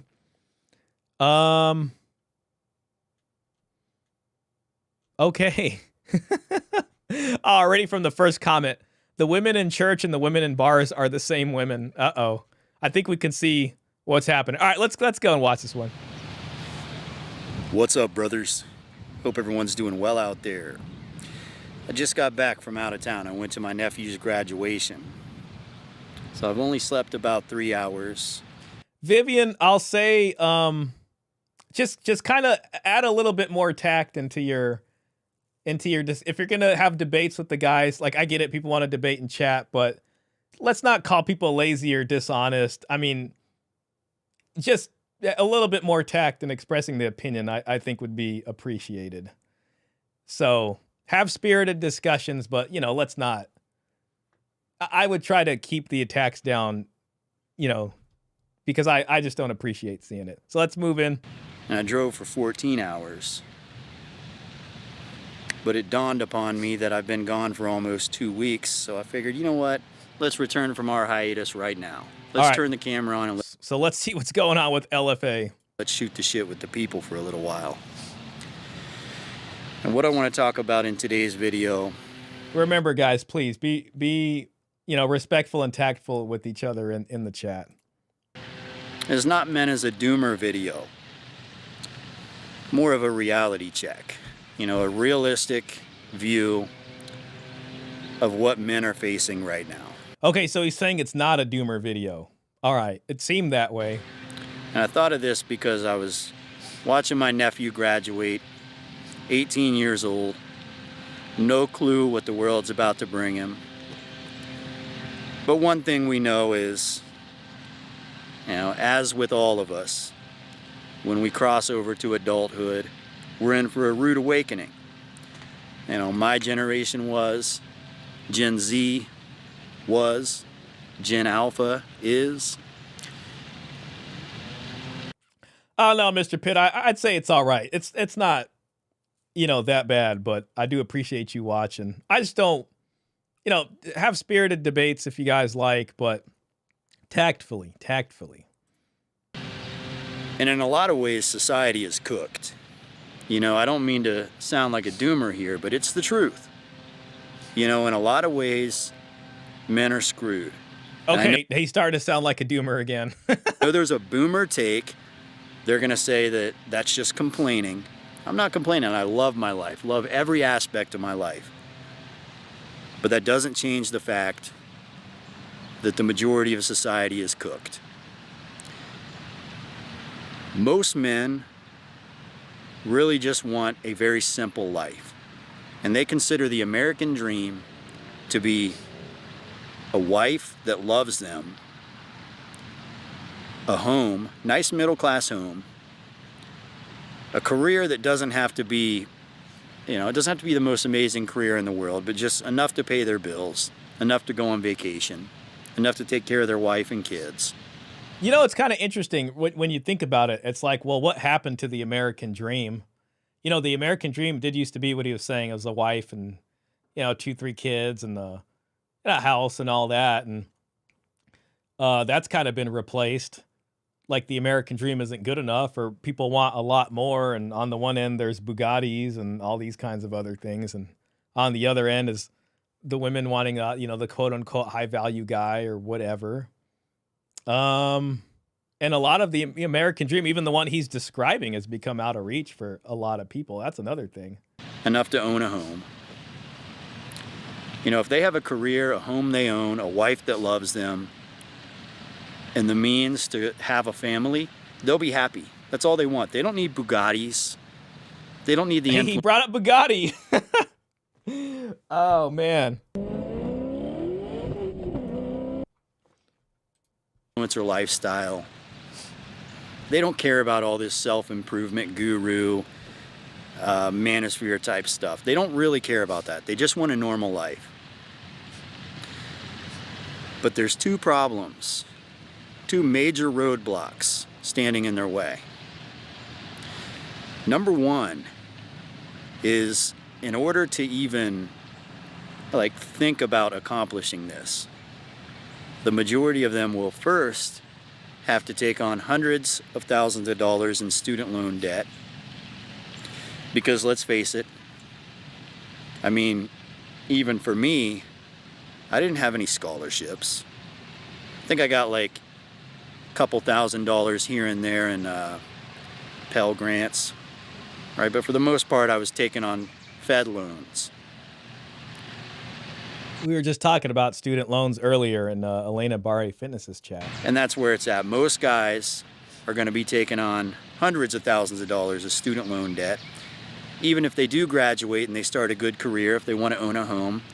What's interesting too, in my discussion on Elena's video, when we were talking about student loans, there's 3 other gentlemen there, and they had all related to me that when they got married, their wife brought in debt, and they had paid off the debt for them, essentially. It just reminds me of that, because it's like if the guy's taking out student loan debt and then the woman has student loan, and say you got married on this traditional model, really the guy is just paying off the debt, all the debt, for the most part. Hundreds of thousands of dollars in mortgage debt, and they need a car, $50,000 in debt. They're $500,000 to $1 million in debt. $500,000 to $1 million in debt by the time they even start thinking about starting a family. That's not reasonable. That's not reasonable for a man to attain. Some guys will accomplish that, but let's face it, there's a good, I don't even know what percent, but I would say probably well above 40% of guys out there that just aren't going to live up to that requirement. It's just not in the book for them. It's not in their deck of cards. Yeah, unfortunately. I know the boomer take is, well, go bust your ass and work for it. They're already That's the TradCon, that's Charlie Kirk. You got to work harder. Stop playing video games in your mom's basement. doing that. Do you think they're not doing that? Do you think they're not working 12 hours a day just to pay their rent and their car payment? They're already doing all of that. Okay, their only option is take on more debt to sustain their lifestyle, always be buried in debt, always live paycheck to paycheck. And that's reality. But The second problem is even bigger than the first. The first problem anyone will talk about. You know, the financial gurus will talk about that. The mainstream will talk about that. Yeah, it's difficult to buy a home. It's difficult to make a living right now. And gas prices and grocery prices are high. And egg prices. But the second problem is one that the manosphere is willing to talk about. Mainstream, not so much. And this is where you have to give the manosphere credit. Whether you love them or hate them, at least they're willing to touch on issues of importance. And this issue is why we're really cooked. Again, I'm not one of those guys that runs around and blames people. I don't blame women for men's problems, whatever. But somehow we've gotten to this point and we have to address the issues. But the dating market and men's options to even find a wife, you know, much less a wife that loves them, to even find a girlfriend that likes them. Look, the dating market is controlled entirely by what women are sexually attracted to. Okay, so even if you're a guy that's a doctor or a lawyer, most of these guys, you know, if they want to have a future for themselves and they do take on all of that debt, all of that hard work to have their careers, they have to cope with the fact that the woman that they meet when they're 32 and they finally meet a woman to settle down with, they have to cope with the fact that she gave her prime, her youngest, hottest years, most wild, you know, curious, exploring the world kind of years to some dude that's like a dealer, a failed rapper, a podcaster. This kind of gets into the resentment discussion. I know Raymond was interested in that. He said there is resentment. And it sounds like that's kind of what he's discussing a little bit there.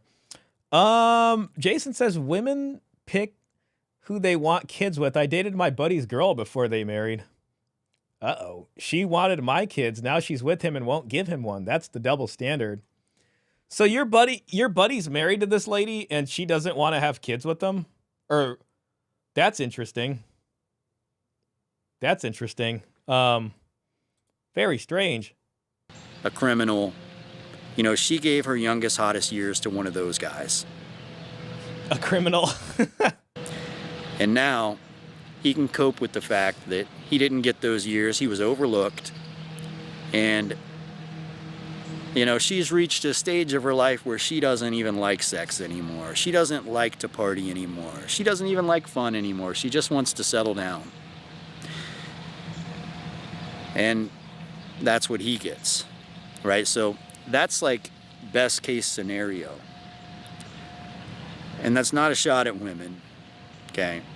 Everyone that's young, man or woman, when you're 21 years old, you want to hook up with attractive... That sounds like the seasons. This is the seasons right here for both the men and the women. People. You want to party, you want to have fun. That's reality. Problem is most men can't attain that. They can't achieve that. Most women can. But again, here's where it really gets interesting and gets a little bit twisted. We've reached a point in... We got a plane flying overhead, folks. Sorry. We're going to have to probably just deal with that noise.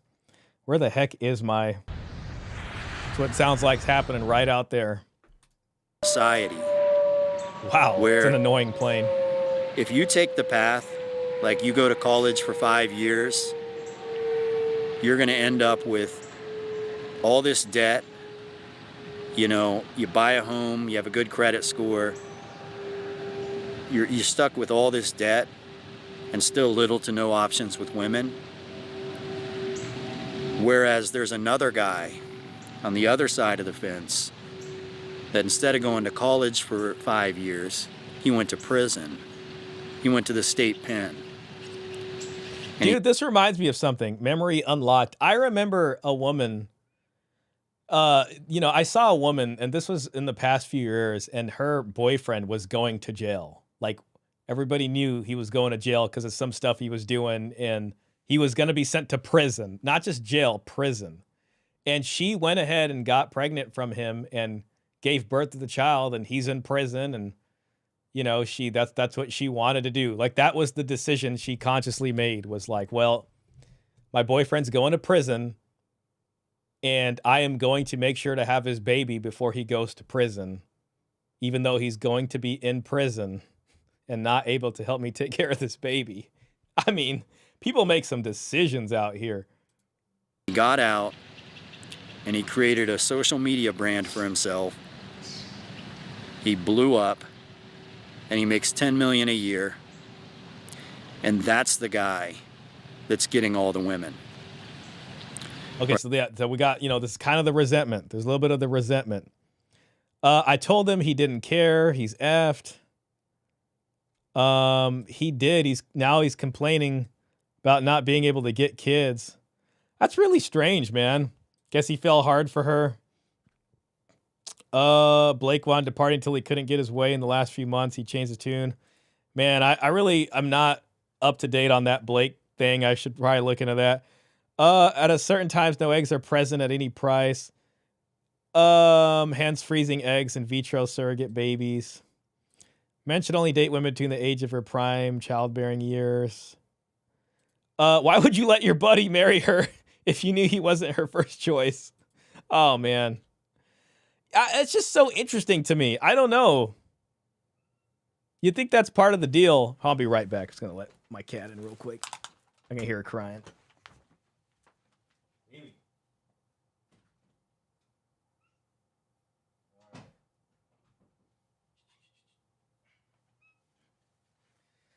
I don't know. I felt a sudden surge of energy. Maybe we can watch the second video too, just if you guys want to stay over the limit. So may or may not happen. Uh-oh. Oh, she's getting tangled up in the wire. Okay, heck yeah. All right, Mimi, I'm going to need you to exit stage left. All right, here we go. Right, he's got a house paid off, zero debt, nice car, unlimited access to unlimited women.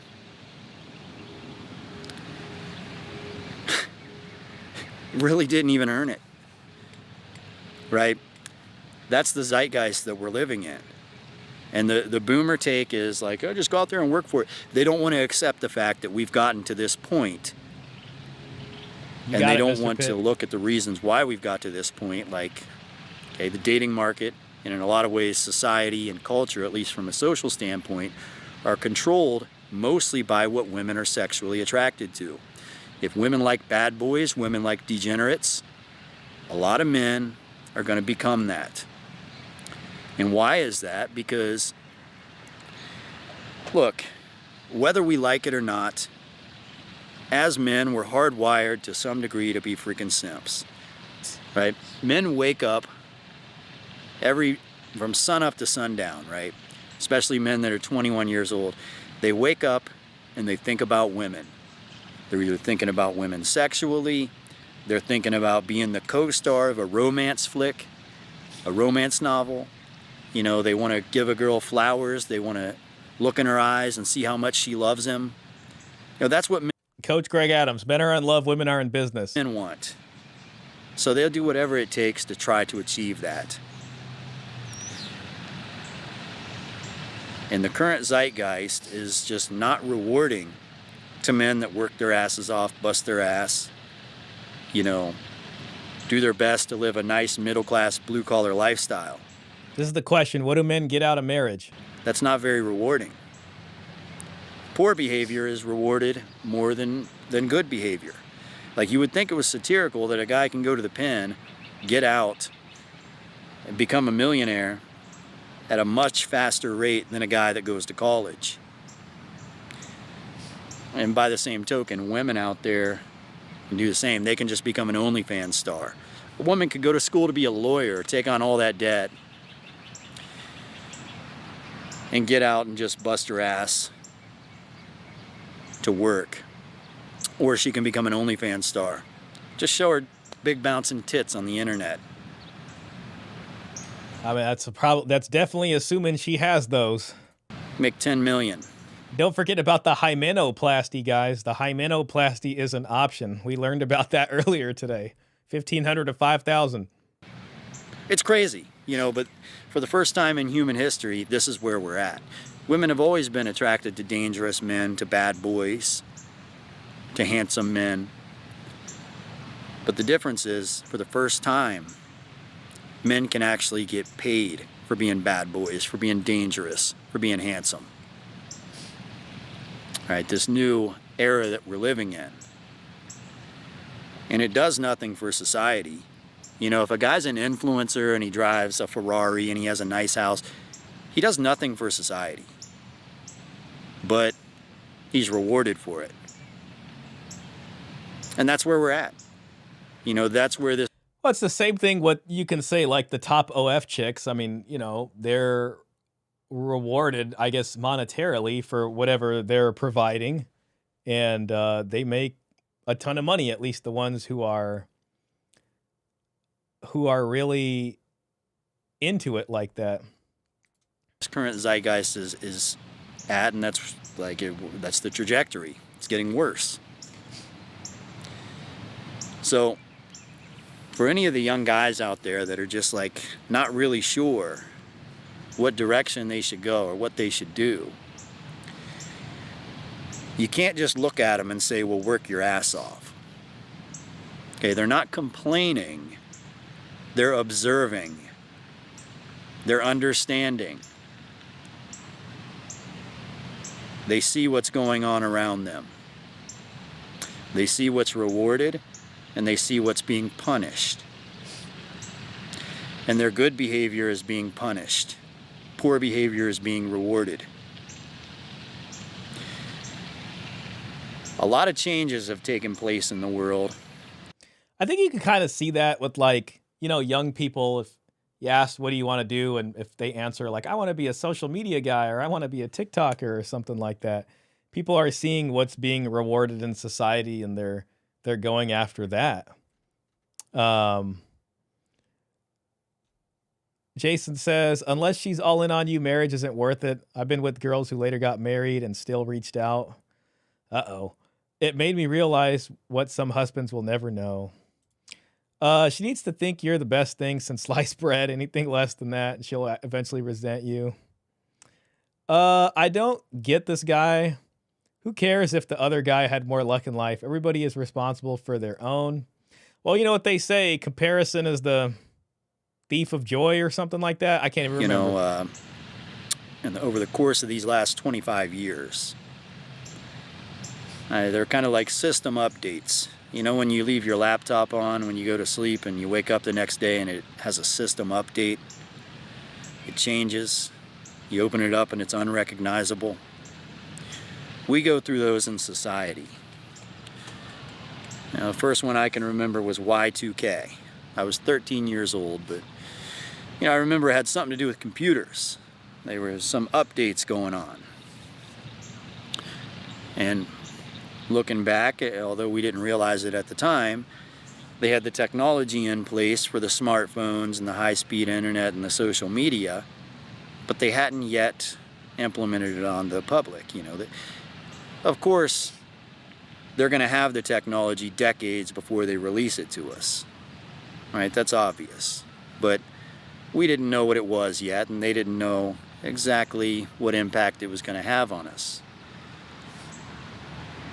So they're basically, you know, it's the update where it's just basically hasn't been released yet, but they're preparing it. It's a preparation, you could say. The next update was around 2007 or 2008. Okay. This was the social media and the smartphone update. Now, the whole world updated to this new system. We didn't really know what to expect, but they kind of rolled it in like an ice cream truck. You know, they gave you the sweets first. We're going to give you the premium experience of social media, of dating apps, of all the smut on the internet you can ever possibly handle. And in that time period, you know, back in 2010, this is what social media and dating apps were like. Hot girl, friend request, party, hookup, hot girl, friend request, party, hookup. It was a major dopamine hit. When you open up your phone, ooh, some hot girl, friend request. She Kind of reminds me of you guys remember MySpace when it was new? You have a new friend request. said hey to me. She wants to hook up. You know, and this extended from, like, I would say 2008 all the way to 2019. It was just this this phase where degenerate behavior was being rewarded. A lot of people were making a lot of money off of it too. You know, a girl can pack up and move to Miami if she's good looking. You know, she can, you know how Miami is. Every night they'll have bikini competitions and, you know, little stripper dance-offs and all sorts of stuff. You got I've been to Miami one time. regular girls going down there. If they're hot, they put on a nice little thong bikini. I'm waiting. I'm hoping there is like an overall kind of payoff for the video. Giovanni, I mean, I hear what you're saying. We've been following LFA to kind of see where he's going on the journey. Yeah, it's cooked. Okay, I could get that. I'm just wondering, okay, so it's cooked. So like, I wonder what he's going to say. Is there going to be a silver lining here? What now, you know? You know, they'll win those competitions. They'll put the princess crown on them. Got the Corona and the lime, going to any VIP, any major party, hanging out with the ballers and the millionaires. She's being rewarded for that. Right? Not going to college. She's being rewarded for that type of behavior. And the men, of course, what they're being rewarded for is, again, like their degenerate behavior. You know, be a baller. Don't be a classy man. Get that fast money. You know, be a podcaster, bro.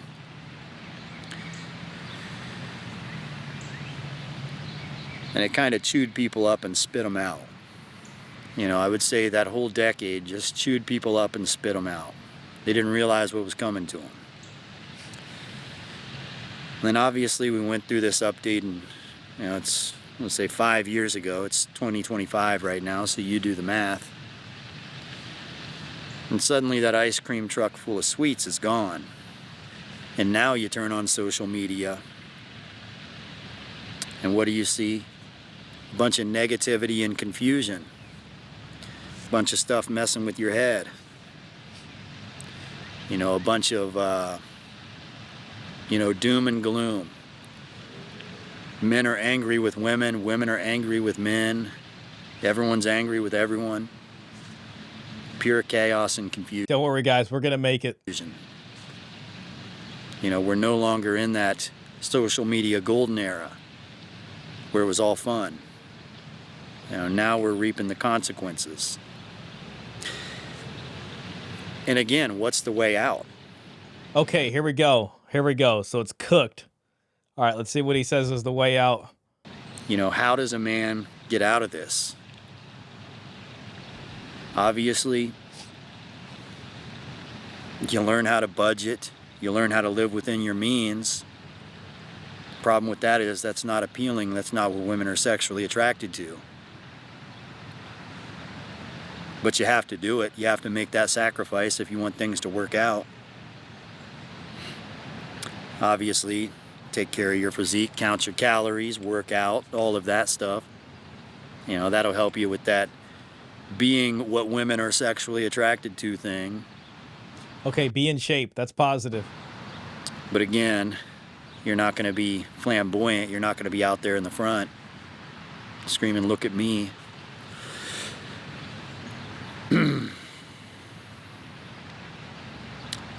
You know, in terms of a career,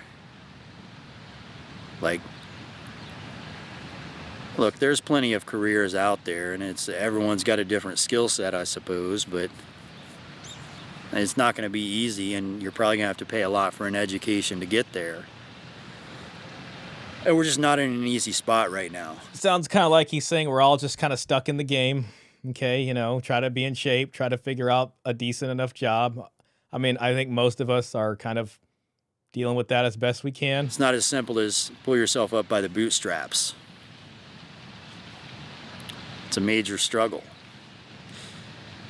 Because at the end of the day, best case scenario for most guys is to completely miss out, to completely go against their biology and miss out on their early 20s with all the young hot women. And finally, when they turn 35, maybe the ship sails in, maybe it doesn't. But you wonder why men are saying we're done. You know, why men are saying, you know, society's cooked.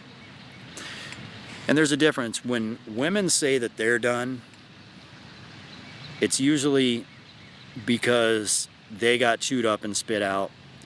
To give you an example, I knew a girl in 2014, she moved to Miami. You know, she was right here in Oklahoma. She moved to Miami. She was hot. She was the beauty of the bunch. She had 2 sisters. You know, neither one of them were the lookers. Had a little bit of weight to them, but they got married and they settled down and they're happy with their lives. She decided to go to Miami, and the city treated her well when she was 23. She won the bikini competitions. You know, she was the apple of the eye of many men. Maybe it's just me. Does it seem a little disjointed, the video? Or maybe it's the fatigue setting in, because I'm kind of getting a little bit unsure. The ballers loved her. She's at the big parties, driving around in the Ferraris. Life was good. But by the time she turned 27, the city had chewed her up and spit her out. She came back, no longer the girl that she was. The girl that she was a happy girl, optimistic about life, smiling all the time. You know, witty, funny, really cool chick, the type of girl you would want to have around. But she came back with what they would call, back in the days they used to call, the 1,000 cock stare. And it doesn't necessarily have to do with the 1,000 cocks. It has to do with the fact that she's been chewed up and spit out. And, you know, she wanted to extend hot girl summer for as long as she could. Murder of Crow says, what women seem to want, other than more at all times, is that one chatty man that has terminally hammered all other terminally drunk men. Thy proverbial king of the hill. Okay. And hot girl Fabian, I've tried to look at kind of what you're saying. Looks like you're talking about a past relationship or something. summer ends in one of 2 ways. Either marriage or the wall. Women that get married don't hit the wall. If they get married and they have kids, they graduate to a phase of their life where they're loved and cherished. Okay, we've heard this. We've heard this. Nobody cares. Nobody's going to judge them for looking older, for gaining weight, because they've ascended to a higher position in life. But a lot of girls, they want to extend hot girl summer for as long as they can. And the world chews them up and spits them out. I'm not one of these guys that likes to shame them and belittle them for it, but it does happen. You know, and that's the truth that a lot of women have to acknowledge. That's, you know, kind of the doomer pill for them, but it's true. Anyway, she came back. Okay, so she got chewed up and spit out from Miami. She comes back. Has this look on her face like she's miserable. And I know why.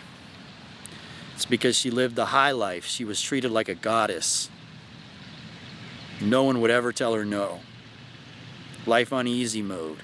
Everyone celebrated her appearance. They celebrated her existence. You know, they celebrated her presence when she would show up. And suddenly, it was passed on to some other girl. You know, she's no longer being celebrated. Blake is LFA. Sorry, Vivian. I don't know what. It seems a little bit like you're having a crash out. I'll shut up. Blake is not trying to get married. He freaked out when the something, and he always acts weird. Blake is LFA. I'm talking about. Okay. I'll just let you do your thing. There's some young, hot 21-year-old that shows up on the scene, and she's being celebrated instead. So she comes back, and that's where the bar is set. She wants that hot girl summer back. Okay, this is the Alpha Widow. Okay, we're 23 minutes in. He's talking about the Alpha Widow. We've heard of this. But the problem is she's never going to be that young, hot chick again. Yes. That part of her life has sailed. It's over with. And now she has to settle. And for a lot of guys, it sounds silly, but now she has to settle for that guy that spent his 20s grinding. Busting Okay, and this is why dating's his cooked. ass. And now he has money and he has a house, but he's not exciting. Or maybe he was excited, who knows, right? But this life is never going to live up to that standard. You know, she's never going to get that thrill, that euphoric feeling that she got winning those competitions, being that hot girl. You know, and she's dead inside now, miserable, because she fried her brain from all those party years.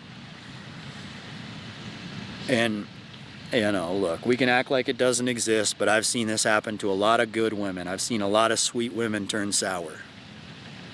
And they walk around at the age of 32, you know, looking like they just despise men, like they want nothing to do with them.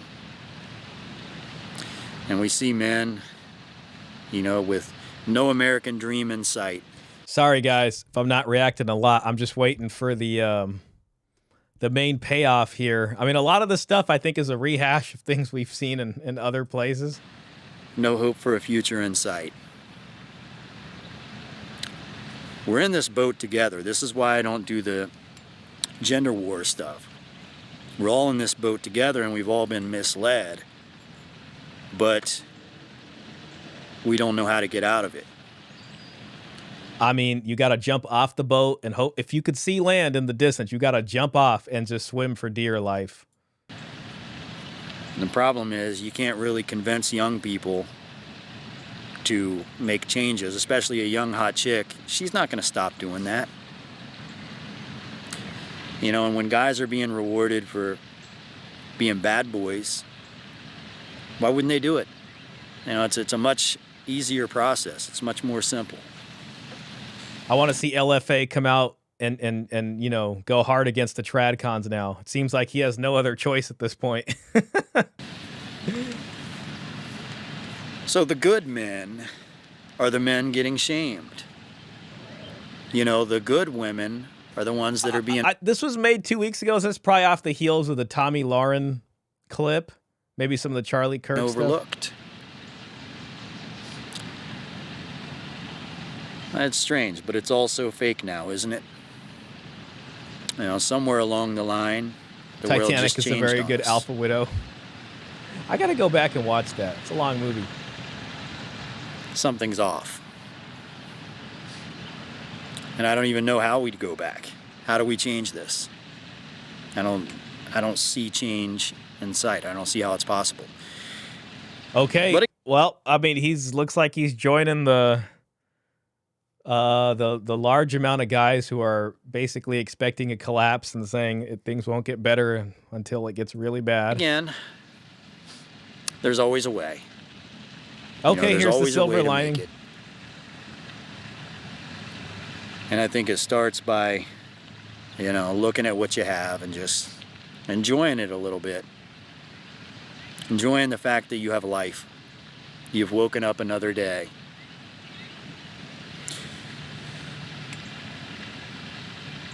You know. Okay, grateful for the little things. I'd say we just hit the comments and then we're going to run right into this video. We're going to make it to both here. We're going to make it to both. Cesar Quintana with the super chat. Thank you, sir. I agree with everything he said except for not mocking post-wall women. That's something I like to do. Shout out to you, man. Hey, you know, it's a free society. It's a free society. And this is part of the freedom here. Let's just look at what he's kind of going on about. The women in church and the women in bars are the same women. Social media is the worst thing that ever happened to women. Adult male virgins and girls returning from the party scene are not living in the same universe, and they do not share the same problems. Man, I mean, this is where the hymenoplasty comes in. Remember, guys, we learned about that earlier. That blew my mind. There's really a surgery for that, and people are buying it. 3 things that instantly changed how people treat me. I stopped chasing attention. I started reading books on I don't know what that is. I stopped trying to prove myself to people who don't matter. Boomer here, and I agree. Okay, see what the boomer has to say. Most of my generation is clueless. I was red pilled 35 years ago before that term was even known. When I lost the life you described due to my narcissistic wife having an affair. I mean, that'll do it right there. I was wiped out financially and emotionally, lost my kids, my house, most of my friends, and decided to stop worrying about the community and do what pleased me. Up until then, I was the definition of the upright citizen. I understand that the world lies, and I understand that boomers have had significant financial advantages over your generation. But I don't think most of my blue pill generation gets that. So good luck, younger guys. LFA is saying things I've been saying for years. Listen to him. Modern dating isn't about connection anymore. It's attention, ego boosts, and endless options. That's an interesting way to put it. The only way to win is to step back and build real value. 66-year-old boomer here. LFA speaks the truth. For younger men, focus solely on achieving your own personal goals, financial, intellectual, professional, spiritual, physical. If and when a woman enters the picture, if she is of a different mindset, cut and run. Seek peace and stability above all else without compromise. They don't need to be out of prison. I'm a correctional officer, and you wouldn't believe the amount of female employees that get walked off fired for overfamiliarity with inmates, and they are young, attractive women. I'm a firefighter, paramedic, and also help my brother on the side with his roofing business. He works a lot. I make good money, have my own house, 2 dogs, in shape, etc., but will get passed over when it comes to dating for the criminal, crypto bro, day trader, trust fund kid, alcoholic, drug addict. There is something mentally not right with modern women. People call these obvious truths black pill because reality makes them uncomfortable. Okay, well, all right, gentlemen, let's move into this. This seems interesting. It's 4:41 here. This is probably going to trail us into the 5-hour, 15-minute mark. I'll try to let them speak a bit. I'm feeling some fatigue myself, but I say we go for it. Happy Men's Mental Health Month, everybody. Which seems to... By the way, if what LFA is saying is true, this guy right here is the guy that's getting all the chicks. Just off rip, off top, this is the guy. This is the guy right here, so let's move in. Be a growingly popular sentiment shared by a variety of different places that we did not expect and hadn't seen from them before. Now, I can only imagine that this is most likely performative and has been politicized. You want me to invite LFA to stream with me? Only if you promise to be kind to LFA. Can you do that? All right, not actually about men's health at all. It's more just about, screw you! Alphabet people, or whatever other terminologies they're using, seems to be like a collective realization that things have gone too far. The bullied have become the bullies. No, I honestly don't think this is about men's health or the well-being of men as much as it's probably about just, I don't know, an overcorrection to an overextension from the left, a sheer lack of respect and honor from the winning side. But as a man, these things do actually ring true to me, especially as a man who's been taken advantage of for the vast majority of his life. A man who has suffered at the hands of self-righteous, self-important, narcissistic, liberal women. The white ones, too, like the worst ones. And I would actually like to share some sincere words of support for men, not in a politicized kind of way, more in a, I feel like we're in a position where this is actually going to get through to some people and isn't going to feel performative. It's not necessarily the content I've done in the past, but it's the kind of content I'm doing now, so I'm seizing the opportunity. The reason why this is being politicized, and the reason why this is drawing a very close association with the denouncement of everything that the left represented, is because at the forefront of the leftist propaganda was the absolute degrading, deplatforming, and disrespect of the straight white man. It was their MO.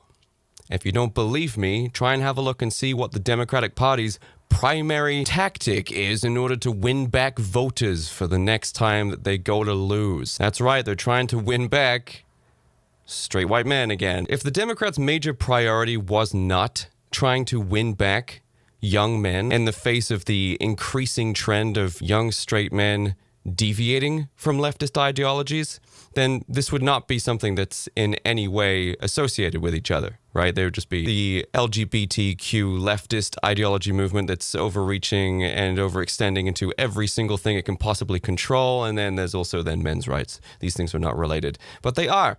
They are related. The popularity of... I mean, if I have it right, if this is Men's Mental Health Month, then both of them are in the same month. One coincides with the destruction of the other. But of course, that's not how it has to be, does it? It doesn't have to be one or the other. It can actually be both. But concepts like that don't exist with liberals. It's their way or no way. So allow me to... That's the thing, too, when it comes with liberals or folks on that end. It's like, you can't be liberal enough. And if you try to be, they'll just find some fault, and it ain't good enough. So people are just like, well, screw that. We'll go to the other end. Delve into the hell and horror that has been the straight white male's life for the last, I don't know, half a decade, maybe a little bit longer. I mean, arguably you could say it's been hell forever, but it's been a deliberate subject of every last remaining bastion of hope that men had. You know, the people that men confided in, their companions, women. The male loneliness epidemic. Now, you're probably going to come across a shit ton of justifications for this. Can you believe? Can you imagine if there was literally any other demographic of people out there, literally any other, if there was an epidemic of oppression leading to loneliness, this would be an issue that would be dealt with. But since it's men, it's not a big problem. It's probably your fault. Who cares, right? Yeah, that's how it's been, just improve. And now that, now that men have become more of a voting bloc, at least in the last election, it seems like they might get a little bit of attention, or at least more manipulation from the other side of how do we get them back in here. I care immensely, actually, especially considering that despite this massive hatred campaign, this insistence on disparaging a very specific gender, race, and sexuality, in a time when we're meant to be met with acceptance and inclusivity, ironically, men have not stopped being the supportive cornerstones for Western modernized civilization. We still majorly make up all of the most fundamental aspects of society. We never stopped. We never once did the petty thing where we're like, oh, okay, then we're just not going to do it. See what happens. I mean, well, to be fair, plenty of guys are checking out and saying, well, we're not going to do it. We'll see what happens. Yeah, just see what happens when we stop. We didn't do that because we realized that there's priorities in the world. We realized that this large group of very loud, ugly people are just doing this performatively in order to push a point, to gain some power. They're not actually trying to change anything. Men had no choice but to maintain society. Infrastructure, energy, waste management, construction, military. Despite the global beration of men, we never stopped. Because we know what our duty is, and we're not petty about it. But there's no...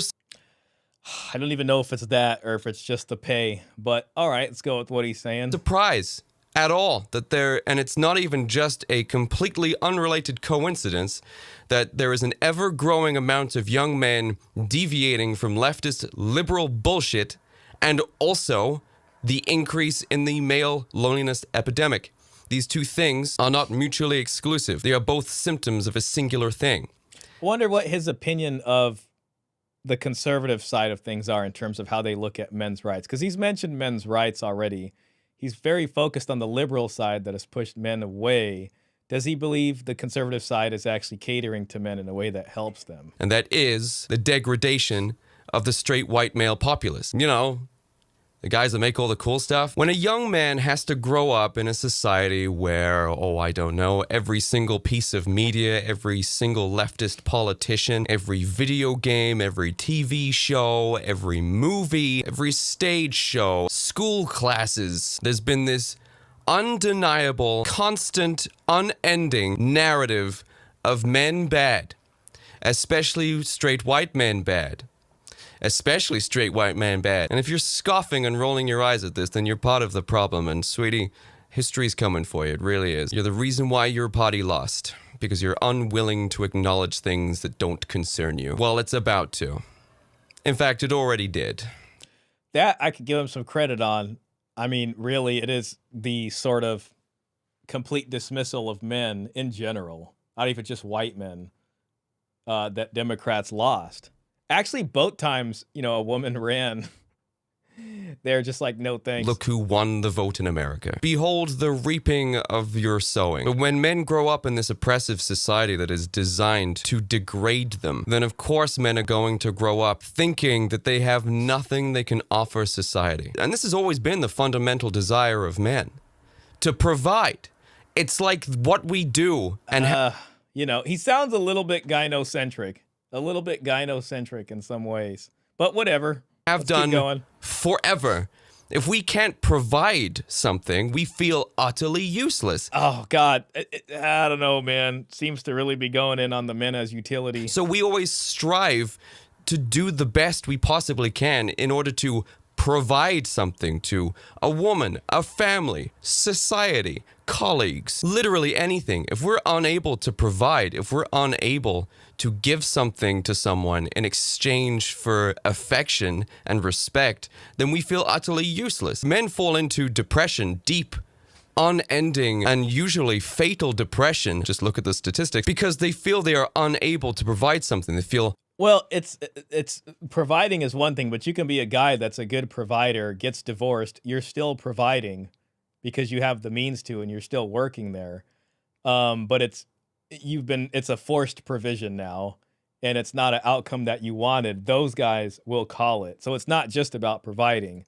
Worthless. See, Chris Rock said it best whenever he said, only women, children, and dogs are loved unconditionally. A man is only loved when he provides something.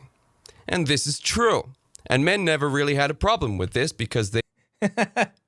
See, I don't know. I think that's the kind of belief that you got to move away from. You're only loved if you provide something. Little gynocentric. Able to provide. Not every man could, and this is a problem that we can also then tackle once we've rebalanced the scales here. But a man was willing to accept these terms. It's our natural drive to want to provide. That's a good thing. No, of course, there's probably been... If you're accepting the terms, then, it kind of says there's a deal in it. If it's natural, then it's like, is there many terms to accept, or do you just do it naturally? Some label that was created in some sort of leftist California university in order to name this concept and therefore target it for degradation and attack. That's the way you do with everything. If it has a name, it can be attacked. It can be turned into a hashtag. The concept can be defined by a single label that usually ends in ist or phobe or something like that. And now that it has a name, it can be attacked relentlessly. Now it has a face. It has I know the demon's name. It can be sent back to hell. But young men... Yeah, I agree with you, Toulouse. Gynocentrism is not biological, but cultural. So he seems to be grounding it on that. So, if that's the case, he probably can't see on the conservative side kind of what they do that doesn't help men either. So that's interesting. We're growing up in a society where they were being told to be soft and accepting and tolerant. It's very much like a conservative... looking dude, even though he ironically does not look like that at all. Going after the left or whatever, but is he really men's rights? I don't think, he mentioned men's rights. I don't think he is, but it seems more just like standard conservative talk so far. It's been 8 minutes of that. And listen to other people when they talk. If the other side that wasn't liberals were listening to men and helping them out, would there be a loneliness epidemic? Or is it because both sides have fundamentally neglected men's needs that there is this male loneliness epidemic? You listen, you sit down, and you listen when they talk. You be considerate. You hide your masculinity. Masculinity, bad, hide masculinity, masculinity, scary, toxic, hide it. So these young men have grown up with these ideologies, right? Be soft, be meek, be considerate, be agreeable, hide your masculinity, be ashamed of your masculinity, be ashamed of your masculinity. So they did this. Young men did this. And what did society do to reward these new, soft, malleable men? That's right, they shat all over them constantly, reminding them that men are terrible and awful, and straight white men are innately racist by merely existing, and you can't possibly provide anything to society because...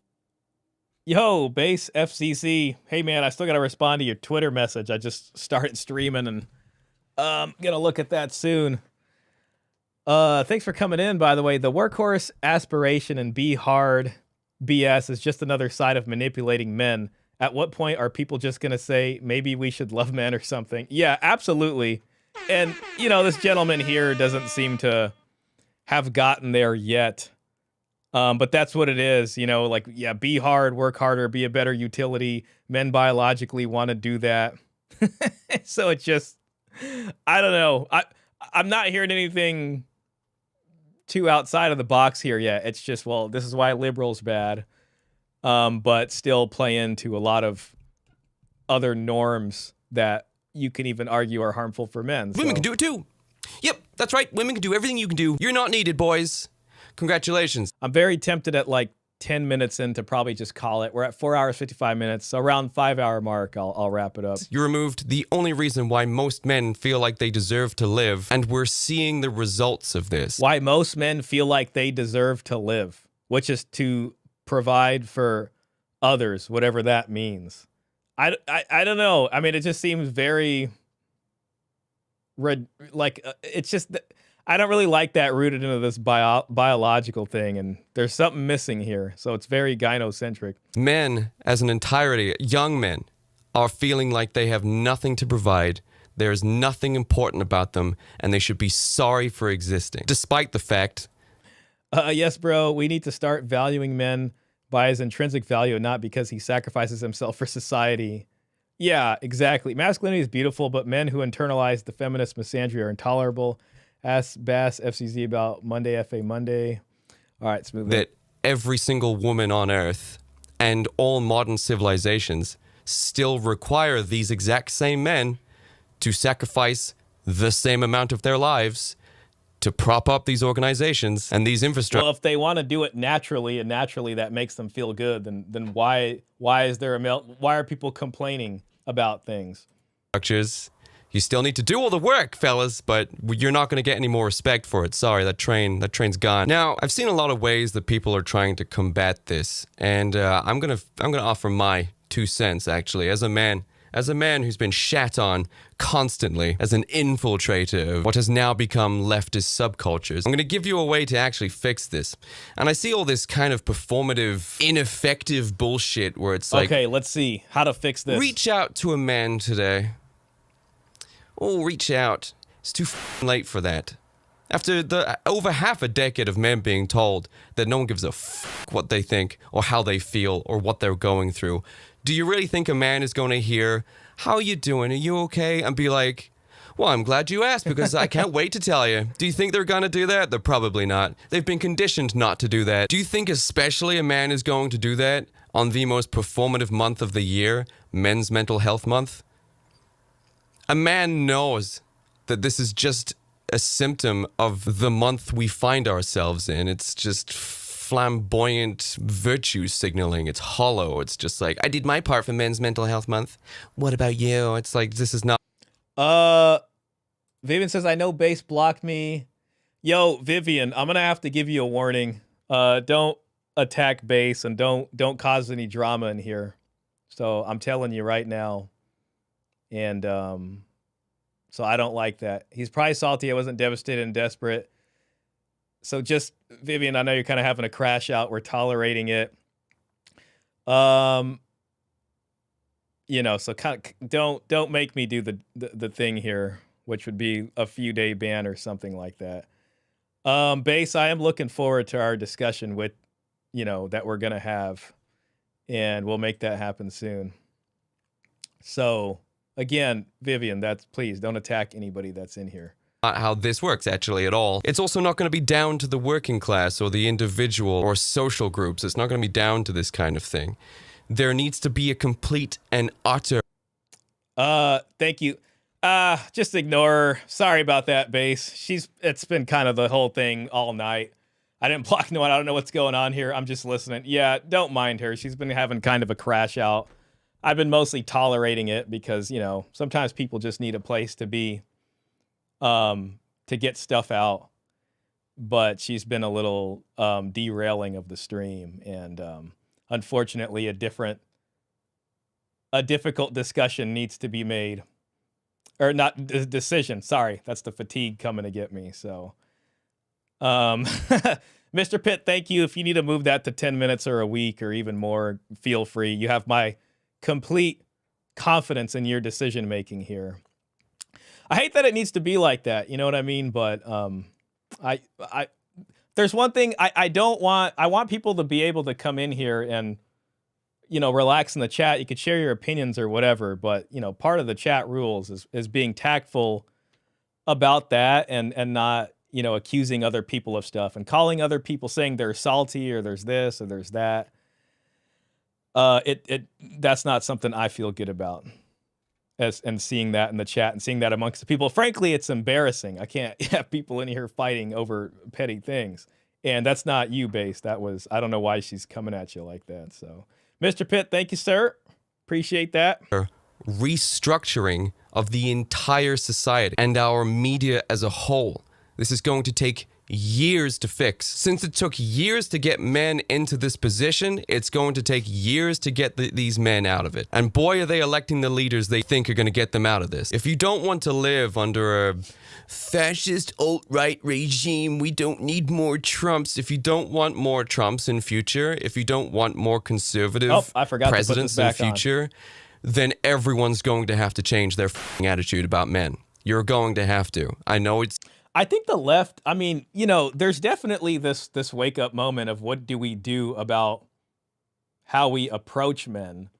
And I even think Democrats and the left, they can come up with a platform or something that appeals to men or wins them back over votes. It can happen. And on a long enough timeline, if they're honest with themselves, it will happen.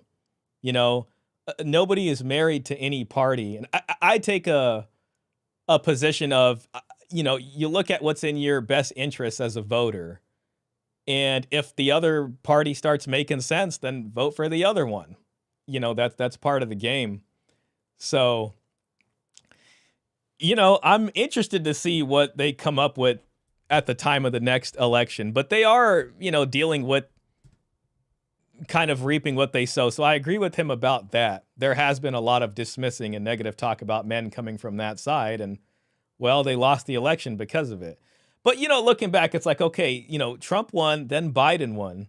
Now, some people would contest the legitimacy of that, but, you know, let's say he won legitimately. I don't got, you know, whatever. Then, you know, I could almost see the Democrats saying, well, just keep doing what we're doing because we won last time. Why change anything? And then, you know, whatever happened with Biden happened and Kamala was in there, she lost. And they're trying to figure out, okay, well, it seems like a lot of guys didn't want to vote. What do we do differently next time? It's going to suck having to acknowledge that men do actually still contribute more than you do, ladies, in terms of the essential aspects of engineering, construction, infrastructure, waste management, power management. I mean, I could go on, right? When a big fat feminist takes a big fat shit in a toilet, the plumbing that a man put in is responsible for flushing it away. You're welcome. Men are directly responsible for us not. Okay, Klaus says, I can't see Democrats getting back the young men vote anytime soon. We saw at the last stream that their idea is talking to men and preaching won't work for sure. Yeah, I mean, so far, I think so far you're right. I haven't seen anything that would appeal. A lot of it's going to depend on Trump's governance and what he does and whether people feel like it was actually helpful for them or not. If it's not good, then the Democrats have a bigger chance of winning over voters. But I think their rhetoric around men needs to change. Absolutely. They could come up with something that'll surprise us. Who knows? But so far, I'm not seeing it. Jason says, Shaw, you planning on traveling somewhere new soon? I'm going to Canada early July, so I've never been there before. I'm supposed to go to Japan and, you know, possibly Thailand in November, but I don't know if I'm going to get the time off from work. So I was supposed to go, but I got some changes in my work. And so that I might have to push that back a little bit, basically. And other than that, I mean, I'm excited to go to Canada. So I'll be there for about a week, a little like a day less than a week. So super hyped up from that. Saw your video from Turkey. Look cool. Thanks, man. Yeah, it was a fun trip, man. I think everybody should visit Istanbul. It was nice. They had a great train system, which I am very jealous of. And I also went to Cairo that same trip. If you go further back, you'll see my video from Egypt. Wading through fat liberal bitch shit. We are going to have to completely change the faces of those that are making our media, our movies and shows, and people responsible for developing and writing our video games. The video games is something I see a lot of. I feel like you can make stories about anything, but the writing just needs to be good. And if the story just isn't there and it's a lot of copy and paste of characters and, whoa, the main pull of it is we got this kind of character this time, but then the plot and it's just not fun. That's the part that's sad. This all needs to change. Men are involved in these things. Men are the primary consumer of most of these fantasy sci-fi creative IPs. And in these IPs, these places where they were meant to feel safe and catered to, which is fine, that's completely okay, they were being told that they're monsters, that you're bad. All the villains were straight white men. And all the good guys were effeminate men, women, and ethnic minorities. This might not mean a lot to you, but this does paint a picture quite consistently, actually, to the people that are being portrayed as the villains. There's going to have to be a massive societal effort from everybody, not just a man's close group of friends who, of course, already care about him. This is going to have to be a group effort, everybody. Everyone's going to have to be involved with this. Your brothers, your dads, your uncles, at least the positive versions of all these people in your life, ladies. This might surprise you, but almost all the women in my life have also been dangerously deranged, toxic maniacs. It's not gender exclusive, but there are also some very, very powerfully positive female influences in my life. And You ever went to a Sacramento Kings basketball game? I went one time. I swear to God, the couple sports I like to actually watch, like deep down is what I like, is soccer and tennis. Like I'll watch, if I don't care if I see any match on, I'll watch one of those. So basketball, I can watch a basketball thing, with buddies and stuff. I'll put on a game if it's on, but I hadn't gone to a Kings match, not really in my life. It wasn't a big deal. But then we had a buddy. So one of my old buddies from high school, he went to college, and then he had a foreign exchange student from Japan come by. And that guy was staying with them for a bit. And this guy, I feel like, lived more in California. This is my early 20s, by the way. This is in college times. But that guy came and he just did so many things, and he really wanted to go to an NBA game. So we all went to a Sacramento Kings game while he was over here. And it was pretty cool, man. I mean, I enjoyed it. You see the basketball players and just right there in front of you. So I only went to one Kings game, basically. The Gorlock the Destroyer is here for you. Why would any of you not want to engage with it? I appreciate them deeply. I respect them deeply. I have absolutely no ego in acknowledging and accepting and supporting women who are incredible. However, I feel like men who are amazing you see as a threat to your authority. This is not good. That's an ego, sweetie. You have an ego. The thing you hate men for? That's your ego stinging. To quote one of my favorite movies in a paraphrase, that's pride. Pride. Pride only. Say we're at 5 hours and 10 minutes. I think I'll call it here for his video. It's okay. So far I haven't heard anything wildly amazing in it. I hate that because of the recent political climate, I had to have a conversation with my teenage son about how it's actually okay to be straight white man. I had to tell my son that it was okay to just be himself. I feel like this is one of the most important videos you've made as a woman who has gone through depression. I got a feeling this guy has a large female audience. Just a little guess here. As a woman who has gone through depression, anxiety, and many other things, it breaks my heart to see my dad, uncles, and grandfathers, and all the men I love so much be treated like a pebble on the road, especially when they do so much for us. But don't forget, they biologically want to do things for you. If you are a fella reading this, please take care. Okay, we can just go ahead and go to the next comment. My dad says men don't have mental health. It breaks my heart that my father feels men can't feel or express their emotions. It's taken a toll. The fact my mother just walked in and heard Jake talking about the stuff and she said, turn that S off. He won't shut up. Literally just proved every point. Keep talking about this. There are women who agree and support men, myself included. I have 3 boys, and I'm raising them to know they matter. Men matter and contribute to our society with their strength and leadership. Men offer half of the equation and provide values that women cannot. It's simple. It's obvious. Keep addressing this. The focused villainization of white men in comics reminds me of the massive comics. I haven't read comics in a long time. Reminds me of the massive movement required to have POC representation in Barbie dolls. It is already well documented and understood how important representation is in media. This shift is malicious. Lost my brother to suicide after a lengthy battle with schizoaffective disorder. Doctors wouldn't listen to him and kept switching his meds. Wouldn't keep him on the ones he said actually helped him. Took him off of Valium suddenly after years of taking it, which caused serious seizures. Sent him home from the hospital after he attempted suicide and ended up on a ventilator. Next time he attempted, he succeeded. This is all too much for him. Men's mental health matters. Men are important. Mental health in America is a joke.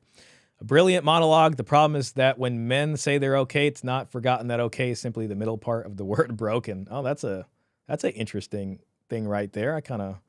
Even though I don't view myself as religious, I do see a reason why pride is considered a sin.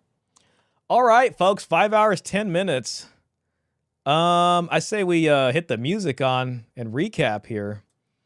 Sorry for my exhaustion tonight. I was tired even, honestly, since I woke up today. I don't know what it was. I had a very long week. So I appreciate y'all who hung out this long to put up with the tired Shaw today. Next week we'll be at full power, though. We got a discussion with Pearl and It's Complicated. I might react to that next week. So there's a lot of things I could probably do the stream on next week, but that one's on the forefront of my mind. So I think that would be a fun discussion. He's kind of like cutting edge on the manosphere, so I really liked his interview. Where are we at?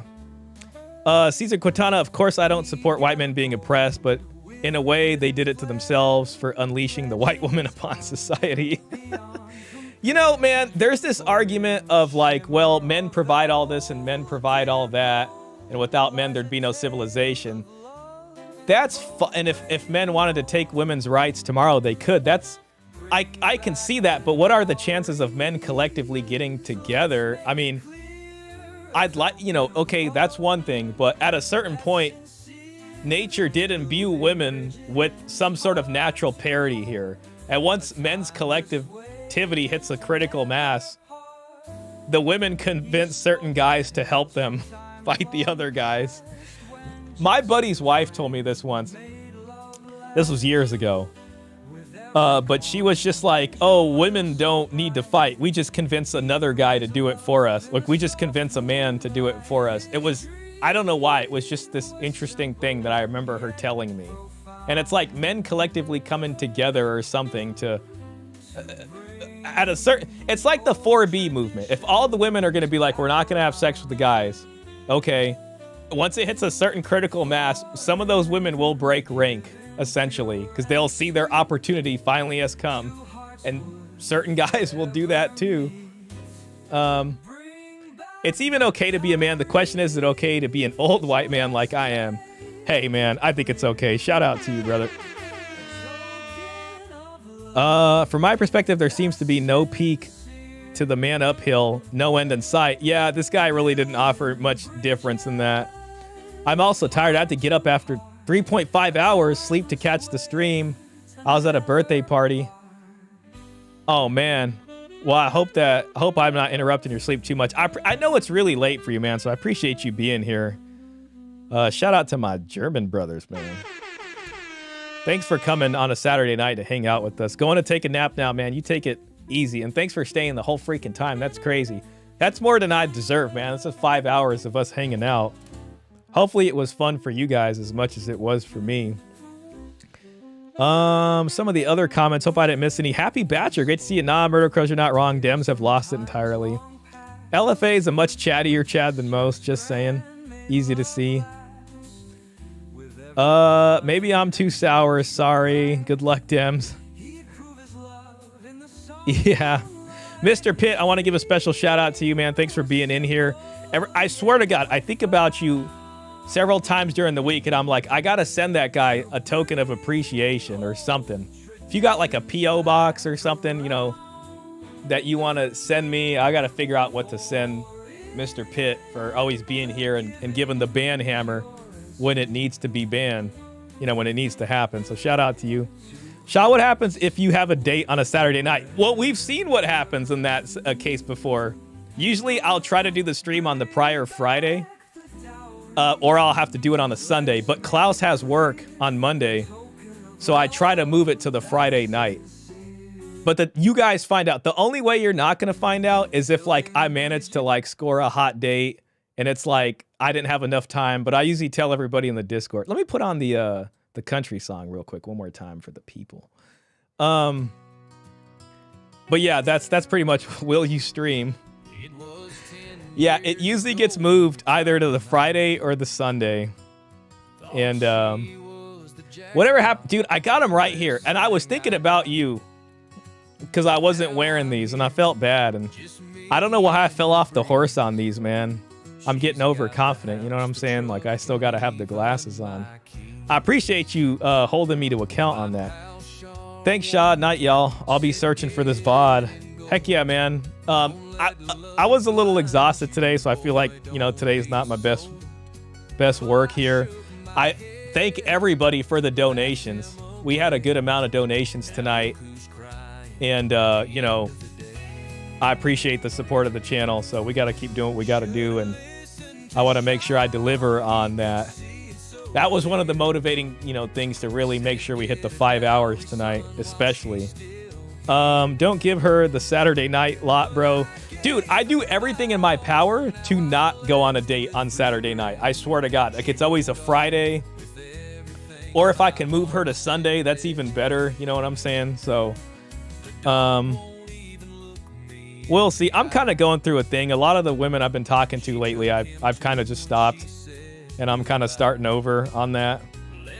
So, probably no dates for a little bit, but we'll see. I've had some conversations here and there, but part of me's been a little, I don't know, just like whatever, like not super pursuing it too much.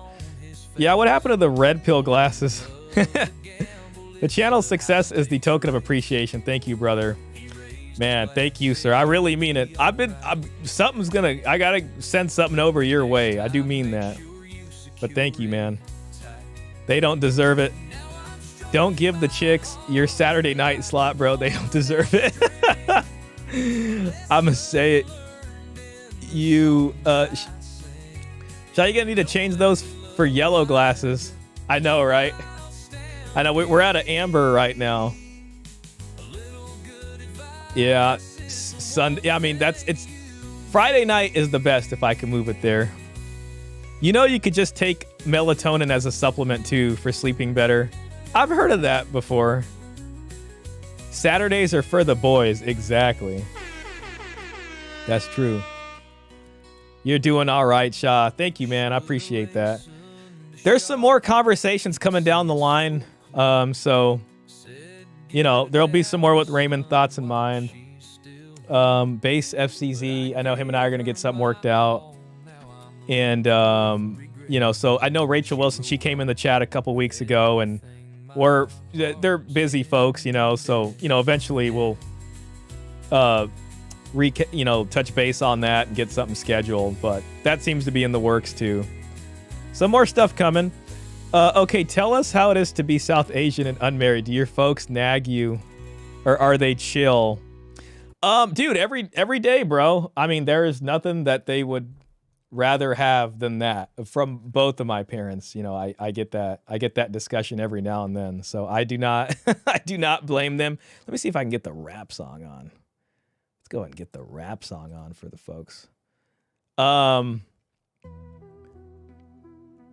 But yeah, no, dude, believe me, your assumptions on that are not wrong. And right now I'm looking like a particularly eligible bachelor because, you know, work's going well and stuff like that. And, but, you know, at the end of the day, it just kind of depends on the deal. I'm open to stuff, you know what I mean? But, you know, I'm grateful for my parents, of course. Sorry, caught of typos. No worries. Yeah, gold-colored reflective glasses. I'm sure Talut hears it too from the folks.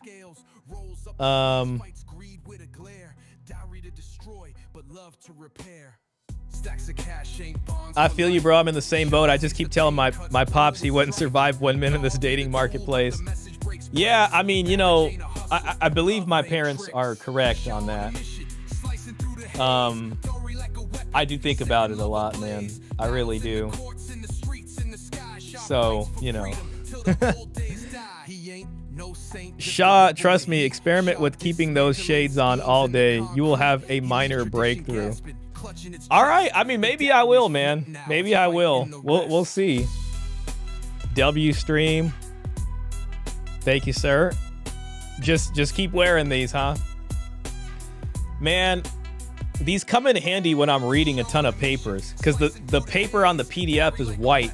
So if I put this on, then it looks more like a parchment kind of paper. So I think there is something to the blue light. That's why the CRT TV is so good, by the way, because that thing's not shooting blue light at you like it's nobody's business.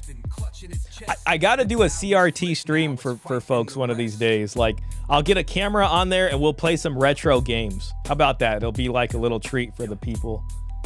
And I'll sit there, and Mimi's been good. She's just sleeping on the chair. But yeah, keep them on all day long at least. I'll give it a shot. Anyways, song's ending here. Gentlemen, I salute you all, and I thank you all for taking the time to be here. Everybody who came in, everybody who participated. And you know, we will be doing this next week. I will try to get some standalone videos out. There's a couple videos I need to make, and that every day I've been thinking about them and I haven't.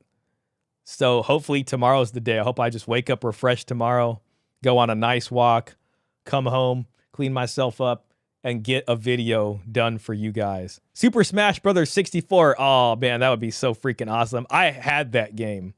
And I still have the one on GameCube, by the way. Have a nice evening, everybody. Thank you, Klaus. You're a legend. Cheers, Jason. Jason, it's great to see you in here, man. I'm glad that you've come in here and you've integrated with the folks well. So that makes me feel pretty good. Night, y'all. Take it easy, Murder of Crows. And we will catch y'all on the next one. The stream even crashed and we survived through that. That one was crazy. Have a nice evening, Klaus. I can't believe it. Yeah, we had the whole stream die and then come back all in the same tab. So,